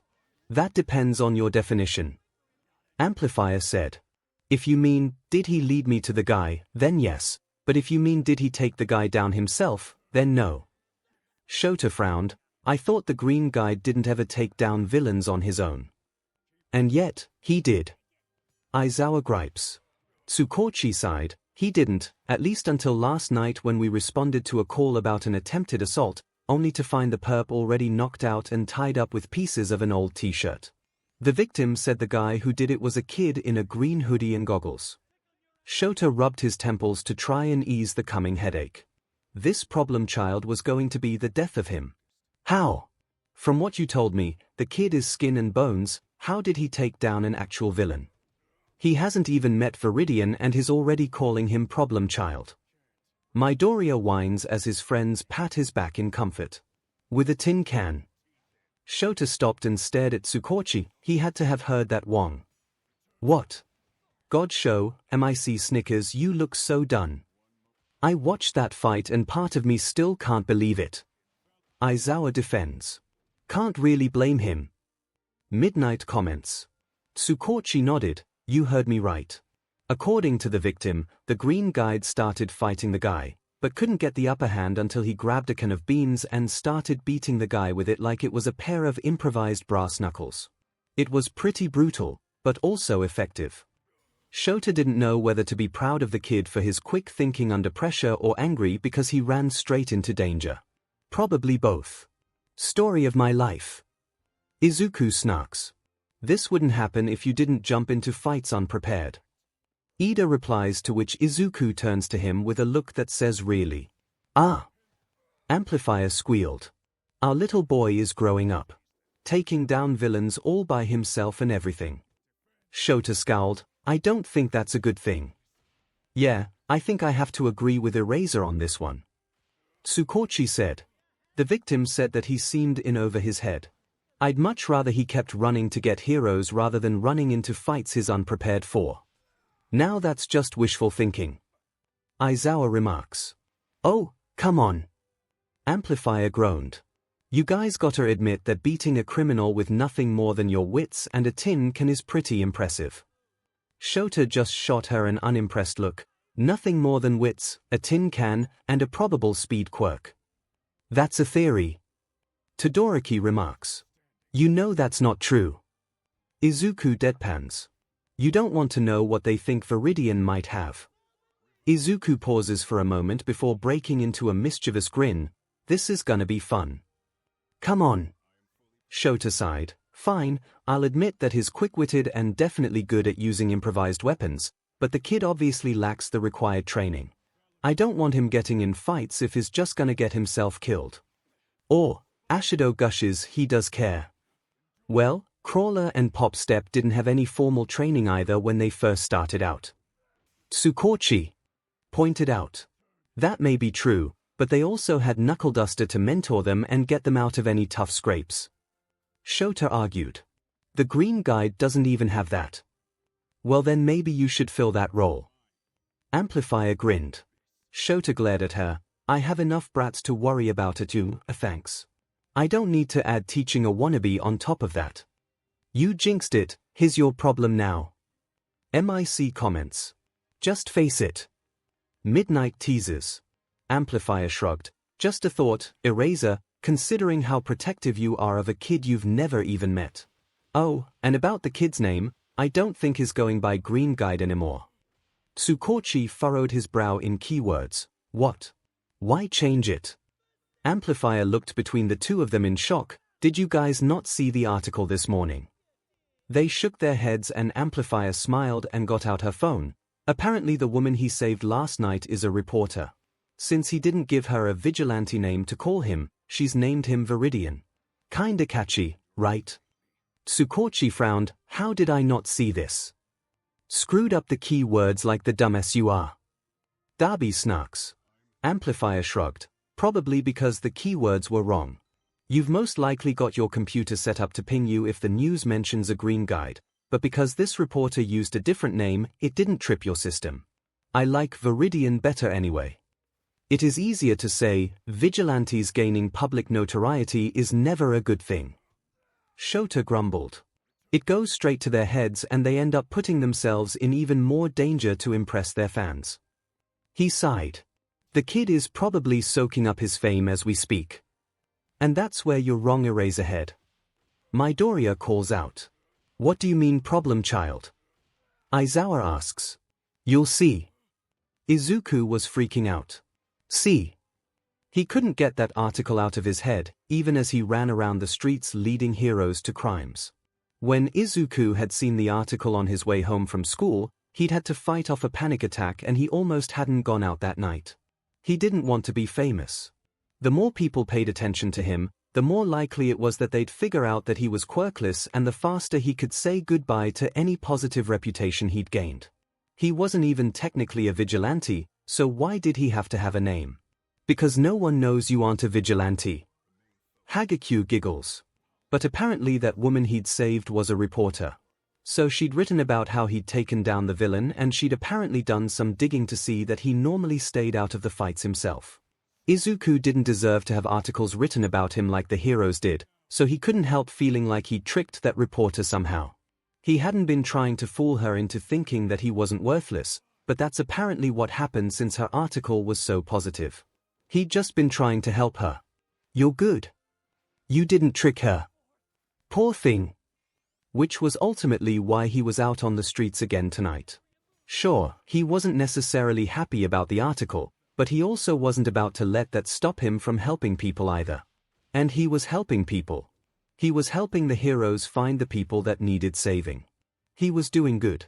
That's right. So good. We love you. But he should probably start carrying weapons if he ever planned to jump into a fight again. Between tending to his injuries and everything with the article, he'd completely forgotten about adding weapons to his costume that afternoon, but it wasn't a big deal. He was still covered in scrapes and bruises from his fight with Mole Man last night, so it wouldn't be a good idea to get into any more fights so soon, so he didn't need the weapons quite yet, but it was still a good thing to brainstorm. At least he's pacing himself. Aizawa sighs. He'd almost considered getting a baseball bat, but there were a couple of problems with that. While it would be a useful bludgeon-type weapon, it was too bulky. He wouldn't be able to easily run if he had to be constantly hefting the bat, so it would actually prevent him from saving people, which was the exact opposite of what he wanted. Not to mention the fact that he'd never been into any sports, so if he came home with a baseball bat, Mom would ask way too many questions that Izuku really didn't want to answer. Deku, what are you doing? Uraraka asks, seeing a strange look on Midoriya's face. Izuku blushes and with a sheepish smile replies, trying to come up with a reason to have a bat that he could tell Mom. This causes her to giggle into her hand. Any luck? Not in the slightest. His weapons would need to be small. He needed to be able to fit them in his pocket so he could run easily and so he could go incognito if he needed to, so that meant that anything like a staff was out. Maybe He heard someone calling for help and peeked in on the situation before running off to get a hero. He could worry about what weapons he needed later. For now, though, Izuku had people to save. The screen fades as the groups gather snacks and go over notes on the separate worlds. They must have been taking too long as Mai calls out, "Sit down and shut up, I'm in the next one." Everyone quickly returns to their seats so as not to anger the crazy support student. Cheat code, support strategist test-taking skills. Izuku didn't think that tests were normally supposed to be fun, and while his test anxiety definitely wasn't, he found himself forgetting to be nervous the more questions he answered.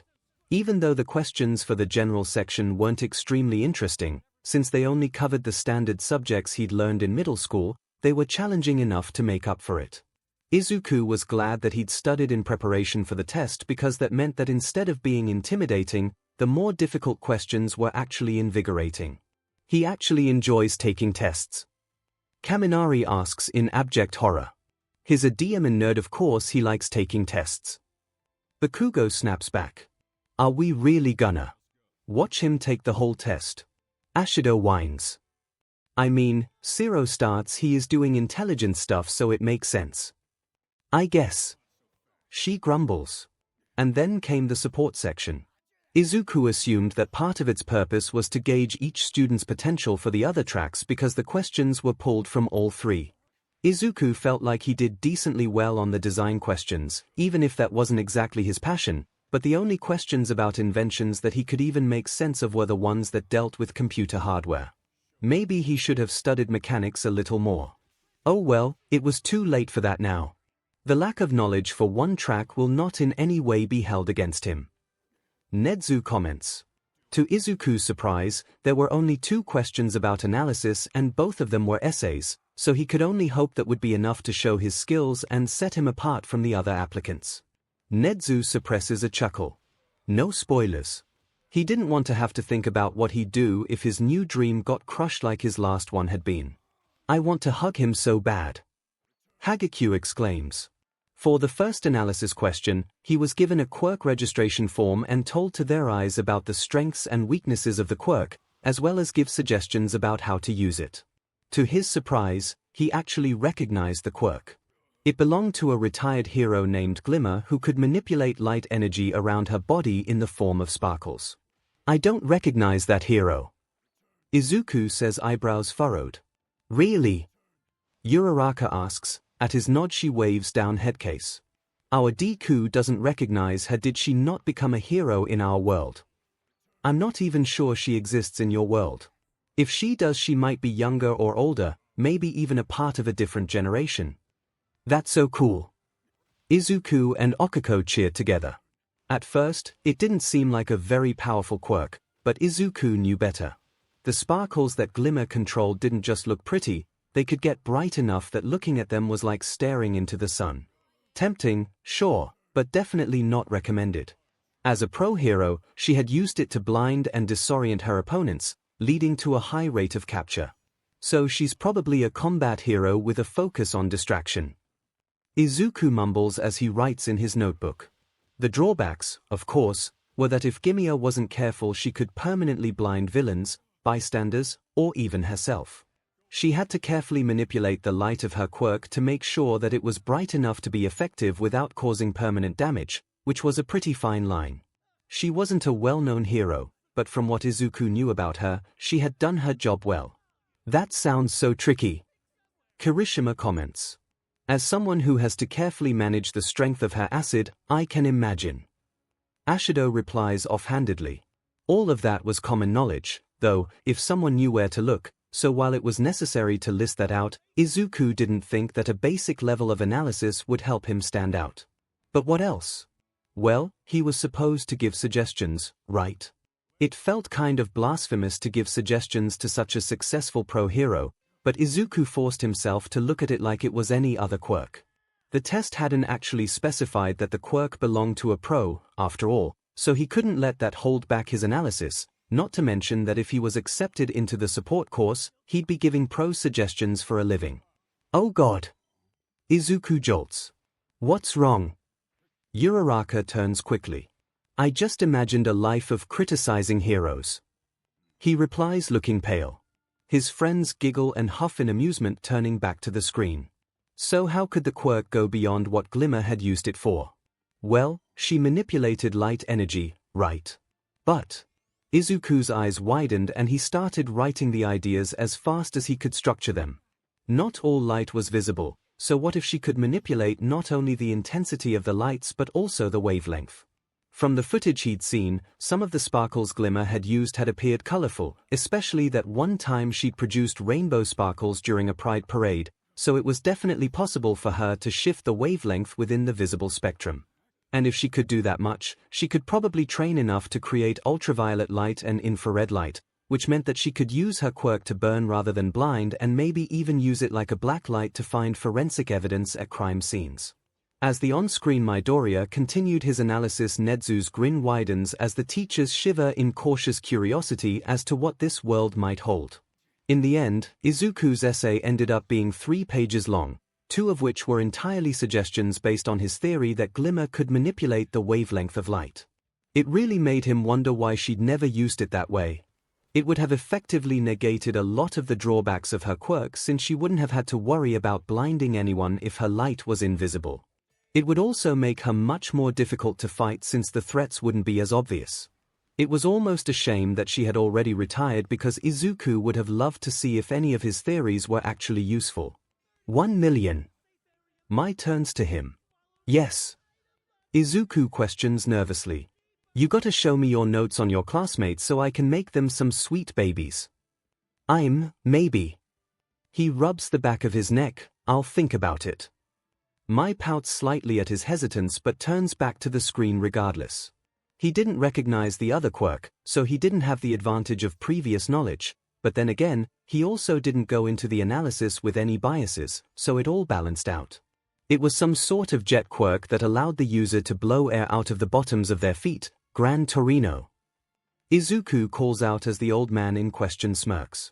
Which would probably be most useful for speed or maybe even for flight, depending on how long the hero could keep continuously blowing air.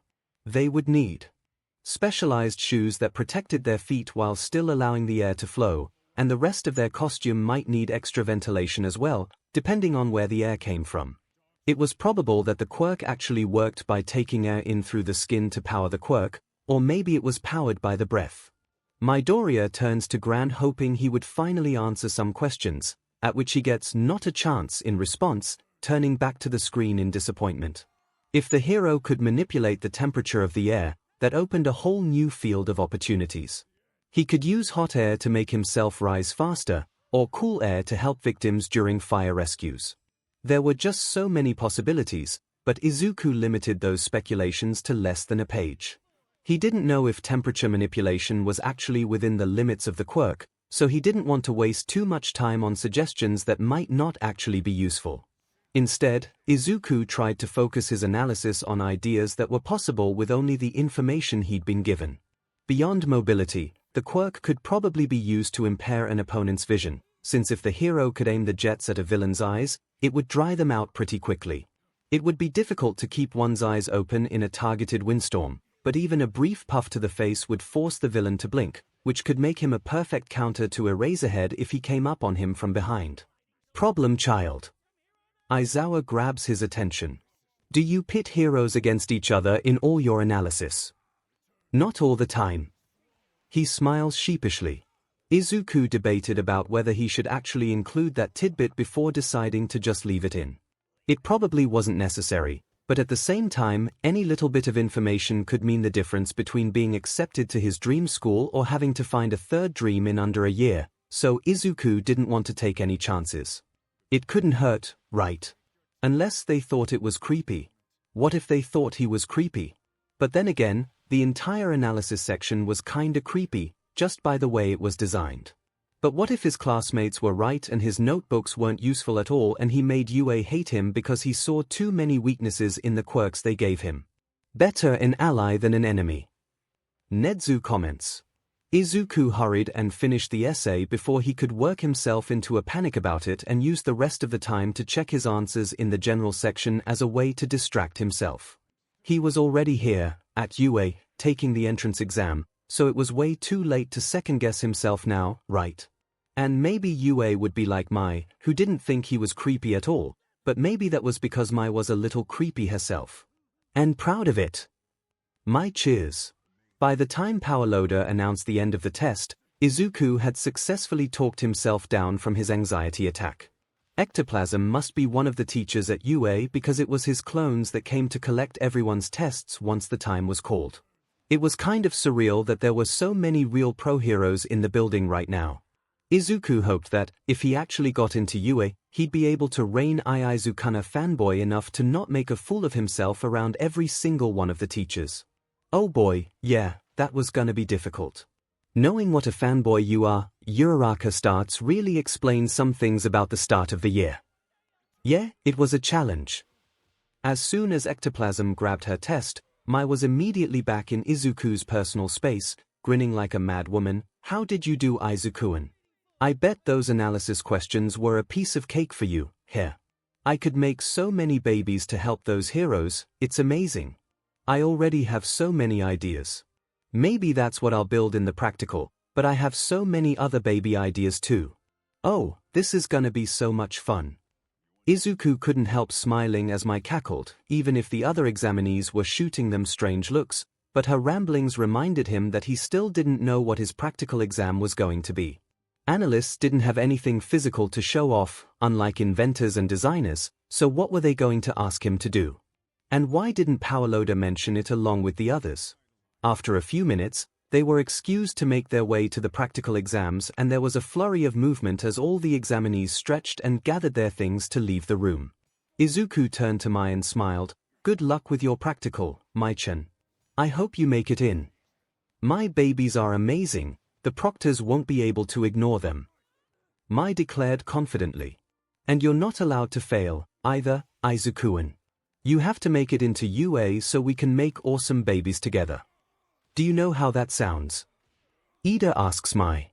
She turns to him with a subdued smile and confused eyes saying, what do you mean?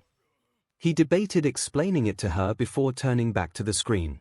Izuku sputtered and turned red, but Mai was already skipping toward the doors. He was definitely going to have to get used to the way she phrased things.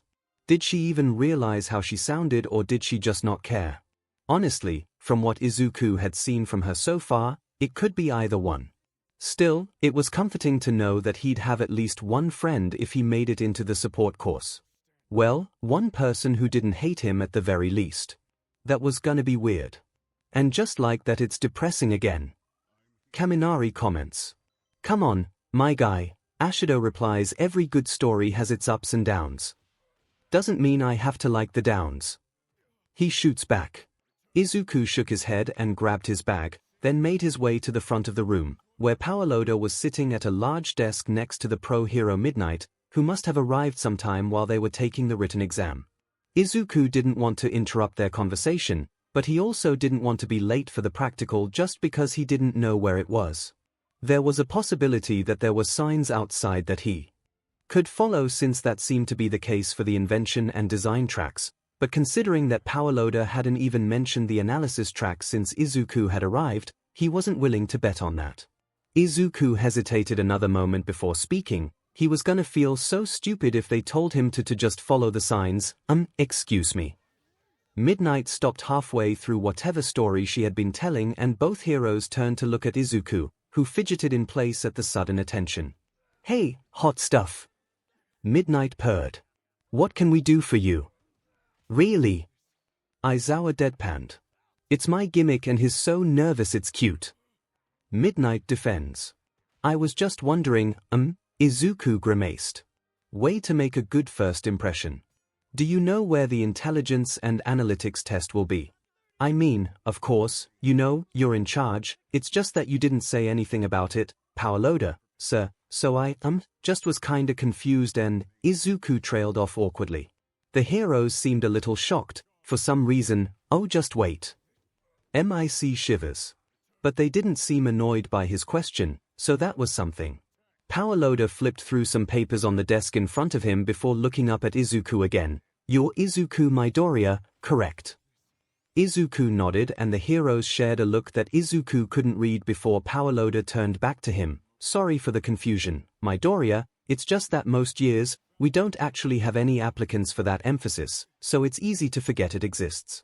Since you're the only one applying, it honestly slipped my mind, so I went on autopilot and gave the same spiel I give every year. Sorry. Oh. Izuku swallowed, suddenly even more insecure. I knew it wasn't as popular, but I thought there'd be at least a few others. Oh, you're so cute, I could just eat you up. Midnight cooed. Are you sure you don't want to swap to the IGN track? I'm a lot more fun than that scheming old rat. Rat? She doesn't mean. No way. Is this why the teachers seem so nervous? What? Izuku sputtered. The rat. 𝐺 glared at her. Sorry about her. Midnight teaches art here at UA, which puts her at the head of the design emphasis, which still doesn't give her any right to steal students from the rest of us. Midnight stuck her tongue out at him, but otherwise didn't interrupt. And most students who end up emphasizing intelligence and analytics are recruited by Nezu after they show potential in other courses. We're not used to people applying for analytics right off the bat. That's kinda cool. Hagekyu cheered. Izuku didn't know how to respond to that, so he just nodded. So, about the practical. I'll take him. Midnight squealed. We can get to know each other better. You really gotta stop flirting with the students. MIC comments. Never. Don't you have your own practical to run? 𝐺 said dryly. You'd better go before your students spread paint everywhere. I'll show Midoriya where to go. Let's be honest, if anyone is going to destroy the room, it's going to be your brats, not mine, but okay. Midnight pouted for a second, then shot Izuku a wink. Good luck, hot stuff. You're gonna need it. Poor thing has no idea. Midnight mumbles. Ignore her. 𝐺 said as he stood. She's just a tease. Izuku jogged after 𝐺 as they walked through the maze of hallways to wherever they were going. No one had actually said where that was yet. His mind was still reeling from the revelation that he was the only applicant for intelligence and analytics, so, should I be worried? 𝐺 shrugged. I honestly don't know. Like I said, most people don't apply to this track, so I don't actually know what the practical consists of, but you wouldn't have made it this far if you didn't have some kind of skill or interest in it, so you'll probably be fine. Do the other applicants usually make it in? Izuku asked. I know there's not many, but Izuku was interrupted when a door in front of them swung open. When he glanced at 𝐺, the man looked tired, but not necessarily surprised, so Izuku turned back to the doorway, his eyes widening as he realized who exactly stood there. Hello, Midoriya. Nezu's grin was wide enough for it to be slightly unsettling. You must be the one who was poking around my servers this morning. The screen fades. That's it. Ashido cried. I wanna know what happens next. Cliffhanger SCK. Kaminari agrees. Many other cries ring out complaining and eager to see Nezu's test. It took longer than usual to settle the theater as the next chapter starts. Deku. I think he's some pro. The interview. All the examinees sat awkwardly in the lobby outside Nezu's office, waiting for their turn to be called. The atmosphere was tense not only because everyone was nervous, but because the boy with the wind quirk kept glaring at the boy with the ice quirk, who didn't seem to notice and kept staring straight ahead. Izuku couldn't think of why the wind was so angry at ice, considering that wind won their round of the physical, but he figured there must be a good reason. Unless of course wind was like Kaken and just angry all the time, that was always a possibility. Better give him a wide berth. Thank God we don't have to deal with that tension anymore. Izuku comments. Todoroki cringes again. I'm sorry about what happened at the provisional license exam. It wasn't entirely your fault. Izuku defends. So, a girl with green hair broke the silence. That physical was something else, right? Yeah, another examinee laughed. Some serious American Ninja Warrior stuff.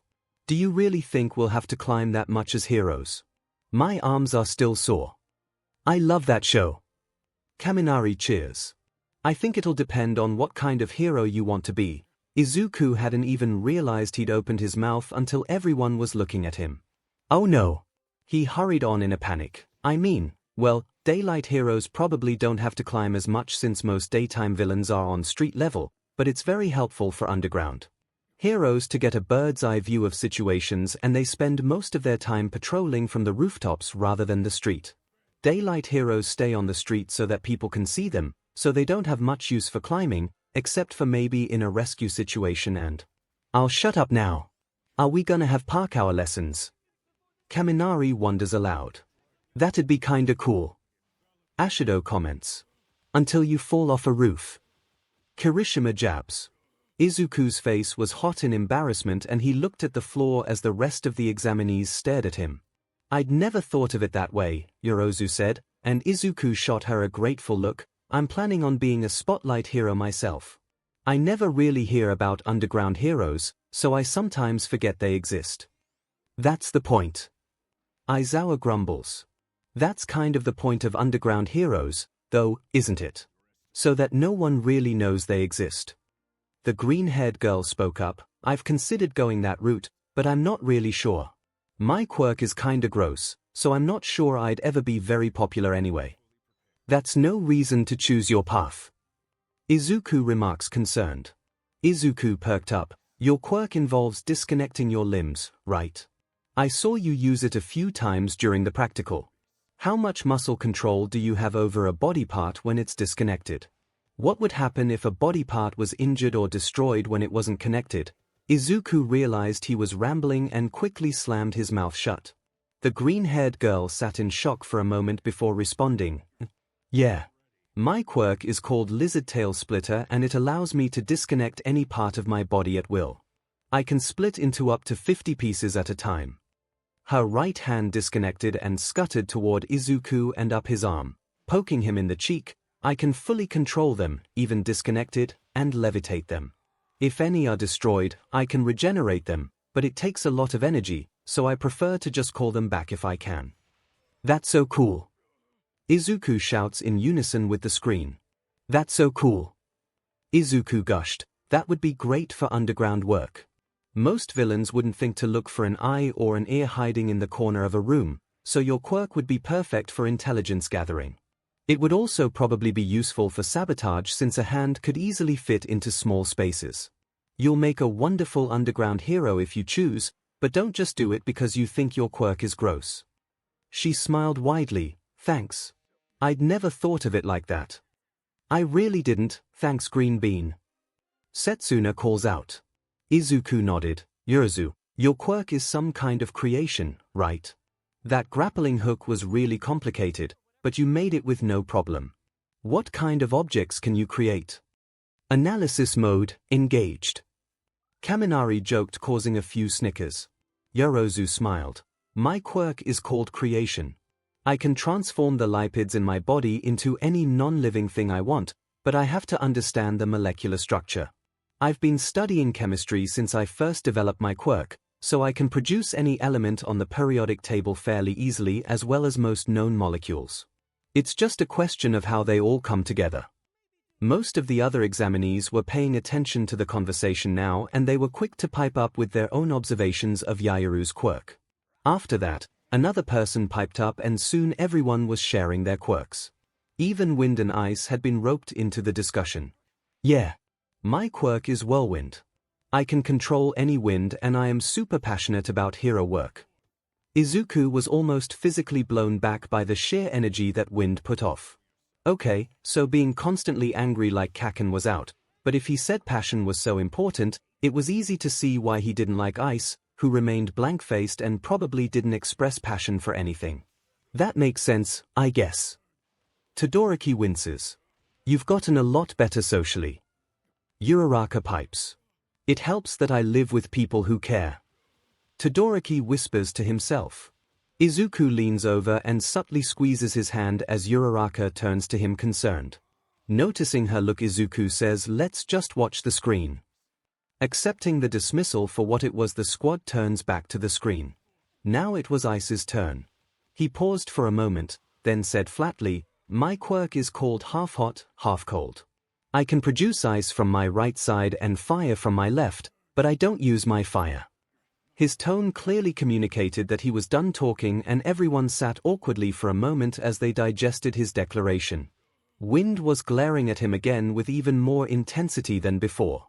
"Why didn't your kid use his fire anyway?" Hawks asks innocently. Endeavor winces, wondering how to explain his son's rebellious phase. "I loathe to admit it. He started seemingly pained by what he's saying, but I have been a terrible father." While the pros and teachers present want to ask questions, they silently agree now is not the time. "Well, that's cool then," Yorozu said finally, then turned to Izuku. "What about you, Midoriya? What's your quirk?" It wasn't really obvious from the physical round. Izuku's stomach sunk. Of course, they were going to ask about his quirk. These were the first people that acted like they could be friends since he'd gotten his quirk, well, besides the underground heroes, but did they really count since they were all so much older than him? They'd reject him as soon as they knew, everyone did. How was he going to get out of this? All of a sudden, the door to Nedzu's office opened and an examinee walked out, followed by the principal himself, Izuku Midoriya. He timed that. Bet. Nedzu to the rescue. Izuku nodded in relief and practically ran into the office. Nedzu smiled knowingly and shut the door behind him. "Have a seat. So you're the famous Deku I've heard so much about. To tell you the truth, I was quite surprised to hear that you were so young." Izuku sat down across from the principal and nodded. "I honestly wasn't trying to trick anyone," he laughed. "I freaked out when I realized how old Eraser and everyone thought I was. I thought it would be obvious from my analysis that I was just a fanboy." "Just a fanboy?" Uraraka asks dramatically. "Uraraka what?" Izuku starts. "Try the ultimate fanboy." She cries loudly, much to Izuku's embarrassment. Nedzu poured 2 cups of tea and took a sip. "I've read some of your analyses. They are extremely impressive." Izuku shook his head quickly. "They're really not. They're just a fanboy's rambling, and I have no idea why heroes like them so much. Everyone else seems to think they're creepy." "Well," Nedzu clapped his hands together, "while we're on the subject, perhaps you wouldn't mind giving me a brief analysis of your fellow examinees." "Now he's done it." Bakugo grumbles. Izuku's eyed up as he started to wonder. "Well, there's Yorozu. She's got a creation quirk that is super cool. It wouldn't be easy to use, but she's put in a massive amount of work learning chemistry so that she can create pretty much anything. The only weaknesses I can see are maybe how fast she can think under pressure. Also, if she has to create a lot in a short amount of time, I'm not sure she has the fat stores for that. Then there's the girl with the lizard tail quirk. She can separate her body parts, which would be perfect for intelligence gathering." The interview continued with Izuku rambling as Nedzu listened and sipped his tea, occasionally interrupting with an observation or question. Before Izuku knew it, a half hour had passed and there were 2 empty cups of tea sitting on the desk. "That sounds like fun," Izuku remarks to the horror of his friends. "Well, Deku, thank you." Nedzu stood and walked around the desk. "You may go rejoin the other applicants outside, or you may go home if you wish." "Wait, the interview is over." Izuku looked confused. "But I just did some analysis, which I was going to do for fun anyway. Isn't the interview supposed to be difficult? Aren't you supposed to ask why I deserve a place at UA? Why I deserve to be a hero? 𝐻𝐬 looked at him curiously. Your analysis is a valuable skill and I never doubted that you were deserving as you put it. Would you prefer the interview were more difficult? Izuku waved his hands. Well, no, it's just, he rubbed the back of his neck, this just felt like tea with a friend. It felt like what? Ashido shrieked. Most of the theater couldn't help but agree. 𝐻𝐬's eyes brightened and he smiled. Then I hope we can do this again sometime, regardless of your results. Izuku returned the smile and 𝐻𝐬 led him back out into the lobby and grabbed the next student, and just like that, his entrance exam was over. The screen fades as the theater fills with a mixture of horror and curiosity. 𝐻𝐬 excitedly planned tea with a certain student. As everyone settles, the screen loads. Mastermind, strategist for higher learning, I'm gonna meet Mastermind. Toga screeches. Izuku checked the address Jiran had texted him to make sure he was in the right place before going in, letting the door swing on its hinges behind him. The travel agency he was in was obviously a front, the bored young woman at the front desk fixing him with an unimpressed stare that very obviously said, "You're lost, idiot, get out of here before you hurt yourself." Izuku just ignored it, walking up to the desk with the sweetest smile on his face. We'll have to do some background checks on travel agencies to find this one. Tsukochi remarks. Hi. I have an appointment with Jiran. He said he had a package for me. The girl continued staring at him for a minute before she gave up and sighed. If you're sure, 𝐒𝐿. What's the name? Izuku's smile got wider. Mastermind. He almost laughed as she did a double take, suddenly much more awake. Just a moment, sir. Her voice shook slightly. I'll just let him know you've arrived. Talk about appearances can be deceiving. Darby snarks as he chuckles. Izuku nodded and found a seat in the lobby as the receptionist made a call. He was just pretending to look through a magazine when the door swung open again and a blonde girl in a loose school uniform came skipping in and leaned over the receptionist's desk. It's me. Toga cries. Is it just me or does she look older in this world? Darby wonders. The game master did say anything could be different. Shiggy reminds. This is so cool. Talk about lame. Hiya baby. You're cute. Jiran said he wanted to see me, do you know why? Was it to meet you? I like your shirt, by the way, it's such a pretty shade of red. Red's my favorite color. I love seeing everyone in it. You just came prepared. She totally would look even cuter covered in BLD. Toga agrees as the boys snicker. Izuku smirked at the cornered look on the receptionist's face as Toga encroached further and further into her personal space. She was saved by Jiran coming out from the back. Mastermind. Pleasure to see you again. Nice to see that the phone I gave you is working well. It's working wonderfully, thanks, Izuku replied, the laptop as well. If the other gear I've ordered is even half that quality, I don't think I'll ever order from anyone else. Jiran does no quality. Darby remarks, puffing out his chest as Shigaraki rolls his eyes. That's what I like to hear. Jiran clapped him on the back and turned toward the receptionist and Toga, who was looking at Izuku hungrily. Toga, I'll be with you in just a few minutes. Can you find something to entertain yourself out here in the meantime? The receptionist looked faint as Toga smiled widely at her, her fangs on full display. Your poor receptionist, Izuku said when the two arrived at Jiran's office. Yeah, Jiran replied, but remind me whose fault it is that Toga is here, to begin with. He has a point, Kero.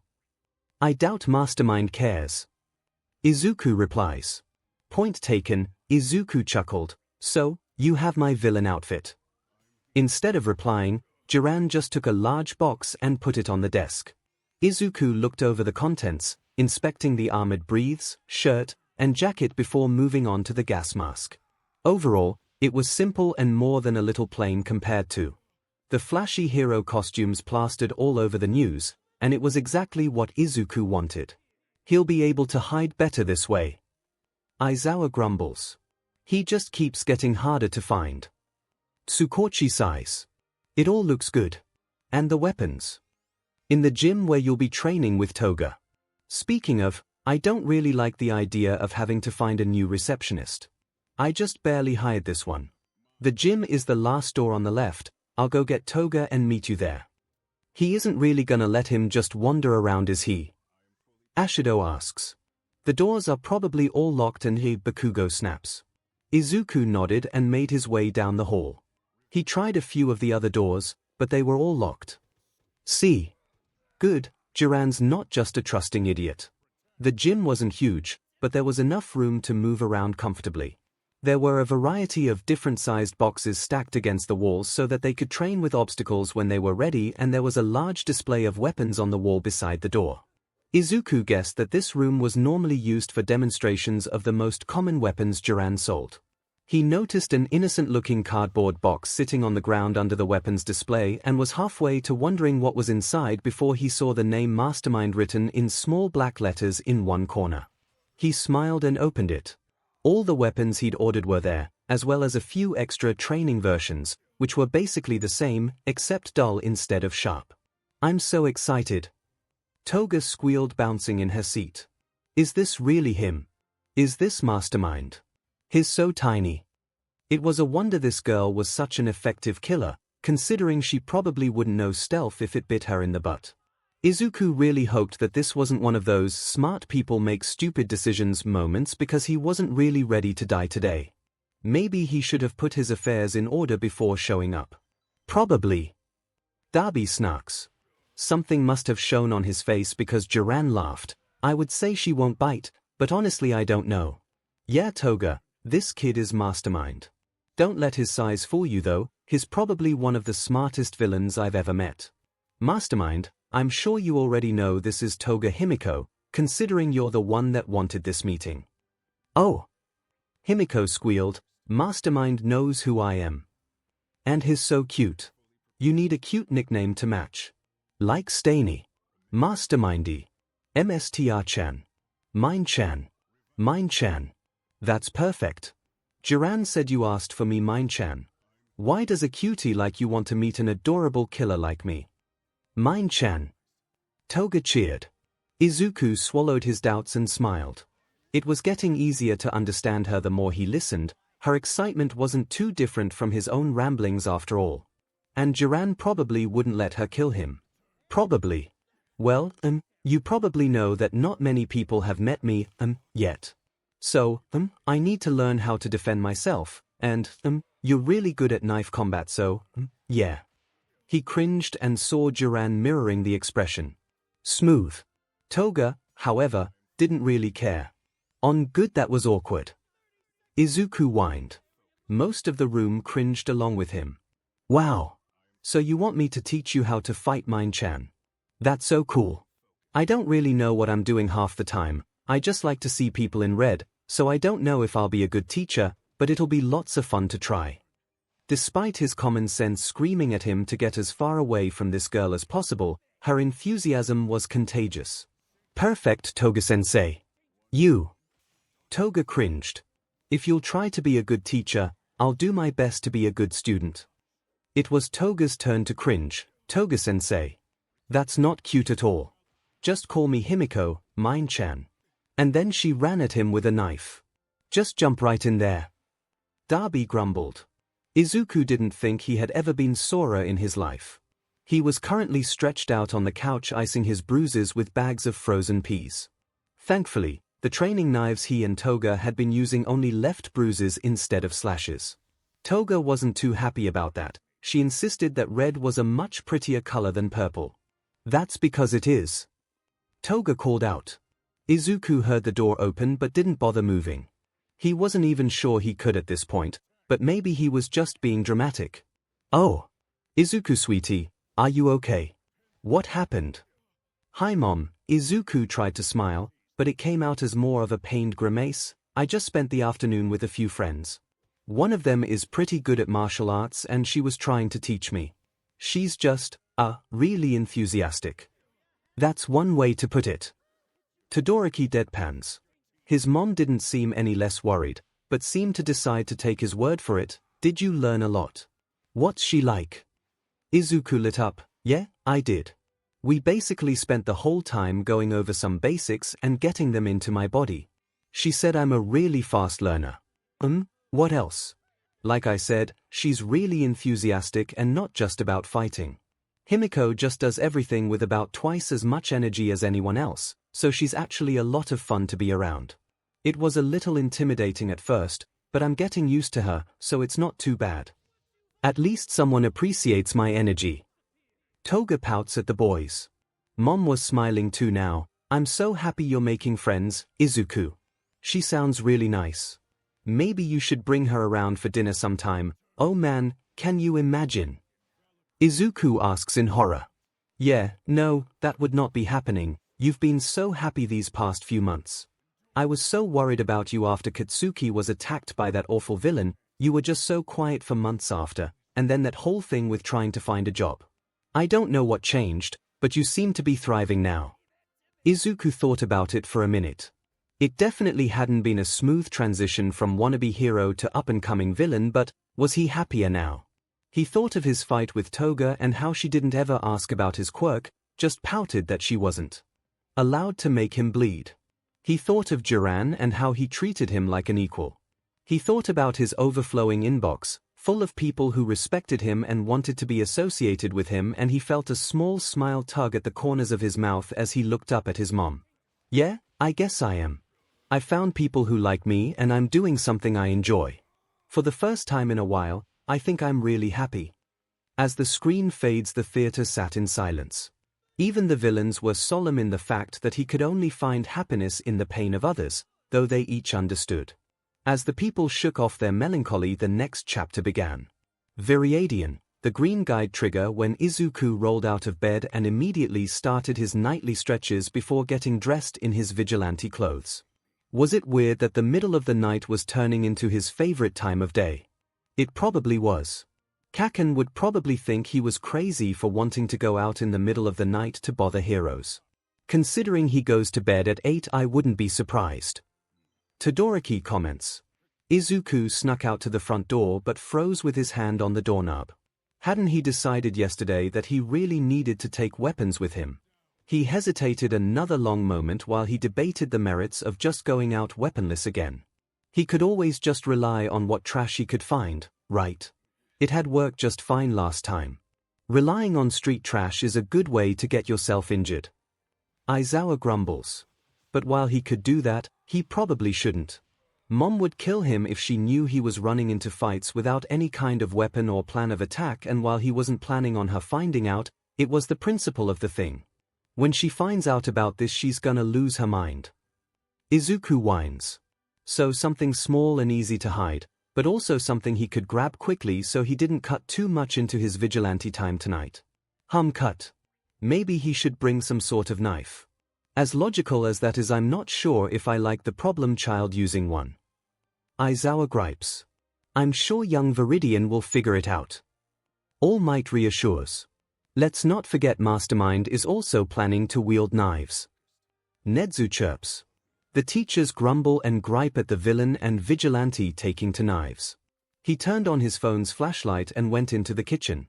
Were there any knives that Mom wouldn't miss? He obviously couldn't take any from the knife block, they'd be missed immediately. He might be able to get away with taking a steak knife, but it probably wouldn't be a good idea to put a knife in his pocket without any kind of sheath, would it? He'd just end up cutting himself as he tried to run get heroes, and that wouldn't do any good. That's a good point. Uraraka murmurs. He needed a knife with some kind of protection already built in. Izuku smiled as an idea occurred to him, and he started to rummage as quietly as he could in the junk drawer. It took him a while to find what he was looking for since they used it so infrequently, and he was starting to get scared that they'd actually lost it when his hand closed around the old box cutter. Izuku practiced extending and retracting the blade a few times to get a feel for it. Yeah, the cuts wouldn't be very deep, but they'd be enough to distract a villain in a pinch so Izuku could run away or find another opening. It was a good start. That's a relatively safe blade to start with. Toga whispered. The boys turned to her with a little confusion. What? She snarks, everybody's got to start somewhere. Now onto a bludgeoning weapon. On a whim, Izuku went to the pantry and grabbed a can of soup. Running around with a can wouldn't be good in the long run, since it was heavy and hard to hold, but he could always replace it with something more streamlined later. Besides, it had worked so well last time that he knew it was reliable. Midnight snorts. Now I'm just imagining running into a teenager late at night and asking why they have soup in their pocket. It'd be fun trying to watch him explain it. Mic chuckles. A can and a box cutter didn't feel like enough, though. Izuku was going to be fighting quirkless against people with quirks, so he probably needed a few more weapons than most vigilantes did. He wished he had something like tonfa, but he didn't know how to use them and they were just a bit larger than he was comfortable carrying around in his hoodie pocket. Some kind of stick would work pretty well, though, if only. Izuku quickly went to the hall closet where Mom kept her old crafting supplies. Hadn't she done a project with wooden dowels a few months ago? If Izuku was lucky, there'd be a few left. Those are going to snap in his first fight. Aizawa complains. Let's just hope he'll be okay. All Might comforts. He grinned when he saw the dowels standing up against the wall. He grabbed 2 of the shorter pieces, each about 20 centimeters long and 3 around, but one was slightly shorter than the other. Izuku hoped that the difference wouldn't throw him too off balance if he had to use them in a fight. Now that he finally felt armed enough, Izuku turned off his flashlight and walked out the front door. He was ready. No, he definitely isn't. Aizawa is getting a little frazzled. Izuku pressed himself against the wall to make sure he was completely hidden in the shadows while he watched the thugs. He had heard raised voices, so ran toward the side street and was currently hiding in an alley, but the thugs weren't actually doing anything. There were about 10 of them and they were probably part of a gang or something, but they seemed to be joking around and roughhousing, not doing anything nefarious. Then walk away, problem child. Aizawa remarks to the screen. When did your friend say she was coming? One of the thugs asked. And why did we have to meet her here? There are flies everywhere, man. Oh, stop being such a baby. That guy seemed to be the leader. He had green skin and what looked like thorns on his face, which made Izuku wonder what his quirk was. She'll be here soon. Izuku shook his head and turned away. There were other people who needed his help. There was no point in waiting around here. He was just about to leave when the first thug cried out in pain and Izuku whipped around to see him clutching a hand to his neck. Demon fly bit me. Man, I hate fly bites. Uraraka scratches her neck in sympathy. If flies are bugging you, just let me know, Kiro. Uraraka barked a laugh at the implication. Thanks, Sue, you're the best. Within a few seconds, each of the thugs slapped a hand to their necks and cried out. Those must be some vicious flies if they bit all of them, but why bite all of them at once? Izuku should run. Those bites looked painful and he didn't necessarily want to have to explain to his mom how he got an insect bite when he was supposedly at home in bed. He turned to leave again. You beach. I'll kill you. Izuku watched in shock as the thugs all started powering up and attacking each other. What? And they all had such powerful quirks too. He thought quirks this powerful were rare, and the more powerful your quirk, the more likely you would be encouraged to be a hero, so a group of thugs all with powerful quirks was unheard of. But they were going crazy like they were on drags or something, but they hadn't even been smoking. Oh, Aizawa whispered. All the teachers turned to him. He wants to tell them, but one look at Headcase says he shouldn't. Resigned, he remarks, I'm sure it'll be explained eventually. Understanding his predicament, they settled down. Just then, one of the thugs caught sight of him. Boys, look, we've got a toothpick to crush. Izuku froze and swallowed thickly as every one of the thugs turned toward him. Time to run. Run. Get away. Thing book it. Shota crouched on a rooftop overlooking the bar district. Normally this was Amplifier's territory, but she'd come down with the flu and had to call in sick, so Shota had agreed to cover her shift. He would usually be trying to track down leads on the Trigger case, but he hadn't gotten any new information recently. He was starting to get frustrated with the whole thing. Trigger had been in Japan for years now, and so far they had only been able to arrest low-level thugs and pawns and were no closer to finding the people behind the villain factory. Aizawa-sensei and Vidian are gonna meet. Kaminari cheers as the rest of the room chatter excitedly. He wouldn't admit it, but Shota was scared. People didn't do things for no reason, so there had to be some eventual goal to use drags to temporarily turn normal people into powerful villains, but Shota couldn't see it. Trigger on its own was bad enough, but the stuff it was sometimes cut with made the user violent and prone to attacking anyone in sight.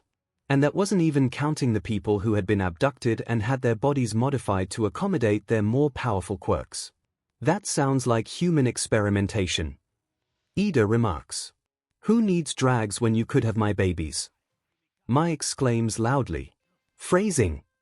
Todoroki deadpans. Was that a reference? Izuku asks. To what? Todoroki wonders innocently. Never mind. Hopefully, the people behind the villain factory weren't doing this to gear up for a major attack, but there was no way to know if they were. The dealers didn't know anything about the production of the drag, and even those higher up on the supply chain hadn't known anything about the kidnappings. Shota was just ready for this case to be over already. He was sick of not knowing anything. That's gonna be frustrating. Ashido whines. I don't think daylights really deal with organized crime. So comments. But you might be called in for raids that can take weeks to plan, and waiting is painful. Kirishima reminds and then more quietly adds, especially when you know someone's in danger. The rest of the squad comfort him quickly, even Bakugo adding in his gruff, you saved her didn't you, and don't say that was Deku cause you know he couldn't have done it alone. There was a crash off to his left and Shota turned to see a kid running as fast as he could as he was chased by a mob of powered-up villains. The kid was wearing a green hoodie and goggles and kept glancing around as he ran like he was looking for someone. Was this the new vigilante Amplifier had told him about? It must be, but didn't Vidian lead heroes to villains and not the other way around? Plans never survive contact with the enemy. Was echoed by many pros to which the students took note. As the group got closer, Shota decided it didn't matter much. He needed to stop them before any civilians could be injured, which in the bar district was a distinct possibility. DMN problem child, why couldn't he have left the villains where they were? Really show. MICT scared. To be fair, he doesn't know how this happened. Midnight remarks. Aizawa just growls to himself. Shota jumped down, startling Vidian, who stared at him with wide eyes that Shota could barely see behind his goggles, then tripped and landed flat on his stomach, making Shota snort. As did a few others. Stay away from the fight, kid. He said. I'll handle this. He cancelled the villain's quirks, then started to wrap as many as he could in his capture weapon, knocking them into each other and into the walls to disorient them. He couldn't see Vidian anymore, so hopefully, the kid had enough sense to run away. If only. Aizawa grumbles. Izuku watched with wide eyes as Eraserhead fought the thugs. Eraserhead. He'd been trying to get Amplifier, mostly because she was the closest and the thugs' quirks were making it very hard for Izuku to stay ahead of them, but Eraserhead was even better. His quirk was so cool. Izuku could tell where he was looking just by seeing whose quirk could activate and whose couldn't. And then his hair. Did he have a secondary levitation quirk, or was there something about his hair floating that was necessary for his quirk? Maybe it was built into his quirk to make sure that the hair didn't get in his eyes. If that were the case, if Eraserhead was hanging upside down and activated his quirk, would his hair float upwards like it was, defying gravity like it did when he was standing up, or would it obey the laws of physics and stay down so that it wouldn't risk getting in his eyes? What if? Oh my god, Shota. Midnight squealed, we got to see his analysis of you. She gasped, do you think we'll see mine? Maybe, he shrugs, right now I'm just trying to answer those questions. We can run some tests when we return. Nedzu pipes in. Izuku was so caught up watching Eraserhead's quirk in action that he didn't notice that one of the thugs had gotten out of Eraserhead's line of sight and was looking straight at him. Izuku yelped as a tentacle wrapped around his ankle and started pulling him toward the grinning villain, who apparently had a squid quirk that gave him tentacles for hair. Pay attention. Get away. Don't hurt the bean. Izuku hurriedly reached into his pocket and grabbed the box cutter he'd brought, fumbling as he expended the blade, then slashed at the tentacle. The villain screamed and let go as dark blood started pouring out of the wound. He growled at Izuku, who was holding his knife in front of him like a lifeline, then launched several tentacles at him at once. Izuku slashed and dodged as fast as he could, thankful that he was used to dodging explosions. He managed to cut quite a few of the tentacles that were attacking him, but the box cutter wasn't long enough to cut them off, not that Izuku really wanted to do that anyway. If he cut them off, would they grow back, or were they like an arm that once it was severed, was gone forever? That doesn't matter right now. Focus. Keep it up. He really needed to stop getting distracted by interesting quirks because just as he was getting into a rhythm fighting the tentacle villain, another came up and hit him between the shoulder blades, throwing him to the ground and making him lose his hold on the box cutter. He looked up to see a villain with bulging muscles looming above him. This wasn't good. Get up. Hurry. Don't hurt him. Well, he didn't have any ranged weapons, but his best option was the dowels, probably since he'd lost his knife. Izuku's heart sank as he grabbed the wooden sticks from his hoodie pocket. They didn't look like they'd do a lot of good against a strength quirk. The man lunged for him again and Izuku dodged around him, then brought both sticks down on the back of the man's skull. They broke. Essitif, diminit. Ow! Izuku gulped as the man slowly turned around and glared at him. This was it. This was how he died. Wait. Was he deflating? I thought I told you to get away, kid. Cheers rang out at the teacher's rescue. Suddenly the man was wrapped in Eraserhead's scarf and pulled out of the way to reveal the hero himself staring down at Izuku with an exasperated expression. Okay, this was how he died. Snort, talk about dramatic. Valid. Sorry, Eraserhead, sir. Just. A movement behind Eraserhead caught Izuku's eye and he realized that the tentacle villain hadn't been taken down yet and was going to grab Eraserhead. Izuku didn't even have time to think before he was rushing forward. His dowels may be broken, but they had splintered when they broke, which made them more like stakes. He didn't need to completely defeat the villain, he just needed to immobilize him for long enough for Eraserhead to erase his quirk.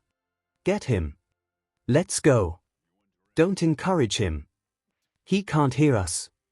He ducked beneath Eraserhead's arm and brought his stakes down on two of the tentacles, pinning them to the ground and making the villain cry out in pain. A few seconds later, the man was dragged toward him as his tentacles retracted back into his head. Izuku looked up behind him and could barely see a glint of red behind the gold goggles. Eraserhead waited a few seconds to make sure that the villain wasn't getting up. He must have passed out from the pain once his quirk was erased, then turned his glare toward Izuku. You must be Vidian. Izuku winced. I didn't ask for that article, I swear. I'm so sorry, Eraserhead, I was going to get Amplifier when these guys just started going crazy all of a sudden, but then one of them saw me, and then wait, did you say they went crazy all of a sudden? Izuku nodded and shrunk a little when he saw the scowl deepen on Eraserhead's face. He watched as Eraserhead knelt down and turned the tentacle villain over onto his back, then opened his mouth and took out his tongue. Black. Figures. Why is the color of his tongue important, Eraserhead? Izuku asked hesitantly. Couldn't it just be a part of his quirk? Don't some species of squid naturally have black tongues? Children, Nedzu calls out, please take note of any investigative procedures these stories show. I imagine it will be quite useful in your careers. Eraserhead looked up at him appraisingly. True, but why don't you check one of the other villains? I doubt you can justify them all having black tongues naturally. Izuku slowly made his way over to one of the unconscious villains and looked at his tongue. Sure enough, it was black, but the color's fading. So if a villain is all jacked up and acting off their rocker, check the tongue. Ashido says, rubbing her chin. Eraserhead nodded. It's the drag. It's called trigger. You can tell who's addicted because the tongue stays black. These guys must have just shot up the one time. Good to know. Izuku mumbles. But they didn't shoot up. Izuku said. Eraserhead froze. What? Izuku fidgeted under his stare. I was watching them. They weren't using needles or anything before they went crazy. They weren't even smoking. Eraserhead frowned. Strange, Eraserhead, sir. Izuku fidgeted again. I'm sorry for getting in your way. Eraserhead sighed. Just call me Eraser, kid, and while I wish you hadn't gotten involved, you managed to hold your own. Stay out of fights, kid, you don't want to die. Izuku waited for probably a moment too long before nodding and running away. Pick up on the hint, please. Midnight whines at the screen. I'm sure I will. Aizawa says confidently. Izuku tucked himself back into bed after tending to his injuries for the night and thought about those weird thugs. Eraser said it was some kind of a drag, but how did they get exposed to it? Izuku shook his head. He should leave the investigation to Eraser and the police, he would just get in the way. Right as he was falling asleep, he remembered what one of the thugs had said right before going crazy. There are flies everywhere. Weren't flies supposed to be asleep at night? Heh, weird. Put it together, kid. Aizawa grumbles. The screen fades as the student discuss what flies had to do with drags while their teacher silently screams to himself, no spoilers. Cheat code, support strategist practical Izuku gaped at Nedzu, the Nedzu, principal of UA, and tried not to fanboy. He failed. Oh my goodness, you're Nedzu. One of the few animals with a quirk, although that is becoming more common as animals evolve alongside humans, but high specs gives you hyperintelligence and, suddenly, Izuku's brain caught up with his mouth and he realized exactly what Nedzu had just said, and you caught me trying to hack UA before I even took the entrance exam, cue the freakout. Izuku huffs in resignation. He really was an idiot, just like Kaken said, wasn't he? He was going to get kicked out of UA before he even got accepted just because he'd gotten bored and decided to do something stupid. Of course, 𝐿𝐴 wasn't leading him to his practical exam, he was taking him to the principal, who was going to press charges, and then he'd get a permanent record, and nowhere else would accept him and Nedzu tries to suppress his chuckles. I'll leave him to you, then. Good luck. 𝐿𝐴 said. As he turned his back to leave, Izuku could have sworn he muttered something about the end of the world, but honestly, he was too scared of what was about to happen to pay much attention. He swallowed thickly and looked at the principal, who was still grinning at him. Maybe he was just waiting for Izuku to apologize. Well, apologizing couldn't make things worse, at least. I mean, Uraraka starts he did hack into the school. Izuku lowered himself into a deep bow. I am so sorry, Principal Nedzu, sir. What I did was completely uncalled for and inappropriate. I wasn't thinking clearly and obviously, that's no excuse, but, oh, there's no need for that, Midoriya. Nedzu chirped. In fact, what you did was quite impressive. Impressive? Izuku asks. Are you really surprised? Ida remarks. Nedzu is rather chaotic. Todoroki comments. Izuku straightened up in shock.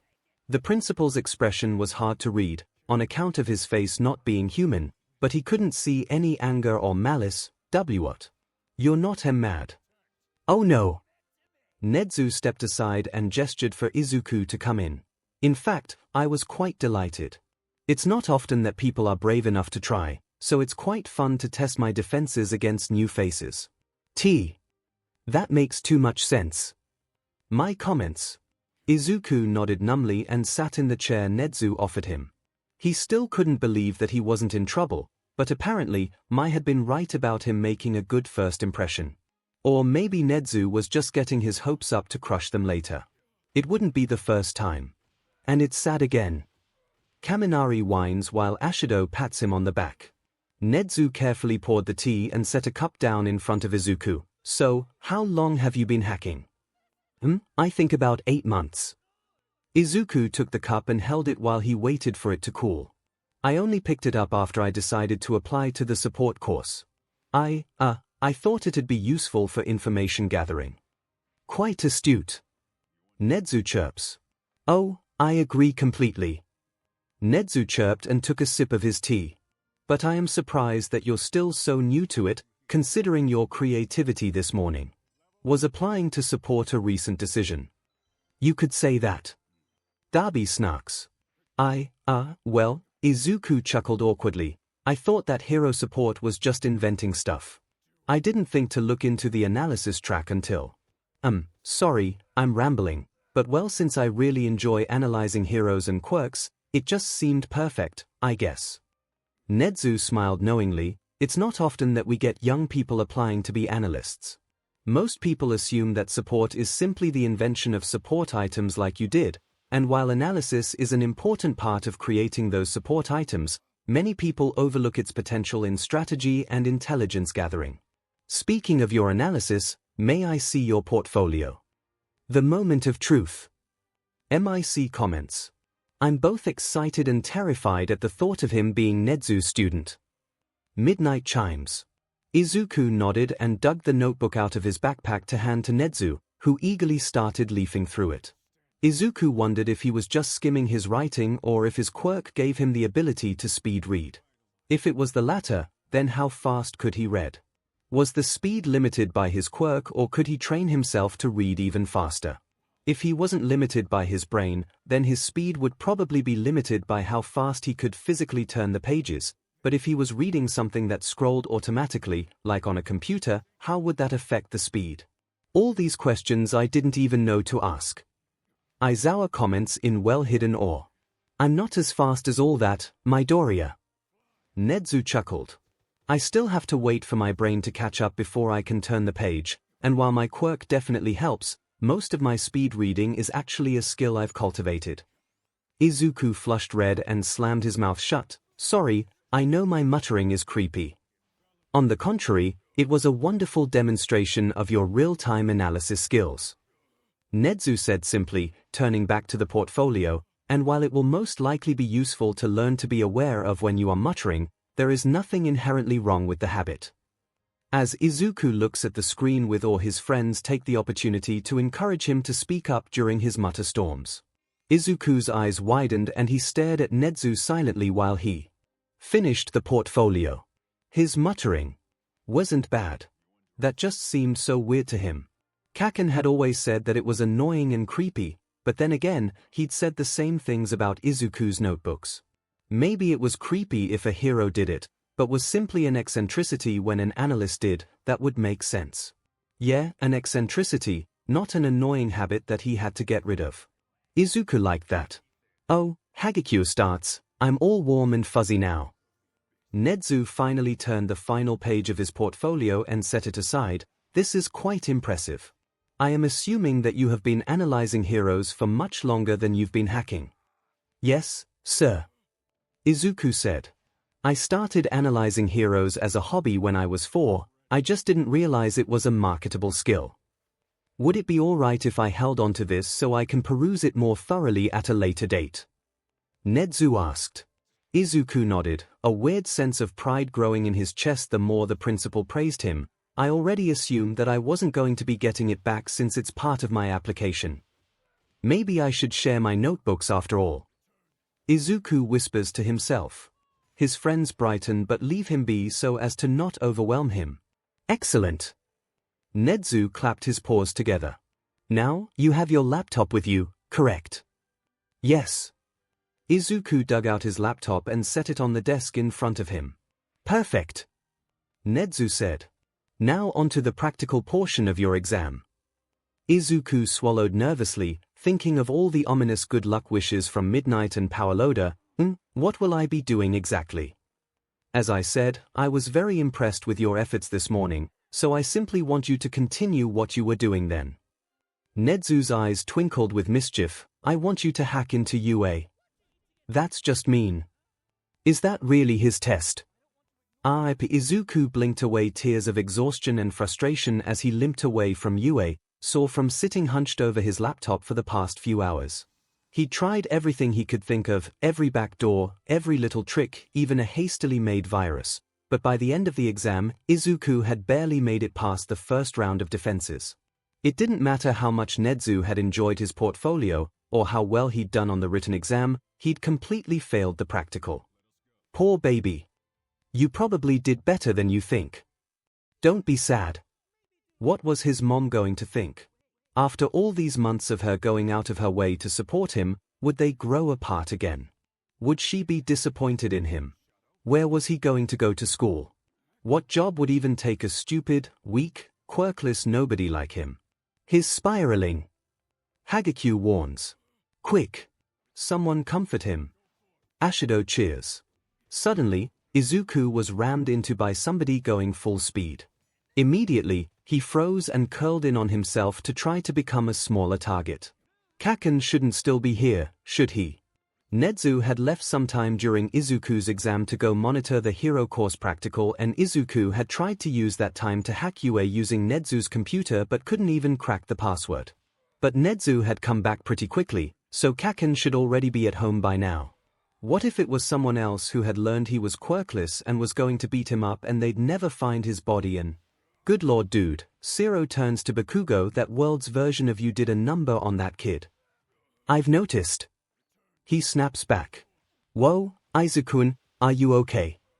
What's wrong? Izuku jolted from his spiraling thoughts and looked around, but the only person near him was Mai, who currently had one hand resting on his shoulder. Oh, my running into him was actually completely in character, probably. It was just Mai, not 𝐭𝐚𝐲. And Mai wasn't anything like 𝐭𝐚𝐲, so she wasn't going to beat him up. Probably. I'd never. Mai yells. Izuku forced a smile onto his face. Nothing. You just startled me, is all. Mai frowned like she didn't believe him. Then what's with the tears? Now she's done it. Bakugo and Midoriya say in unison. He tried, he really did, but he only lasted about 2 seconds before those stupid Midoriya tears were running down his face like some sort of stupid geezer. He hadn't even known this girl a full day, and now he'd ruined their friendship or their partnership or whatever it was, because here he was, crying in front of her, and he just couldn't stop. It's okay Deku. Uraraka comforts. Tears are manly. Kirishima adds. We've never thought any less of you for crying, and we never will. Todoroki affirms. Mai had started rubbing his shoulder sometime during his breakdown and was probably trying to be comforting, but her muttering about unleashing her babies on whoever hurt him was actually pretty intimidating. You'd never beat someone up, here. Uraraka jabs in amusement. Unless someone deserves it. Mai snarks back. No one hurt me, Mai-chan. Izuku finally got out between the tears. It's my own fault anyway. Mai looked at him skeptically. Then what happened? That set off the tears again, but thankfully he could speak through them this time. And 𝐻𝐻𝐻 wanted me to hack UA for my practical, but I couldn't do it. I failed. Oh. Mai sat down on the sidewalk and pulled him down next to her, ignoring the weird looks from the people passing by. Are you sure they didn't just want you to try? What? Izuku starts, but it's interrupted by the screen. That made Izuku pause. What? Well, every failure is just a stepping stone to success, right? Mai said excitedly, and you said yourself that UA's cybersecurity is absolutely insane, so what if he was planning on you failing? Izuku just stared at her. If he wanted me to fail, then why did he tell me to succeed? Mai flicked him on the forehead, which was apparently her way of getting him out of his head and telling him that he was being an idiot. A lot of inventions are just about learning the process. Even if they don't work, they still weren't a waste of time because they make the next invention faster. UA's security wouldn't be the best in the business if a first year could ram through it. Right. They probably just wanted to see how you approached a problem that you couldn't solve. They wanted to see your process. That makes a lot of sense, 𝐤𝐸𝐲. Zu comments. Izuku thought about that for a moment. It made a certain kind of sense, but then again, it seemed like everything Mai said towed the line between being reasonable and being absolutely insane, so maybe it was just that she was saying it that made it sound so believable. Still, it might make waiting for his rejection letter a little less painful, just so long as he was careful not to get his hopes up too high. Cautious optimism is still optimism. Ashido cheers. If you say so, he said slowly, but what about you? How did your practical go? Mai grinned and immediately launched into a story that involved blowing up her workspace 3 times until she finally got a working prototype of hover boots 20 minutes before the end of the exam. Izuku listened and laughed with her until his tears dried and Mom started frantically texting him wondering when he was going to be home. By the time he started walking home, his heart was a little lighter than it had been, and his phone was a little heavier. It had a new number in it, after all. As the screen fades, Uraraka cheers, all in favor of my being an official member of the Deku squad. I'm not against it, 𝐤𝐸𝐲. Zu agrees. If Midoriya's fine with it. Todoroki informs. I'll try not to hold the sports festival against her. Ida remarks. Welcome to the squad, Mai-chan. Izuku cheers. Great to be here, Aizuku-an. My laughs. Deku. I think he's some pro. Acceptance. Izuku had an anxiety attack every day, right before the mail came. He tried to tell himself that it was just a letter, that it wasn't important and wasn't worth getting worked up over. But it wasn't just a letter, was it? It was a letter from Yue, a letter that would determine his future, a letter that would tell him whether or not he was worthy to be a hero. And, there it was, the anxiety attack was back. Izuku sighed. He thought he'd already done this today, why did he have to do it again? Story of my life. Izuku grumbles. You're way too HRD on yourself, Aizuku-an. My comments. Please tell us if you ever feel this way. Ida chops. No reason to do it alone. Uraraka chimes. Thanks guys. It had been a week since the entrance exam and there still wasn't a letter. Not that the letter couldn't come later than a week after the exam. Present MIC had said in the introduction that letters normally came between 5 days to 2 weeks after, but Izuku just wanted this over with already. It was torture just waiting, not knowing if he was good enough or not. You're awesome. Be patient. We believe in you. There was a knock at the door. Izuku. His mom called out, could you get the door? My hands are full making dinner. Okay, Mom. He got up from the couch and opened the door, only to do a double take when he saw who it was. They are delivering the news in person. Ashido cheers. That's so awesome. Kaminari cries. Hey kid, Eraser said, we brought you something. Can we come in? Izuku stood aside in shock, allowing Eraser, Ms. Joke, and Mr. Brave, all in civilian garb, to come inside. Sorry Night Eye couldn't come, Ms. Joke said, he's in the middle of a major case right now. Yeah, right, Brave laughed, the old man's just a spoilsport. Mom. Izuku said as he walked into the kitchen, the 3 pro heroes trailing close behind. These are my friends. This is Eraserhead, Ms. Joke, and Mr. Brave. Yep, just some friends. Midnight teases. Nothing special about this at all. MIC adds sarcastically. Inko's eyes widened. These are the pro hero friends you told me about when you were recommended, right? When Izuku nodded, she bowed. Thank you all for being so kind to my son. I was so excited when he told me he had friends, so imagine my shock a few months ago when I learned that all his friends were pro heroes. It's concerning that we are all his friends at this point. Mr. Brave comments. That'll change when he starts school. Ms. Joke waves him off. Eraser raised an eyebrow. He suspected that Izuku didn't get a lot of encouragement to be a hero, but all his friends. She was probably exaggerating. Nope echoes through the theater. He's a great kid, Midoriya-san. Ms. Joke laughed. We're lucky to have met him. By the way, since I'm not in costume right now, you can just call me EMI Fukukado. Nice to meet you, Fukukado-san. Yeah, me too. Mr. Brave said, my name is Haruto Nakamura. The other 2 looked at Eraser, who stared back for a minute before sighing, I'm Shota Aizawa. Deku's a smart kid, you must be proud of him. So enthusiastic. Midnight drones as MIC and Joke snicker. Inko's face soured slightly at the nickname, but it was almost too fast for the pros to catch before she was smiling again. I wish he would pick a better career path though. Heroics isn't very forgiving for someone like Izuku. DMN. Well F me, I guess.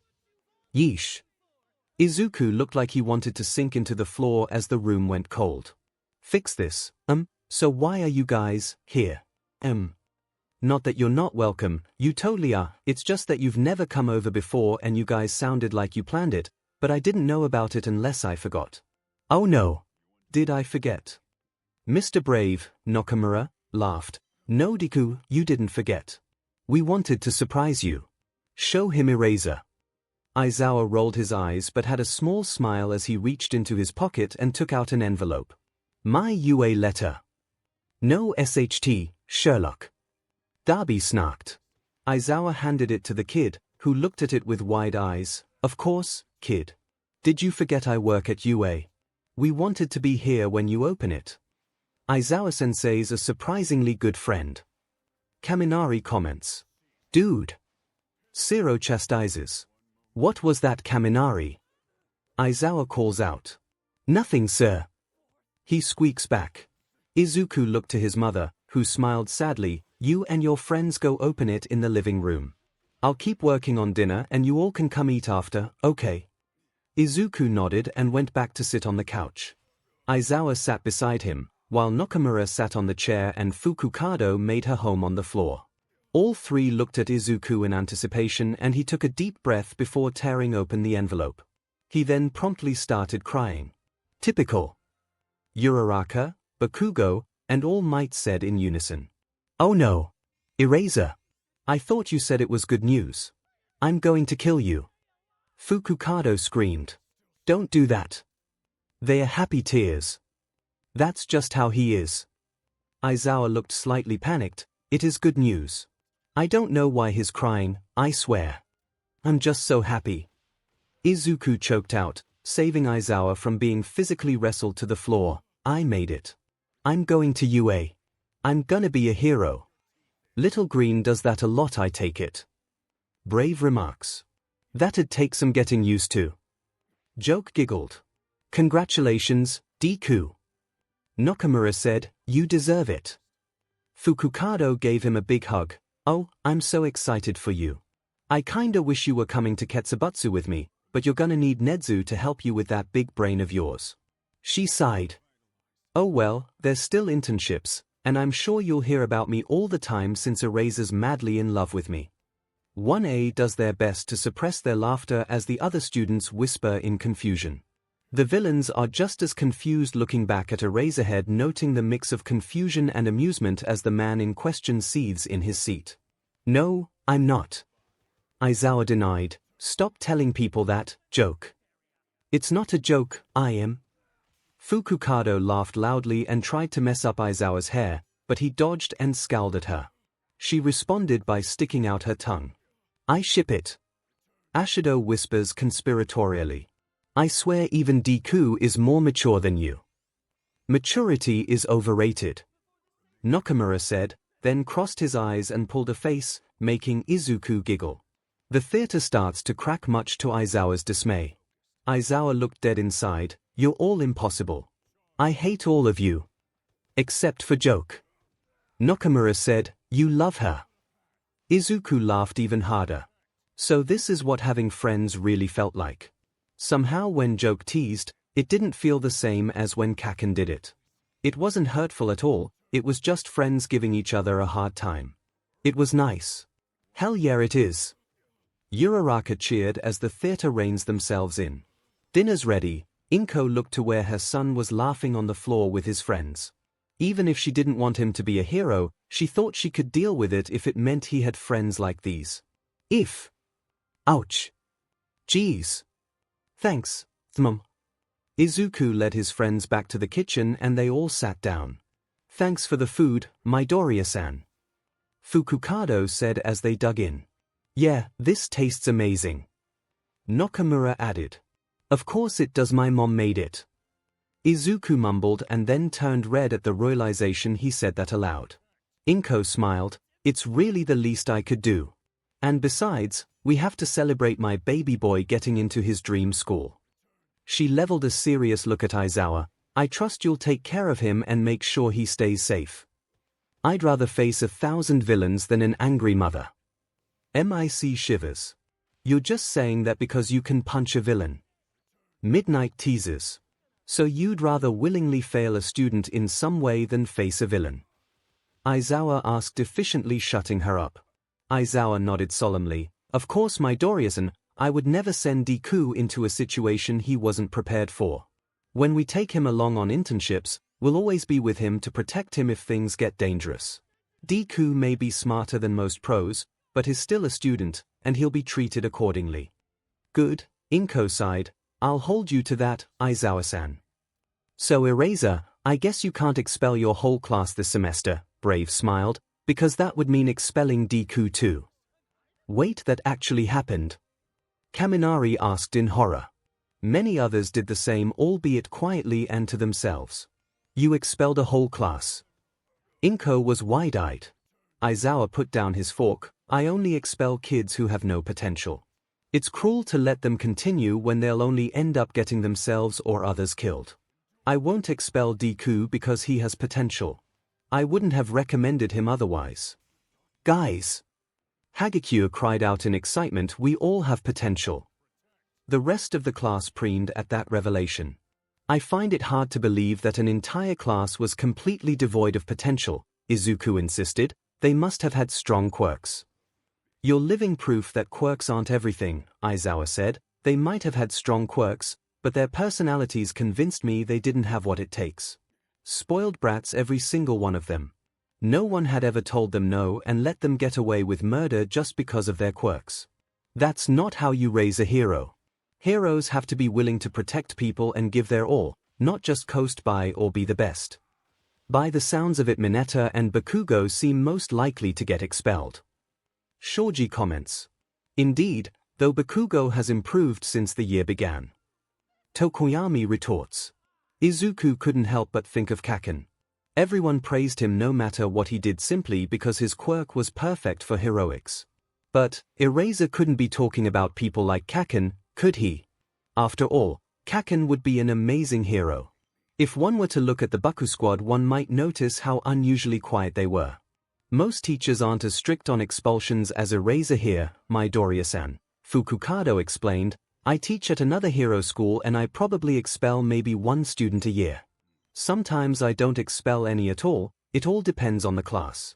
But then again, Ketsubatsu isn't as competitive as UA. Oh, that's good, I guess.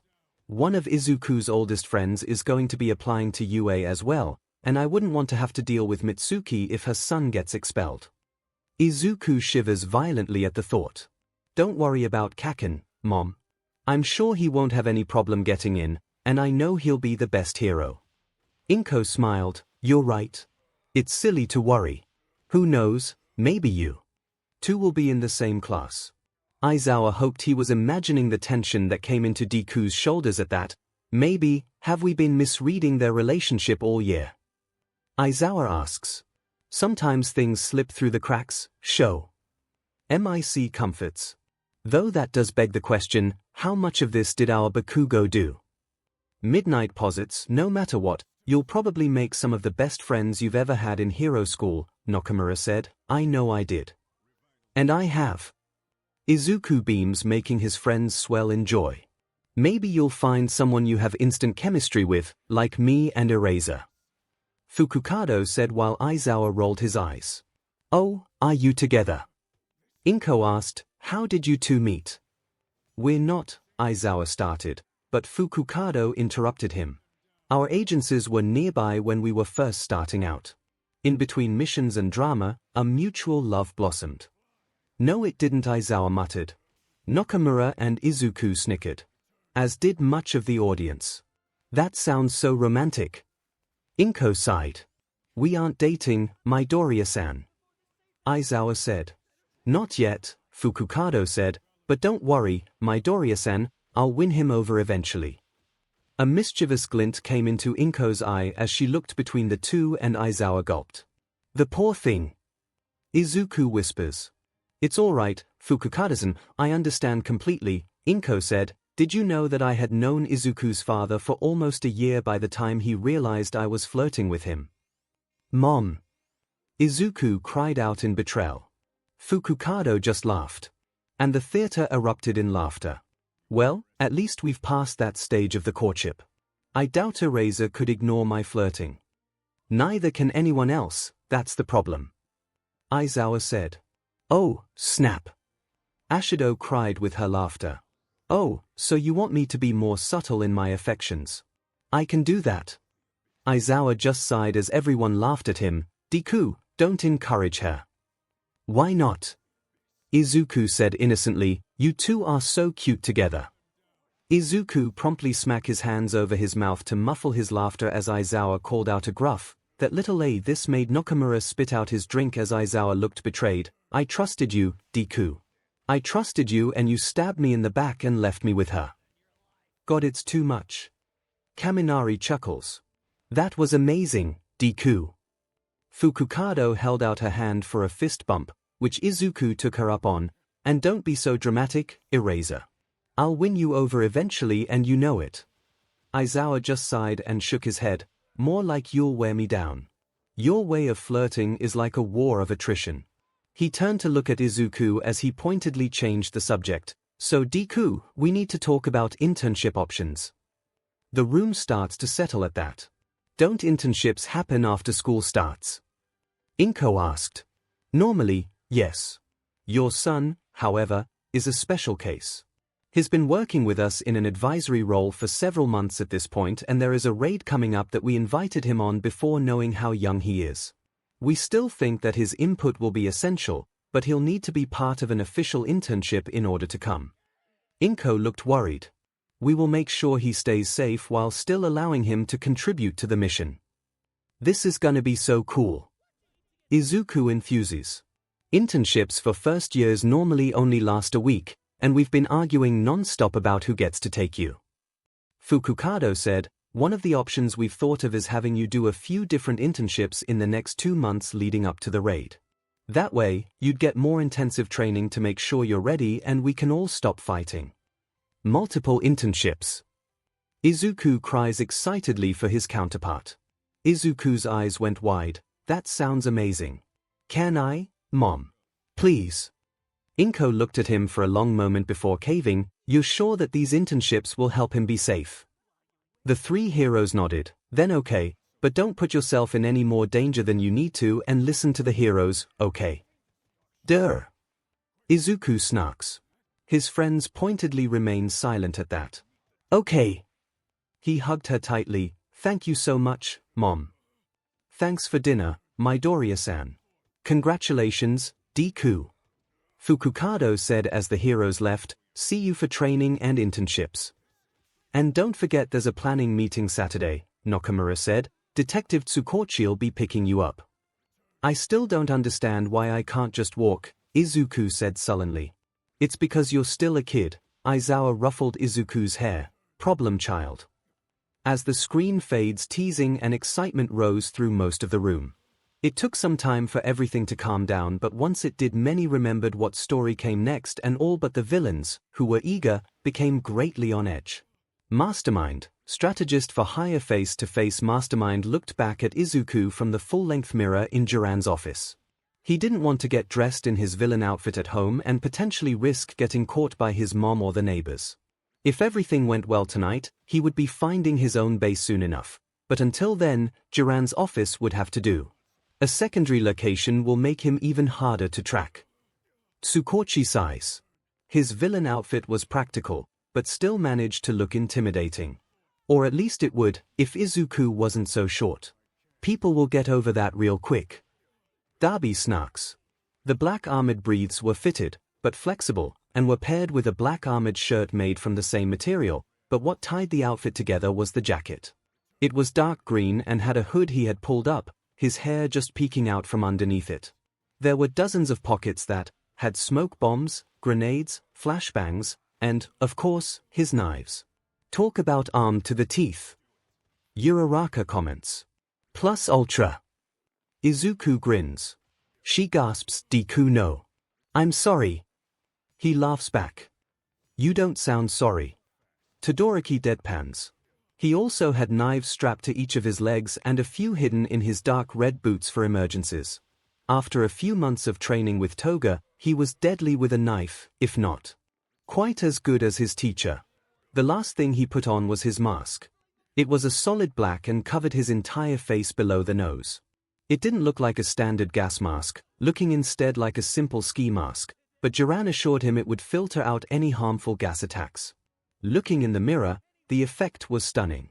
The knives alone would have been intimidating, but the hood partially shaded Izuku's face so that the only distinguishing feature was his bright green eyes, lit with a deadly sort of fire. He loved it. Anyone else feels that chill crawling up their spine? Zero asks around. Many raise their hands or nod in reply. Jiran had arranged a face-to-face meetup now that Toga said he probably wouldn't die immediately as soon as he was attacked. The meeting was with a small gang that had territory in eastern Tokyo and were wanting to rob a casino. Izuku himself was still considered small-time, even if he was becoming more well-known, So Jiran said this would be a good chance for Mastermind to start showing his face, even if it was behind a mask. Great, he gonna gain even more traction. Aizawa deadpans.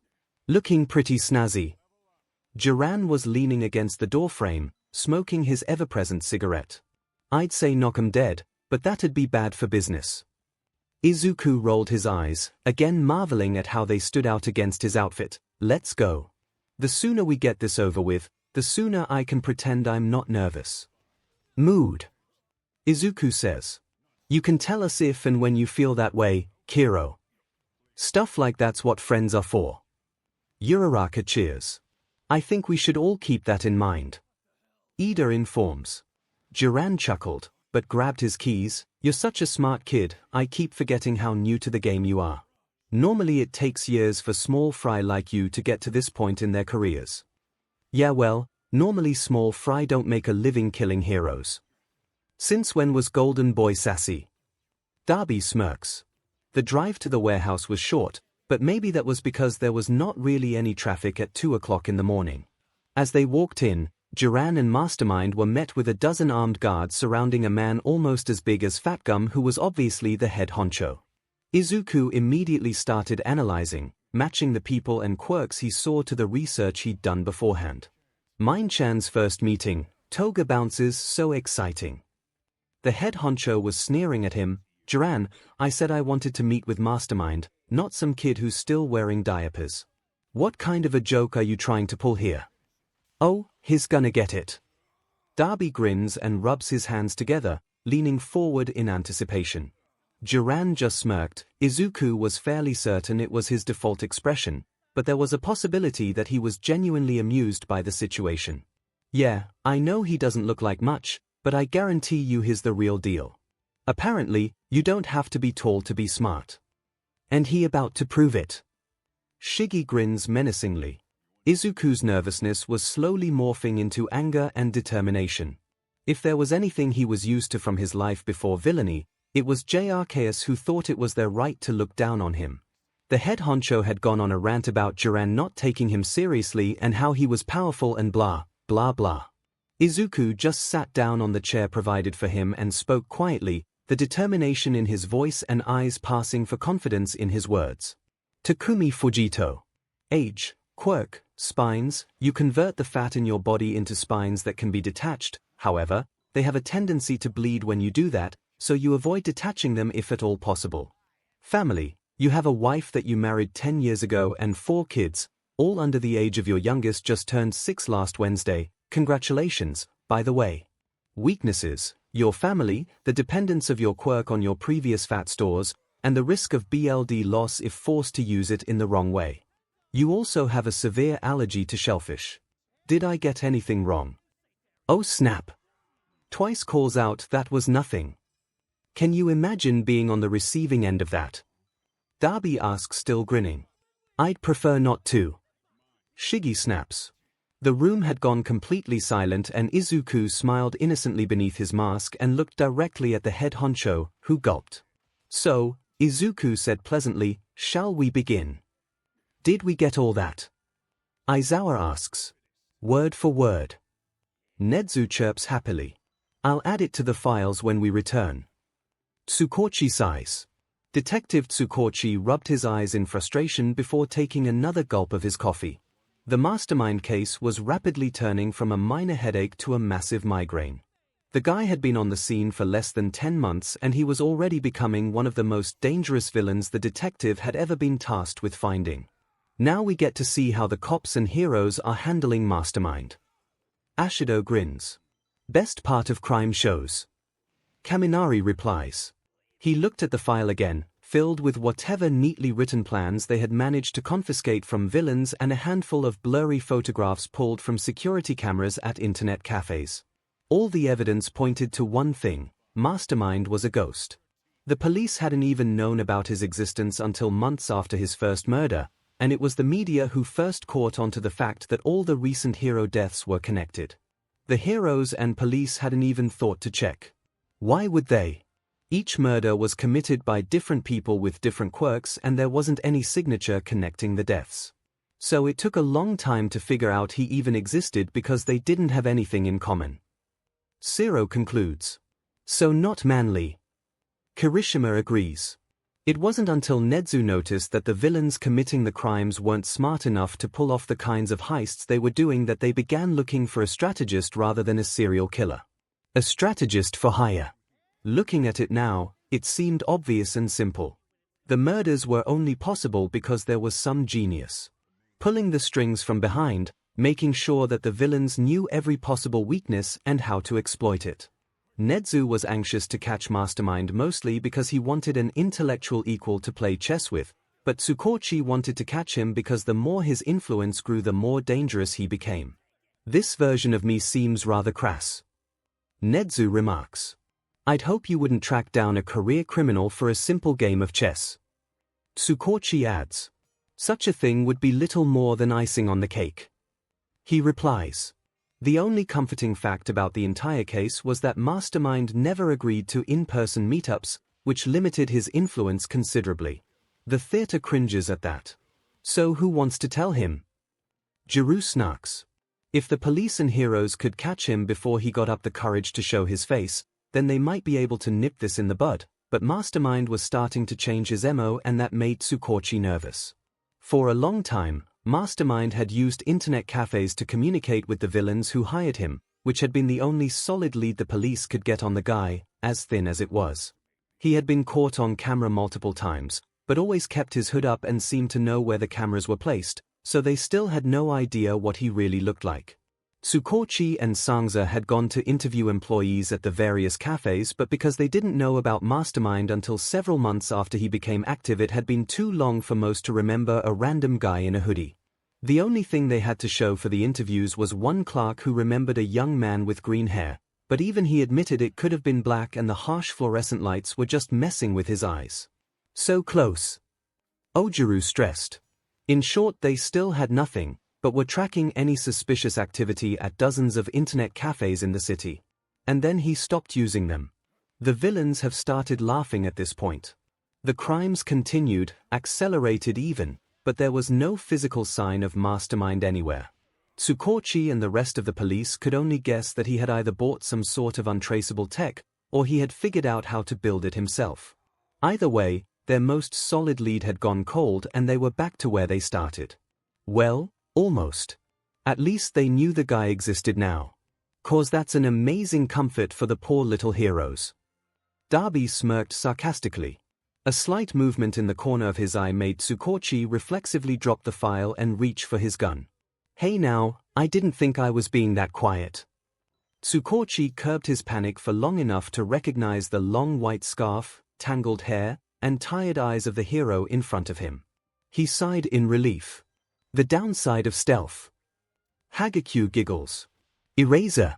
Sorry I didn't hear you coming, He looked at the papers spread all over the floor, got lost in thought, I guess. Eraser grunted in response, I guess I should apologize for sneaking up on you. Stealth is just kind of a reflex for underground heroes, it takes too much work to turn it off. That's something to look forward to. Shoji comments. Once one is swallowed by darkness, it becomes hard to find the light. Tokoyami adds. No, 𝐒𝐭𝐴 shook his head, it's not a problem. So, why are you here, Eraser? Normally you go straight to sleep after patrols. Eraserhead's expression, minute as the change was, turned grim. I heard something concerning from one of my informants and needed to let you know as soon as possible. He glanced down at the file that was still lying in disarray at their feet. I have something else to add to your file. 𝐒𝐭𝐴 perked up half in excitement and half in dread. While he hoped Eraser was bringing good news, his grim attitude made that much less likely. Please tell me that you have some sort of lead on how to find him. Even as he said it, he knew it was a useless hope. If Eraser was bringing something like that, he'd be smiling, as unhinged as the hero's smile was. Unhinged. Darby asks as the villains turn to 1A to notice their shivers, wisely leaving that alone. As expected, Eraser shook his head and frowned, much worse. According to my contact, over the past week, Mastermind has met with the leaders of several minor gangs. In person. Eraser waited a moment for his news to sink in, watching as all the overworked cogs in 𝐒𝐭𝐚𝐲's brain finished turning to the correct positions, and when they did. As the screen fades, theories of what's to come next are discussed, internships, plans, gear, weapons, and anything in between, until the screen loads Vidian, the green guide weapons. Izuku had never actually been to a hardware store before. It probably had something to do with growing up without a father, but Mom had always just hired a handyman for anything that need to be fixed around the house, and that guy always brought his own materials, so Izuku had never really had any reason to walk inside a store like this before, which was why he was currently standing frozen at the entrance, unsure of where to begin. "Where is your father anyway?" Okako turned to Izuku. "America, as far as I know." Izuku comments offhandedly. Some of the employees were starting to stare at him strangely, probably wondering why a kid in a middle school uniform was staring at their store like it was some kind of labyrinth that was going to eat him alive, so Izuku forced his feet to move and started aimlessly wandering while trying to look discreetly at the signs. It wasn't his fault the store was so big and intimidating. How have we not killed this kid? Darby wonders aloud. He has a quirk for one. Shigaraki gripes. And he's like never alone. Toga chirps. Alright, he'd had a goal when he'd walked in here, hadn't he?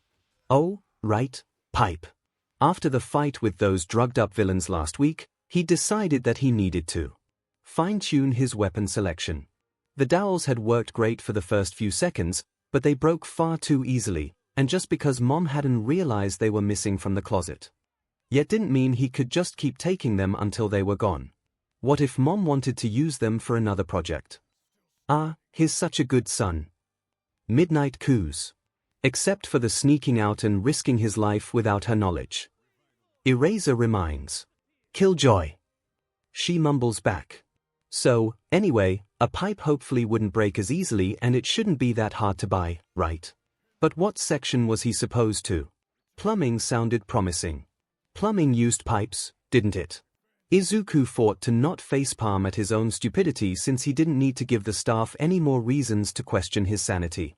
Of course, plumbing used pipes. He really was as stupid as 𝐒𝐽 said, wasn't he? On occasion, 𝐒 remarks, then again we all have our moments. Her lips curl slightly as those around her agree and argue all at once. He turned down the aisle and started looking around while desperately trying to pretend he knew what he was doing. Why were there so many pipes? And why were they all so long? He wasn't looking for a quarterstaff, he wanted something he could fit in his pocket. Finally, he found some copper pipe that looked short enough to be promising. He picked up a piece and started passing it between his hands. It was light, but felt comfortable enough. "Is there anything I can help you with?" "Wait a minute. No way. Is it really?" Izuku yelped and dropped the pipe, which made a series of loud clanging sounds as it bounced on the floor. Izuku felt his face heat up and turned to the employee who was looking at him apologetically. The kid was around his own age and had yellow hair that was almost as bright as the red apron of his store uniform. "Sorry about that, dude," the employee said. "We're just supposed to offer help and expertise to the people who come in. Not that I actually have much expertise, I'm just a part-timer, but I could help you find someone who's an expert if you want." "Holy SHT, it's me!" Kaminari exclaimed. "We can see that." Bakugo deadpans. "You worked at a hardware store?" Zero asked. "Until I got into UE, yeah." Kaminari replied. Izuku didn't think that any of the employees were experts in vigilantism. "No thanks, I'm just browsing." "Can you imagine?" Uraraka snorts. "If you tell me what your project is, I could probably point you in the right direction." The kid offered. It's just a hobby." Izuku glanced down at the copper pipe, which was still sitting forgotten on the floor.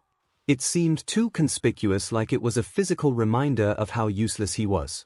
He not only didn't know what kind of pipe to buy, but he'd also managed to loudly drop one within minutes of arriving at the store. He really was such an idiot, wasn't he? This is emotionally exhausting. Monoma whispers. "None of us are even in the story yet." Kendo comments. The employee followed his gaze downward and smiled sheepishly. "Sorry, dude, normally I'd grab that and put it back for you, but," he chuckled awkwardly, I'm not really supposed to handle any conductive materials. For the first time, Izuku noticed the black lightning bolt pattern in the employee's hair. Oh, you have an electricity quirk. Your observational skills are always quite impressive, Midoriya. Ida insists. Okay, you have to admit Kaminari's quirks is easy to guess. Izuku defends, I mean he has a lightning bolt in his hair. We will concede to that.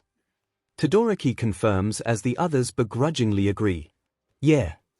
The employee smiled brightly. My name's Kaminari, by the way. Nice to meet you. Izuku leaned down and picked up the pipe. It's really smart of you to work here with your quirk. I'm sure you're learning all sorts of stuff about circuits and electricity. A loud smack echoes through the theater, causing everyone to turn just in time to see Kaminari pull his hand away from a very red forehead and glare at the screen as if it had insulted the very core of his being. Kaminari's eyes widened. Whoa, I hadn't even thought of that, dude. I just wanted to save some extra money for high school. I wonder if some of the guys in the electronics section would be willing to teach me. I'm sure they would. Izuku smiled. Good luck. Thanks, dude. Kaminari smiled. And good luck on your project. Izuku nodded and watched Kaminari leave before turning back to the pipe in his hands. He looked it over and frowned when he saw some small dents from where he'd dropped it. Copper was probably really good for traditional pipes, but it seemed like it was too soft for what Izuku had in mind. It would be really inconvenient to have to fix dents in his weapons every night. No point in using inferior materials. My mumbles softly. Which put him back to square one. If copper wasn't going to cut it, then what kinds of metal were there? There were a bunch of different plastics and PVC pipes, but those would probably have the same problems with breaking as the dowels did, so he didn't waste much time in that section. Finally, he saw a section with black pipes that said they were made of iron. He picked up a shorter piece and it seemed like it was heavy enough to pack a punch. He almost wanted to drop it to make sure it wouldn't dent, but the embarrassment had been bad enough the first time and that had been an accident. Snickers and whispers about what they would do in such a situation rumbled quietly through the room. He chose 2 identical pieces that were thick enough for him to hold comfortably and around 30 centimeters long. They'd take some getting used to, but the store didn't sell anything shorter than that in the iron, so they'd have to do.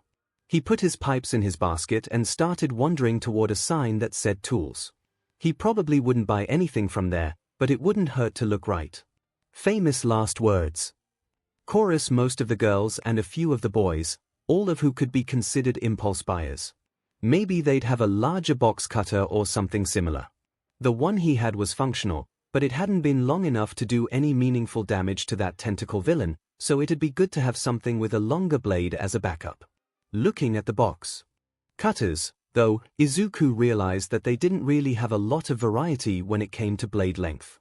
It seemed like most of the differences between different models were just the width and the handle, which wasn't something that Izuku cared about. Everyone should have a knife or 2 as a backup. Aizawa agreed. I mean, you're not wrong.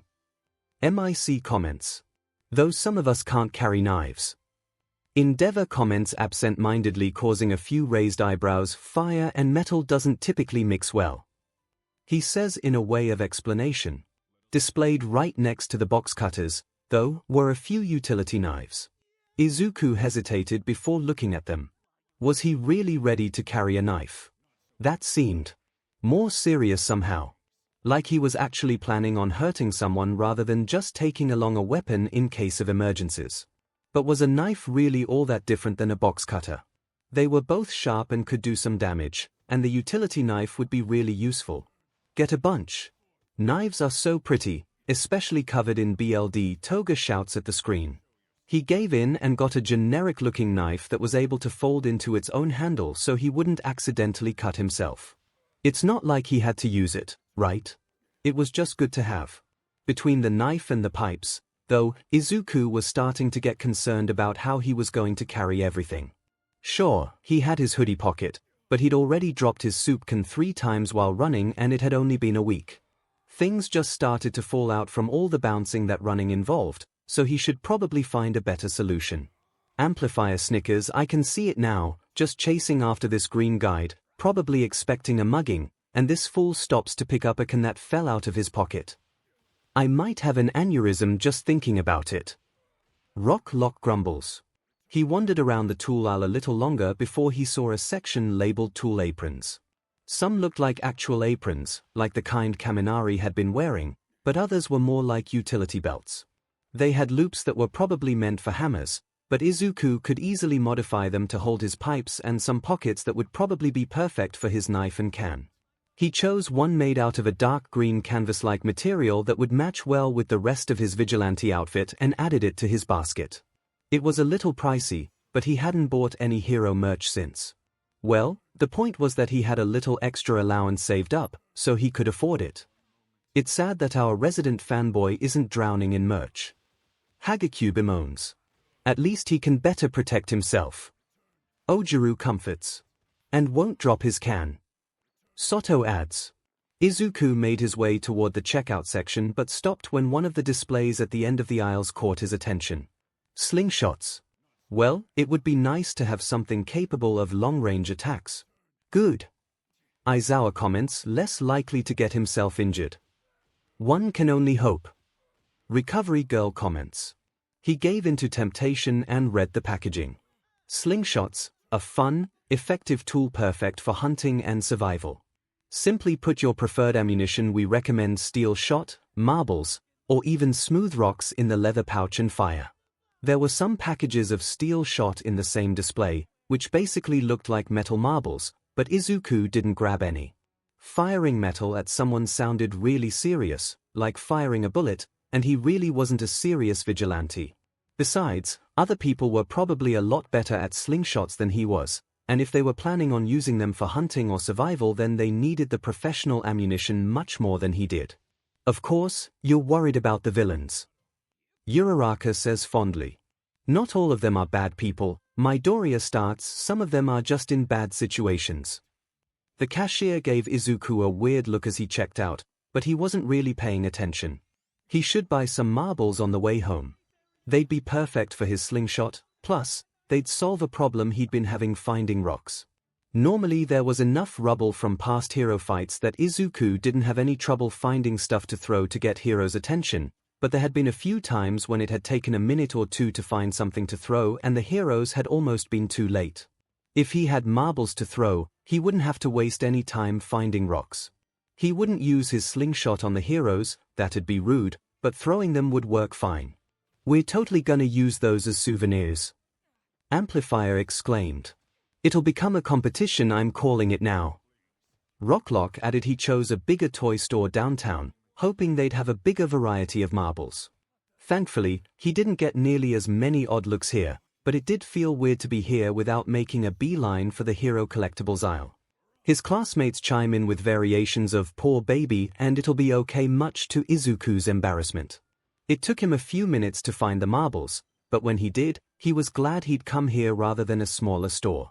There were a lot of marbles that were sold in small net bags that had 10 or so normal marbles and a larger one, but what made Izuku grin was the large dispensers that sold marbles in bulk. He grabbed one of the canvas bags and looked at the different colors.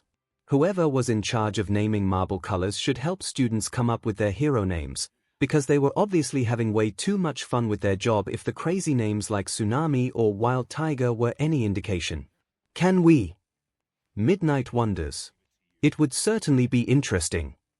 Nedzu comments. Aizawa just groans. Izuku finally settled on a color called Enchanted Forest, which was a swirling mix of dark green and black, because it matched his vigilante outfit, and he bought about £2 worth of marbles. Hopefully, that would be enough to last him at least a couple of weeks, and there were a few pockets on his new tool belt that would be perfect for them. For the first time since he'd met All Might, Izuku walked home smiling. When the screen fades out, a pop-up appears, Shadows. The horror movie heroes accept download cancel headcase squeals and immediately accepts turning to their audience. It seems a fifth story will be added to the rotation. So what should we call this one? Midoriya asks. Shadows for now at least, let's continue while the new story downloads. Headcase turns to the screen, ignoring the call for discussions. Cheat code, support strategist acceptance. The letter was heavier than he expected. Well, logically, Izuku knew that the envelope was probably stuffed with all sorts of paperwork for if he was accepted, or maybe resources for if he wasn't, so it made sense for it to weigh something, but for some reason, it felt heavier than just paper. Or maybe that was an emotional reaction to the tension he'd been feeling ever since Mom had run in from getting the mail. God, this kid is dramatic. Shigaraki whines. This letter was going to determine the rest of his future. This would determine if he remained a worthless loser or if he went to All Might's alma mater to become a professional analyst, so no wonder the envelope felt so heavy. It's not just in your head, it really is that heavy. Izuku comments, causing Uraraka to snort. Mom hovered nervously, wringing her hands as she waited for him to open it. A few months ago, he probably would have gone to his room to be alone, but she had been just as involved in his preparation for the entrance exam as he had been, and honestly, after bombing the practical, he could really use the support. Wow, Midoriya breathes. I had to watch mine alone. Ida turns to him in concern. Why is that? My mom doesn't want me to be a hero. He paused. Whether I passed or failed, I couldn't deal with her reaction. His friends, not knowing what else to do, simply leaned into him in silent comfort. Izuku, Mom said finally. It's not going to get any easier if you wait. Izuku nodded and took a deep breath, then closed his eyes and ripped the envelope open like he was taking off a band-aid. There was a metallic thud that made Izuku open his eyes as something inside fell out and hit the coffee table. Is that a hologram projector? You brats seriously had holograms as acceptance letters?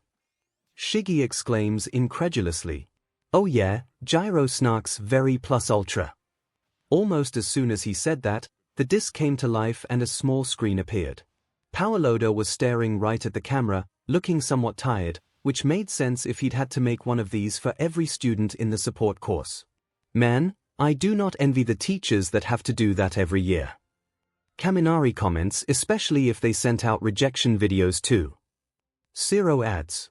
See, now I'm curious. Ashido remarks. Izuku Midoriya. Powerloader began. You passed the written exam with flying colors and turned in an impressive portfolio.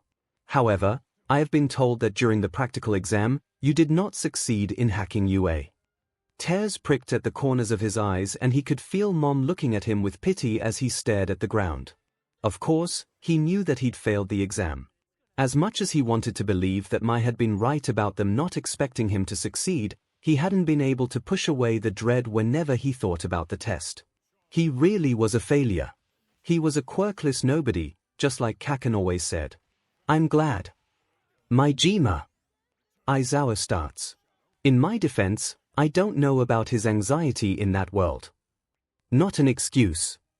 Izuku whipped his head up fast enough to almost give him WH blush. Was Powerloader glad he didn't make it into UA? Was he rubbing it in? That didn't seem like appropriate behavior for a pro hero. If you had succeeded, I would honestly be concerned about the quality of our school's defenses. Powerloader chucked. Thankfully, Nedzu didn't actually expect you to succeed. He simply set the task as a way to gauge your skill and drive, even though your portfolio was impressive enough to guarantee your admittance without any need for a practical. Take it from someone who has been working under him for quite a while now, impressing Nedzu like that is no easy feat he seems to have. Powerloader shivered almost imperceptibly. Special plans to help you realize your potential. It's the end of the world as we know it, Ashido and Kaminari sang.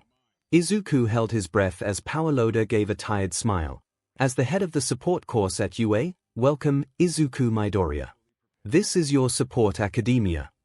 Izuku's jaw dropped and he kept staring at the screen as Mom cried and hugged him tightly. He made it. He made it. He was going to UA. He did it. Oh, wait, Powerloader was still talking. Now that we've gotten that out of the way, there's a few housekeeping items I need to tell you about. There are 3 first-year support classes at UA. Classes 1F and 1G cater to the invention track, while Class 1H focuses primarily on design. Because of the rarity of students entering the intelligence and analytics track, you have been assigned to Class 1F with the invention students. Mai begins vibrating in her seat, desperate to keep quiet. No spoilers, no spoilers, no spoilers on loop in her head. Your projects and assignments will, of course, be modified to fit your emphasis, and you'll also have daily lessons with Principal Nedzu, but you will still need to pass the lab safety test on UACE website before school starts since 1F meets in a lab rather than a traditional classroom.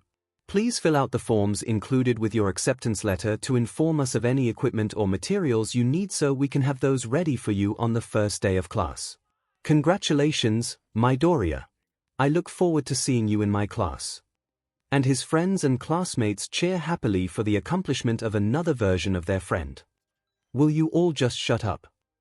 Darby snaps after a few minutes of celebration too many. F you, you crispy beach. Bakugo stands to flip him off. Make me diarrhea boy, he snarks back. What's that supposed to mean?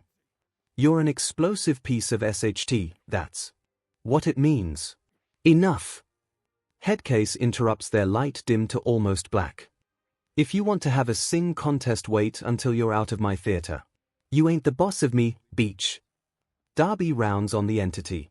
Headcase somehow darkens even further. Leaning toward Darby, she whispers just loud enough for him, and him alone, to hear, "Do not test me Tuya Todoroki, you are in my home."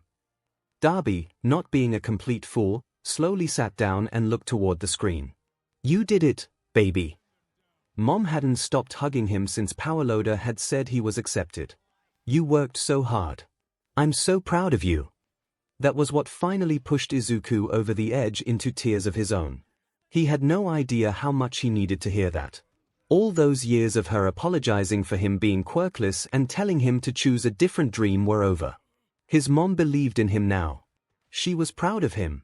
That felt almost as good as being told he actually got accepted into UA. I'm so happy she's proud of him, but so sad it took so long. 𝐒𝐻𝐵 complains. That's pretty much the definition of bittersweet. Ojiro adds. Do you think anyone told him how proud they were in our world? Soto wonders. Momo stands and turns to Izuku Midoriya. When he turns to her, a soft smile spreads across her face. I am proud to count you among my friends, and it is an honor to be one of yours. As he starts to tear up, the rest of his class jumps to add their enthusiastic agreement. Izuku. Mom said, I think your phone is vibrating. Izuku listened and, sure enough, there was a faint vibrating noise. He looked around to see that his phone had fallen out of his pocket and was sitting on the couch beside him. Who would even be calling him? Kaken was the only one at school who had his number, but Izuku was half convinced he had deleted it as soon as Auntie Mitsuki had forced him to put it in his phone. A loud groan comes from the blonde. No, I did not delete the stupid phone number. Causing his friends to giggle at his apparent misfortune. Hesitantly, Izuku answered the call. I got in. He didn't even get a chance to say hello before Mai was shouting in his ear. I got in, Izuku-an, I'm going to UA. Izuku couldn't help the grin that spread across his face. Congratulations, Mai-chan. I knew you could do it. Well I me. Mai comments, making her new squad giggle, snicker, and smirk in amusement. Mom looked very confused, and Izuku suddenly realized that in his post-exam depressive haze, not only had he almost forgotten about giving Mai his number, but he'd also completely forgotten to tell Mom that he met Mai at all. He'd been so depressed when he came home after failing the practical that he'd gone straight to his room, and then he'd spent the rest of the wait trying not to think about it, especially since he was never going to see her again if he didn't make it into UA. Now he had to explain who this random girl was to his mom. Awkward. Did you tell your mom anything about our entrance exam? Uraraka asks. Honestly, I kind of dissociated most of the time between the exam and getting the letter. Izuku replied. Dissociated? Todoroki remarks. Numb, empty, static in my mind. Izuku takes a moment. I didn't get a single villain point in our exam, and I didn't know about rescue points, so I thought I failed. That sounds tiring.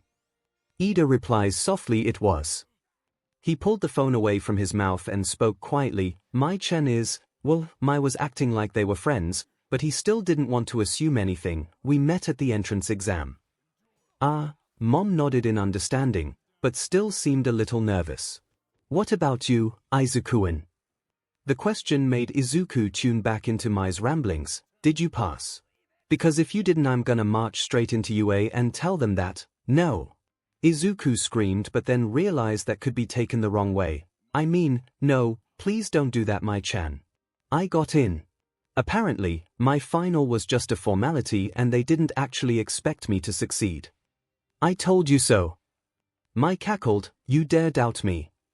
My exclaims with joy causing laughter to surround her. I knew they wouldn't fail you. That would be like ignoring my perfect babies. So what class are you gonna be in? Are you gonna be with all the other analysis students? Actually, I'm the only one, so they put me in an invention class. Izuku said nervously, I'm in 1F. There was a beat of silence and Izuku was just starting to wonder if he'd somehow said something wrong when Hatsune squealed so loud that he had to hold the phone at arm's length just to avoid going deaf. A real concern when you grow up with a living bomb. Izuku says under his breath just loud enough for his friends to have to hide their laughter. Mom kept looking between him and the phone, obviously concerned. Is she okay? Izuku shrugged helplessly, I think she might just be excited. I'm in 1F too. Mai screamed. We're in the same class. What? No way. Awesome. All the while Mai is squealing. Izuku blinked in shock for a moment. He was going to have a friend in class. That hadn't happened since. Well, it depended on if he was counting Kaken as a friend. They'd been in plenty of classes together, but it definitely wasn't enjoyable, or at least not as enjoyable as he thought being in a class with Mai would be, so he wasn't sure if that counted. Izuku grinned. He was finally going to be in the same class as a friend. Well, if they were actually friends. Oh my god. Mai shouts at the screen, we are friends, don't you doubt me on that. We should do something to celebrate. Mai declared. Oh. Izuku held the phone away from his mouth again and glanced at Mom. Would you mind if I went to hang out with Mai-chan? She wants to celebrate us getting in. Mom frowned for a moment. Does she want to come over for dinner? If she's your friend, I want to meet her. I could make your favorites. Izuku hesitated. Was inviting her over weird? He couldn't imagine inviting anyone from his middle school over, and Kaken would probably laugh at Mom insisting she meets his new friend, but Mai didn't seem like the type to get embarrassed by societal norms like that, so she probably wouldn't care. I guess I can ask her. I can't wait to meet your mom and I bet the rest of your friends agree. Mai is quick to inform and the rest eagerly agree. 20 minutes later, Izuku was frantically cleaning the kitchen while Mom started dinner. What if Mai thought their house was too dirty? What if she thought it was in a bad part of town? What if she saw the pictures of 4-year-old Izuku in an all-night Odyssey and never wanted to talk to him again? They were in the same class, he'd have to be careful to always sit on the other side of the room, or maybe behind her so she didn't have to see his face. Was it safer to take the pictures down? Yes, definitely safer to take the pictures down. Oh no, that was a knock. Too late. Abort mission. Isaacan, I can call you that now, right? Of course, I can. Mai infuses your overthinking is both adorable and concerning. Yeah. Izuku sighs. They both ran to answer the door, but before Mom could open it, Izuku suddenly grabbed her hand. Before you meet Mai, I kinda need to warn you about something. Mom looked worried. Does she have tattoos or something? No, nothing like that. Izuku said frantically. It's just. She calls her inventions her babies. He's just mentioning that now. Twice wonders should have kept it to himself. Would have been so funny. Toga giggles. Why would you need to warn me about? Izuku opened the door before she could finish and immediately got an armful of excitable Mai-chan, Izuku-an. This year is gonna be so much fun. Izuku willed his face to go back to a normal color as he pried her away from him. This is my mom. Mom, this is Mai-chan. Mai's eyes lit up and she ran up to Mom, practically vibrating with excitement. It's awesome to meet you, Midoriya-san. Your son and I are gonna make so many appealing babies together. Oh god, my phrasing. Izuku chokes out as Uraraka tries not to laugh. I'd have to agree. Ida comments as Zu and Todoroki hold back mirthful smiles, and all the while their Mai cackles at her other self. Mom immediately choked and stared at her in shock before she connected the dots. She visually relaxed and sighed in relief. Oh, that's what you meant, Izuku. I see why you warned me. And yes, Izuku seems to be looking forward to working with you too. Diamond Midoriya's pretty chill. Kirishima comments. Auntie's always been that way, Bakugo informs, I don't think I've ever seen her angry either. So manly. Kiri grins back at him. Good. Mai grinned. I'm so excited to see what babies I can make with your son's awesome brains. Did you teach him how to do that? Mom still seemed a little overwhelmed by Mai's energy. What? I think she means my analysis, Mom. Izuku came to her rescue, or did you mean the hacking? Both. Oh, analysis has always been Izuku's hobby, really. Even as a kid, he was looking at quirks and writing notes about them. I didn't even know what he was doing until he showed me his first notebook. Mom said. And besides buying him notebooks and computer classes, it's all him. It's good to hear the green been getting the praise and recognition he deserves. Midnight coos. Even if his Nedzu's second coming in that world. Mic mumbles. Wow, Mai said, I knew you were smart, Izuku-kun, but that's something else. You really taught yourself how to make your notebooks. Izuku nodded. I just always loved heroes, so it just kinda made sense. I've been doing them forever, so the first ones are really stupid and I think they're probably written in crayon. Cool, my first blueprints were the same. I knew they were blueprints, so I was very particular that I had to draw them with a blue crayon. Mai grinned and Izuku was pleased to realize that Mom looked more at ease now that she'd had a chance to adjust to Mai's energy. So what's for dinner? Okay, Headcase calls for attention. Before I start the next chapter, I'm afraid the new story won't be in rotation until after the 15th set of chapters. As everyone starts asking questions and complaining, she raised her hand to silence them. I know you want to get to it right away, but it's just not possible. Though put out at having to wait, the group settled to watch again. Now playing Deku. I think he's some pro. Is this supposed to be a joke? My internship with the green bean. Ms. Joke squeals. Deku. I think he's some pro. Is this supposed to be a joke? My internship with the green bean.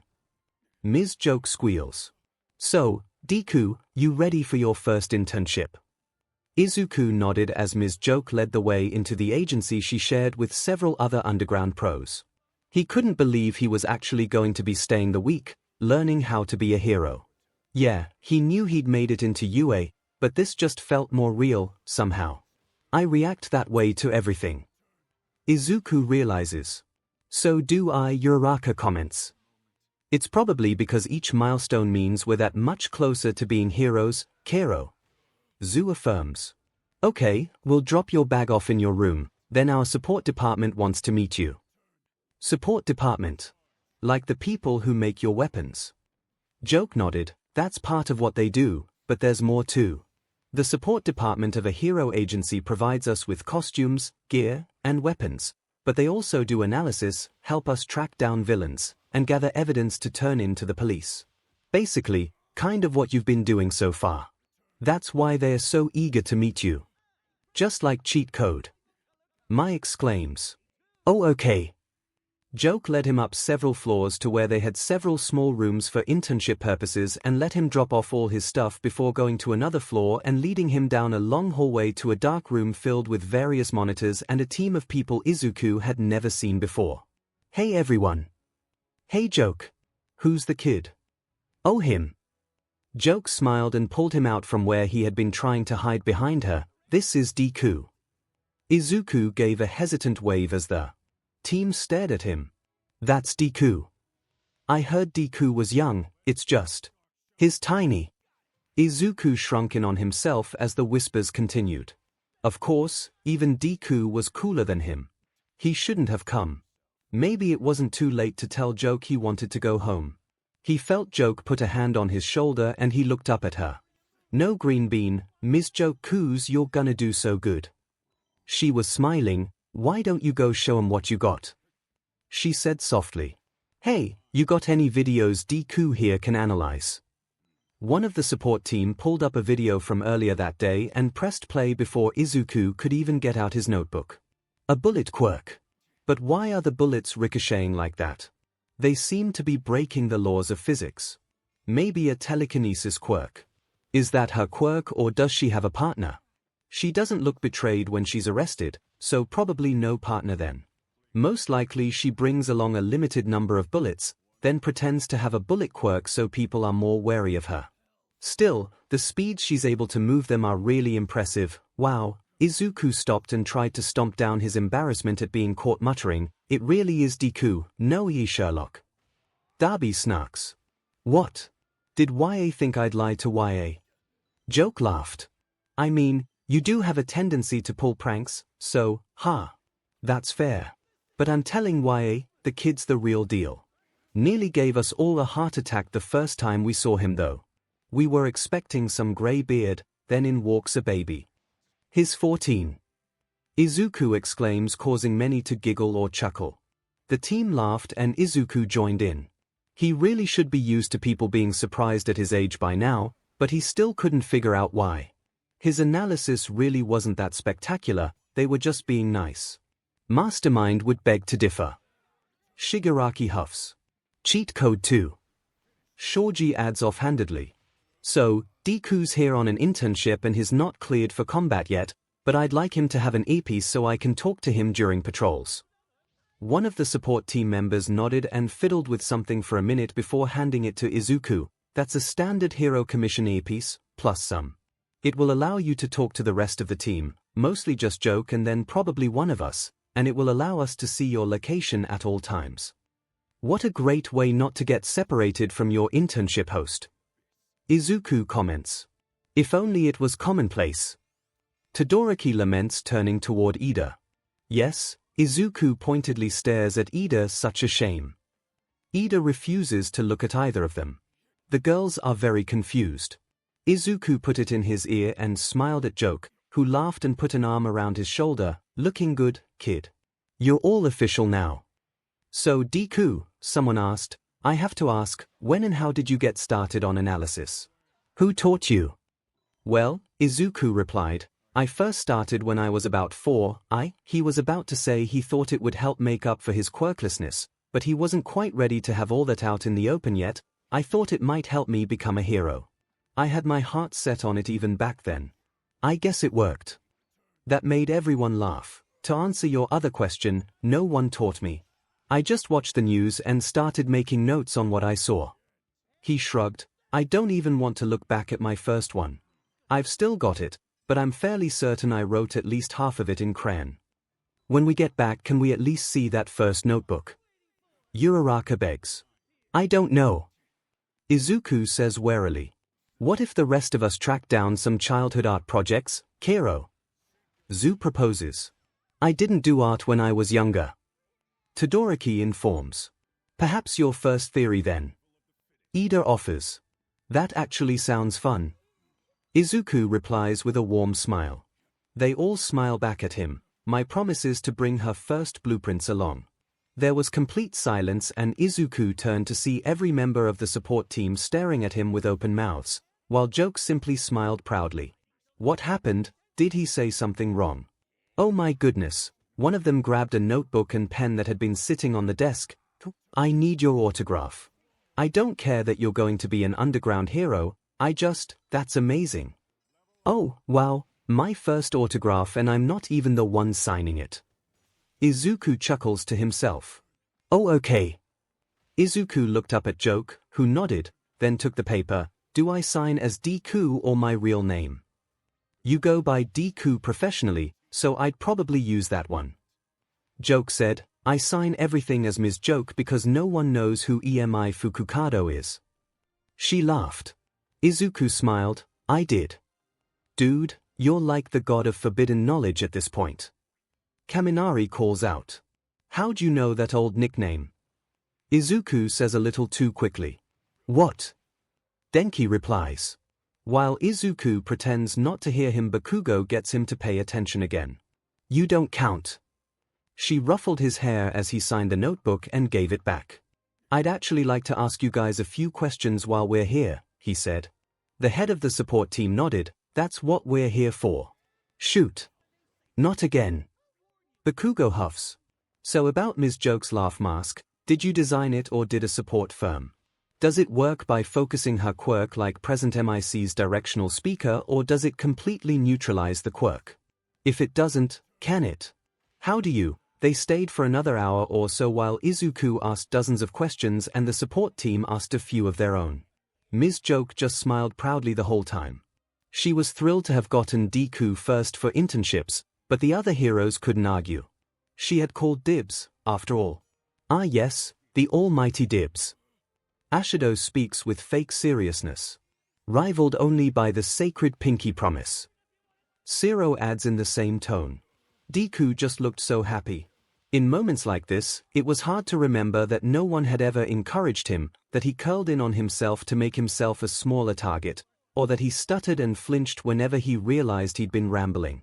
By the time they left the support room, Izuku had filled up half a notebook. In his arms, he held the earpiece as well as a plain black jumpsuit they'd given him. He didn't have a hero costume yet, so he'd just have to make do with that until he figured out what he wanted. Izuku didn't even know what he wanted for his hero costume. All his old designs had been heavily inspired by All Might, but that was too painful now, and besides, he wasn't going to be a hero like All Might. Of my heart. Hagekyu strains dramatically. Ms. Joke. He asked hesitantly, how did you decide on your hero costume? Joke hummed and brought a finger to her chin as she thought, well, it wasn't simple and my first costume looked almost nothing like this. At first, I thought I wanted something like a clown, but I just couldn't get it to work. Honestly, I don't know exactly what started me on the pirate motif, I just kinda stumbled on the stripes and it kinda grew from there. Besides that, some of it's functional, like I didn't start with a bandana, but my hair kept falling in my face during spars in hero training. Same with my gloves. I didn't think I'd ever use brass knuckles, but the support department at my school suggested them and I found that they really gave me an edge, especially since I had boxing training. She shrugged. I guess you just start with something that sounds cool, then it grows from there as you get more experience and figure out what you need. Why? You thinking about what you want? It hasn't even been a year yet and I've changed my costume so much. Izuku comments. Remember Todoroki's first costume? Uraraka asks. Please don't remind me of my failures. Shoto sighs. Unfortunately, Mai picked this moment to ask what it looked like, and upon hearing the description immediately began cackling. Izuku nodded. I had some ideas when I was a kid, but my goals are different now. I don't need to be flashy, I just want to make people feel safe, except for the villains, Ms. Joke teased. Except for the villains. Izuku agreed. He hummed, I wonder. Would it be better to have an intimidating costume to scare villains, or something cuter to comfort victims? It's about finding a balance between the two really. Midnight comments. Though that's easier said than done. MIC adds.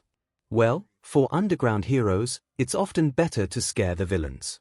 You won't be doing as much rescue work as heroes like the Pussycats or 13, but that doesn't mean you can completely ignore how the victims see you, either. I don't mean to say your costume has to be cute, heroes like Edgeshot can be comforting to civilians while still looking cool. She shrugged, I don't know what to tell you, kid. You kind of have to find a balance.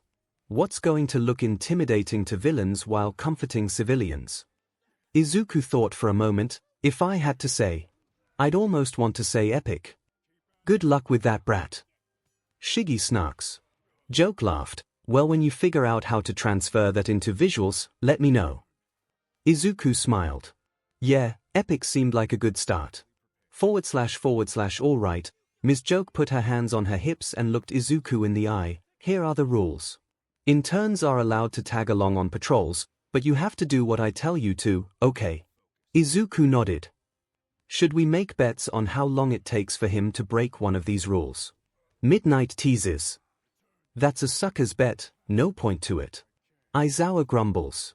Rule number 1 is no combat. We'll probably run into a few villains tonight, but I'm the one who'll be fighting them. You'll be staying on the rooftops or in the shadows, analyzing the situation and making observations but not fighting, are we clear? Please just follow the rules. Izuku whines at his on-screen counterpart. Izuku nodded, but hesitated. What if you're in trouble and need help? Then you run and contact the support team. They'll send another pro to assist me, but you stay away. She sighed. I know it sounds harsh, but even if you don't have a quirk, you could still get in trouble if you step in. The only times you're allowed to fight are if your life is in danger or I give you XPLCT permission in an emergency. Even if it weren't the law, your mom would kill me if you got hurt. She laughed. And then Eraser would find some way to bring me back from the dead just so he could kill me again. But joking aside, do you understand? I don't think Sensei would settle for doing that only once. Koda quietly mentions. You're not wrong. Shoji says back. Yes.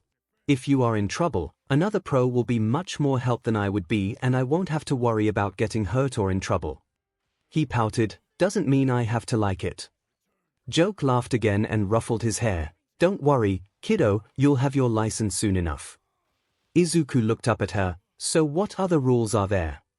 Joke's eyes lit up with mischief. Keep up. With that, she ran up the nearest fire escape and onto the rooftops while Izuku scrambled to catch up. No fair. On Instinct 1A Chorus's Life's Not Fair startling the rest of the theater besides Eraser. Shota, what the F? Midnight asks. It's true. Aizawa defends and then adds I didn't teach them to do that. Ms. Joke was taking care of her third mugging of the night when it happened. Izuku was staying up on the rooftops like he'd been told, muttering a live analysis of the fight into his earpiece when he sensed someone coming up behind him. It was only years of dodging Kaken and months of combat training with Eraserhead that allowed him to move out of the way as a spiked fist came crashing down. Oh, that was close. Izuku mumbled. Some hero brat. You're pretty creepy with your muttering, you know.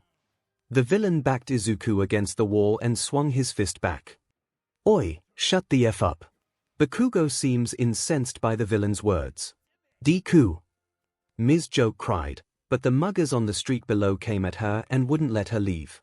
Izuku flinched, knowing that the punch would hurt, maybe even worse than Kaken's. When he opened his eyes again, he was staring at the sky. He brought a hand up to his face, expecting BLD and pain, but to his surprise he was fine. What happened?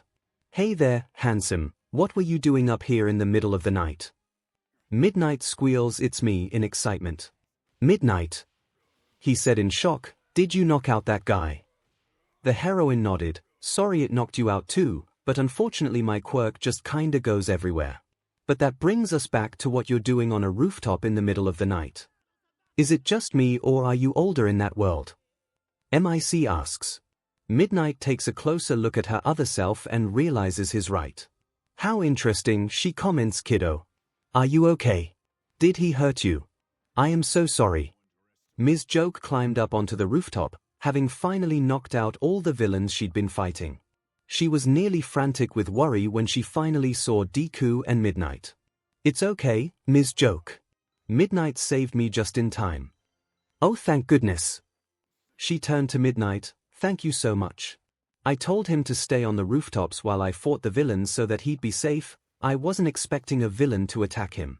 I don't know what I would have done if he'd gotten hurt. It's really no problem. I only regret that I had to knock him out too. Midnight looked between the two and her eyes widened. Joke, you didn't tell me you had a son. Both parties sputtered, turning red as their friends teased them, and the audience breaks into laughter. Izuku turned red as Joke sputtered for a moment. He's not. Then she got a hold of herself and started laughing. He's not my son. He's my intern. Why do you think he was my son? That's a great question. Ms. Joke laughs. Well, Midnight replied, you both have green hair. His is quite a bit darker than yours, but if the father's hair was black, like say, Eraserhead's, that's a good point.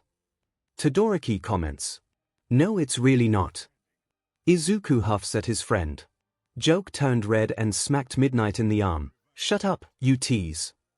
Ah, but teasing is so exciting. Midnight purred, but aren't you going to introduce me to this strapping young hero? Joke put her arm around Izuku's shoulders, of course. Midnight, this is Deku, my intern for this week. Deku, this is the R-rated hero Midnight. Deku. Midnight was shocked, like the analyst. Izuku nodded. It's nice to finally meet you in person, Midnight. Did you catch the BLD villain from the last analysis I sent you? Midnight shook her head. You said the villain was probably a woman, so I handed the case off to Vlad King since my quirk wouldn't work as well. She squealed, "You're Deku. Oh, you're so cute." "That's me." Toga shouted, "It is me, right? Who else could it be?" "I don't know, but could you stop shrieking in my ear?" "Whoops," she says with fake guilt. "I know, he's adorable, right?" Joke said. "Adorable doesn't even cut it. I don't think I've ever seen anyone so small and cute." "I'm right here," Izuku grumbled. All right, Joke held up her hands in surrender. "We'll stop." She paused, "But you are adorable." Izuku groaned and Midnight laughed. "Well then, I'll let you get back to your patrol. Actually, I think we're gonna head home. That was enough excitement for one night, thank you very much." Joke said, "Thanks again for saving him." "You're welcome." Midnight waved to them as she left. "See you at Deku." The two watched her leave before Deku couldn't contain himself anymore. That was Midnight. She's so cool and her quirk is super useful. She uses her theme well too, even if it was controversial when she first came on the scene. Ms. Joke smiled and shook her head as Deku rambled the whole way back. "Oh, it cut off his analysis of me." Midnight complained as Mic pat her on the back in sympathy. The chatter quickly subsided as the next chapter began. Now playing.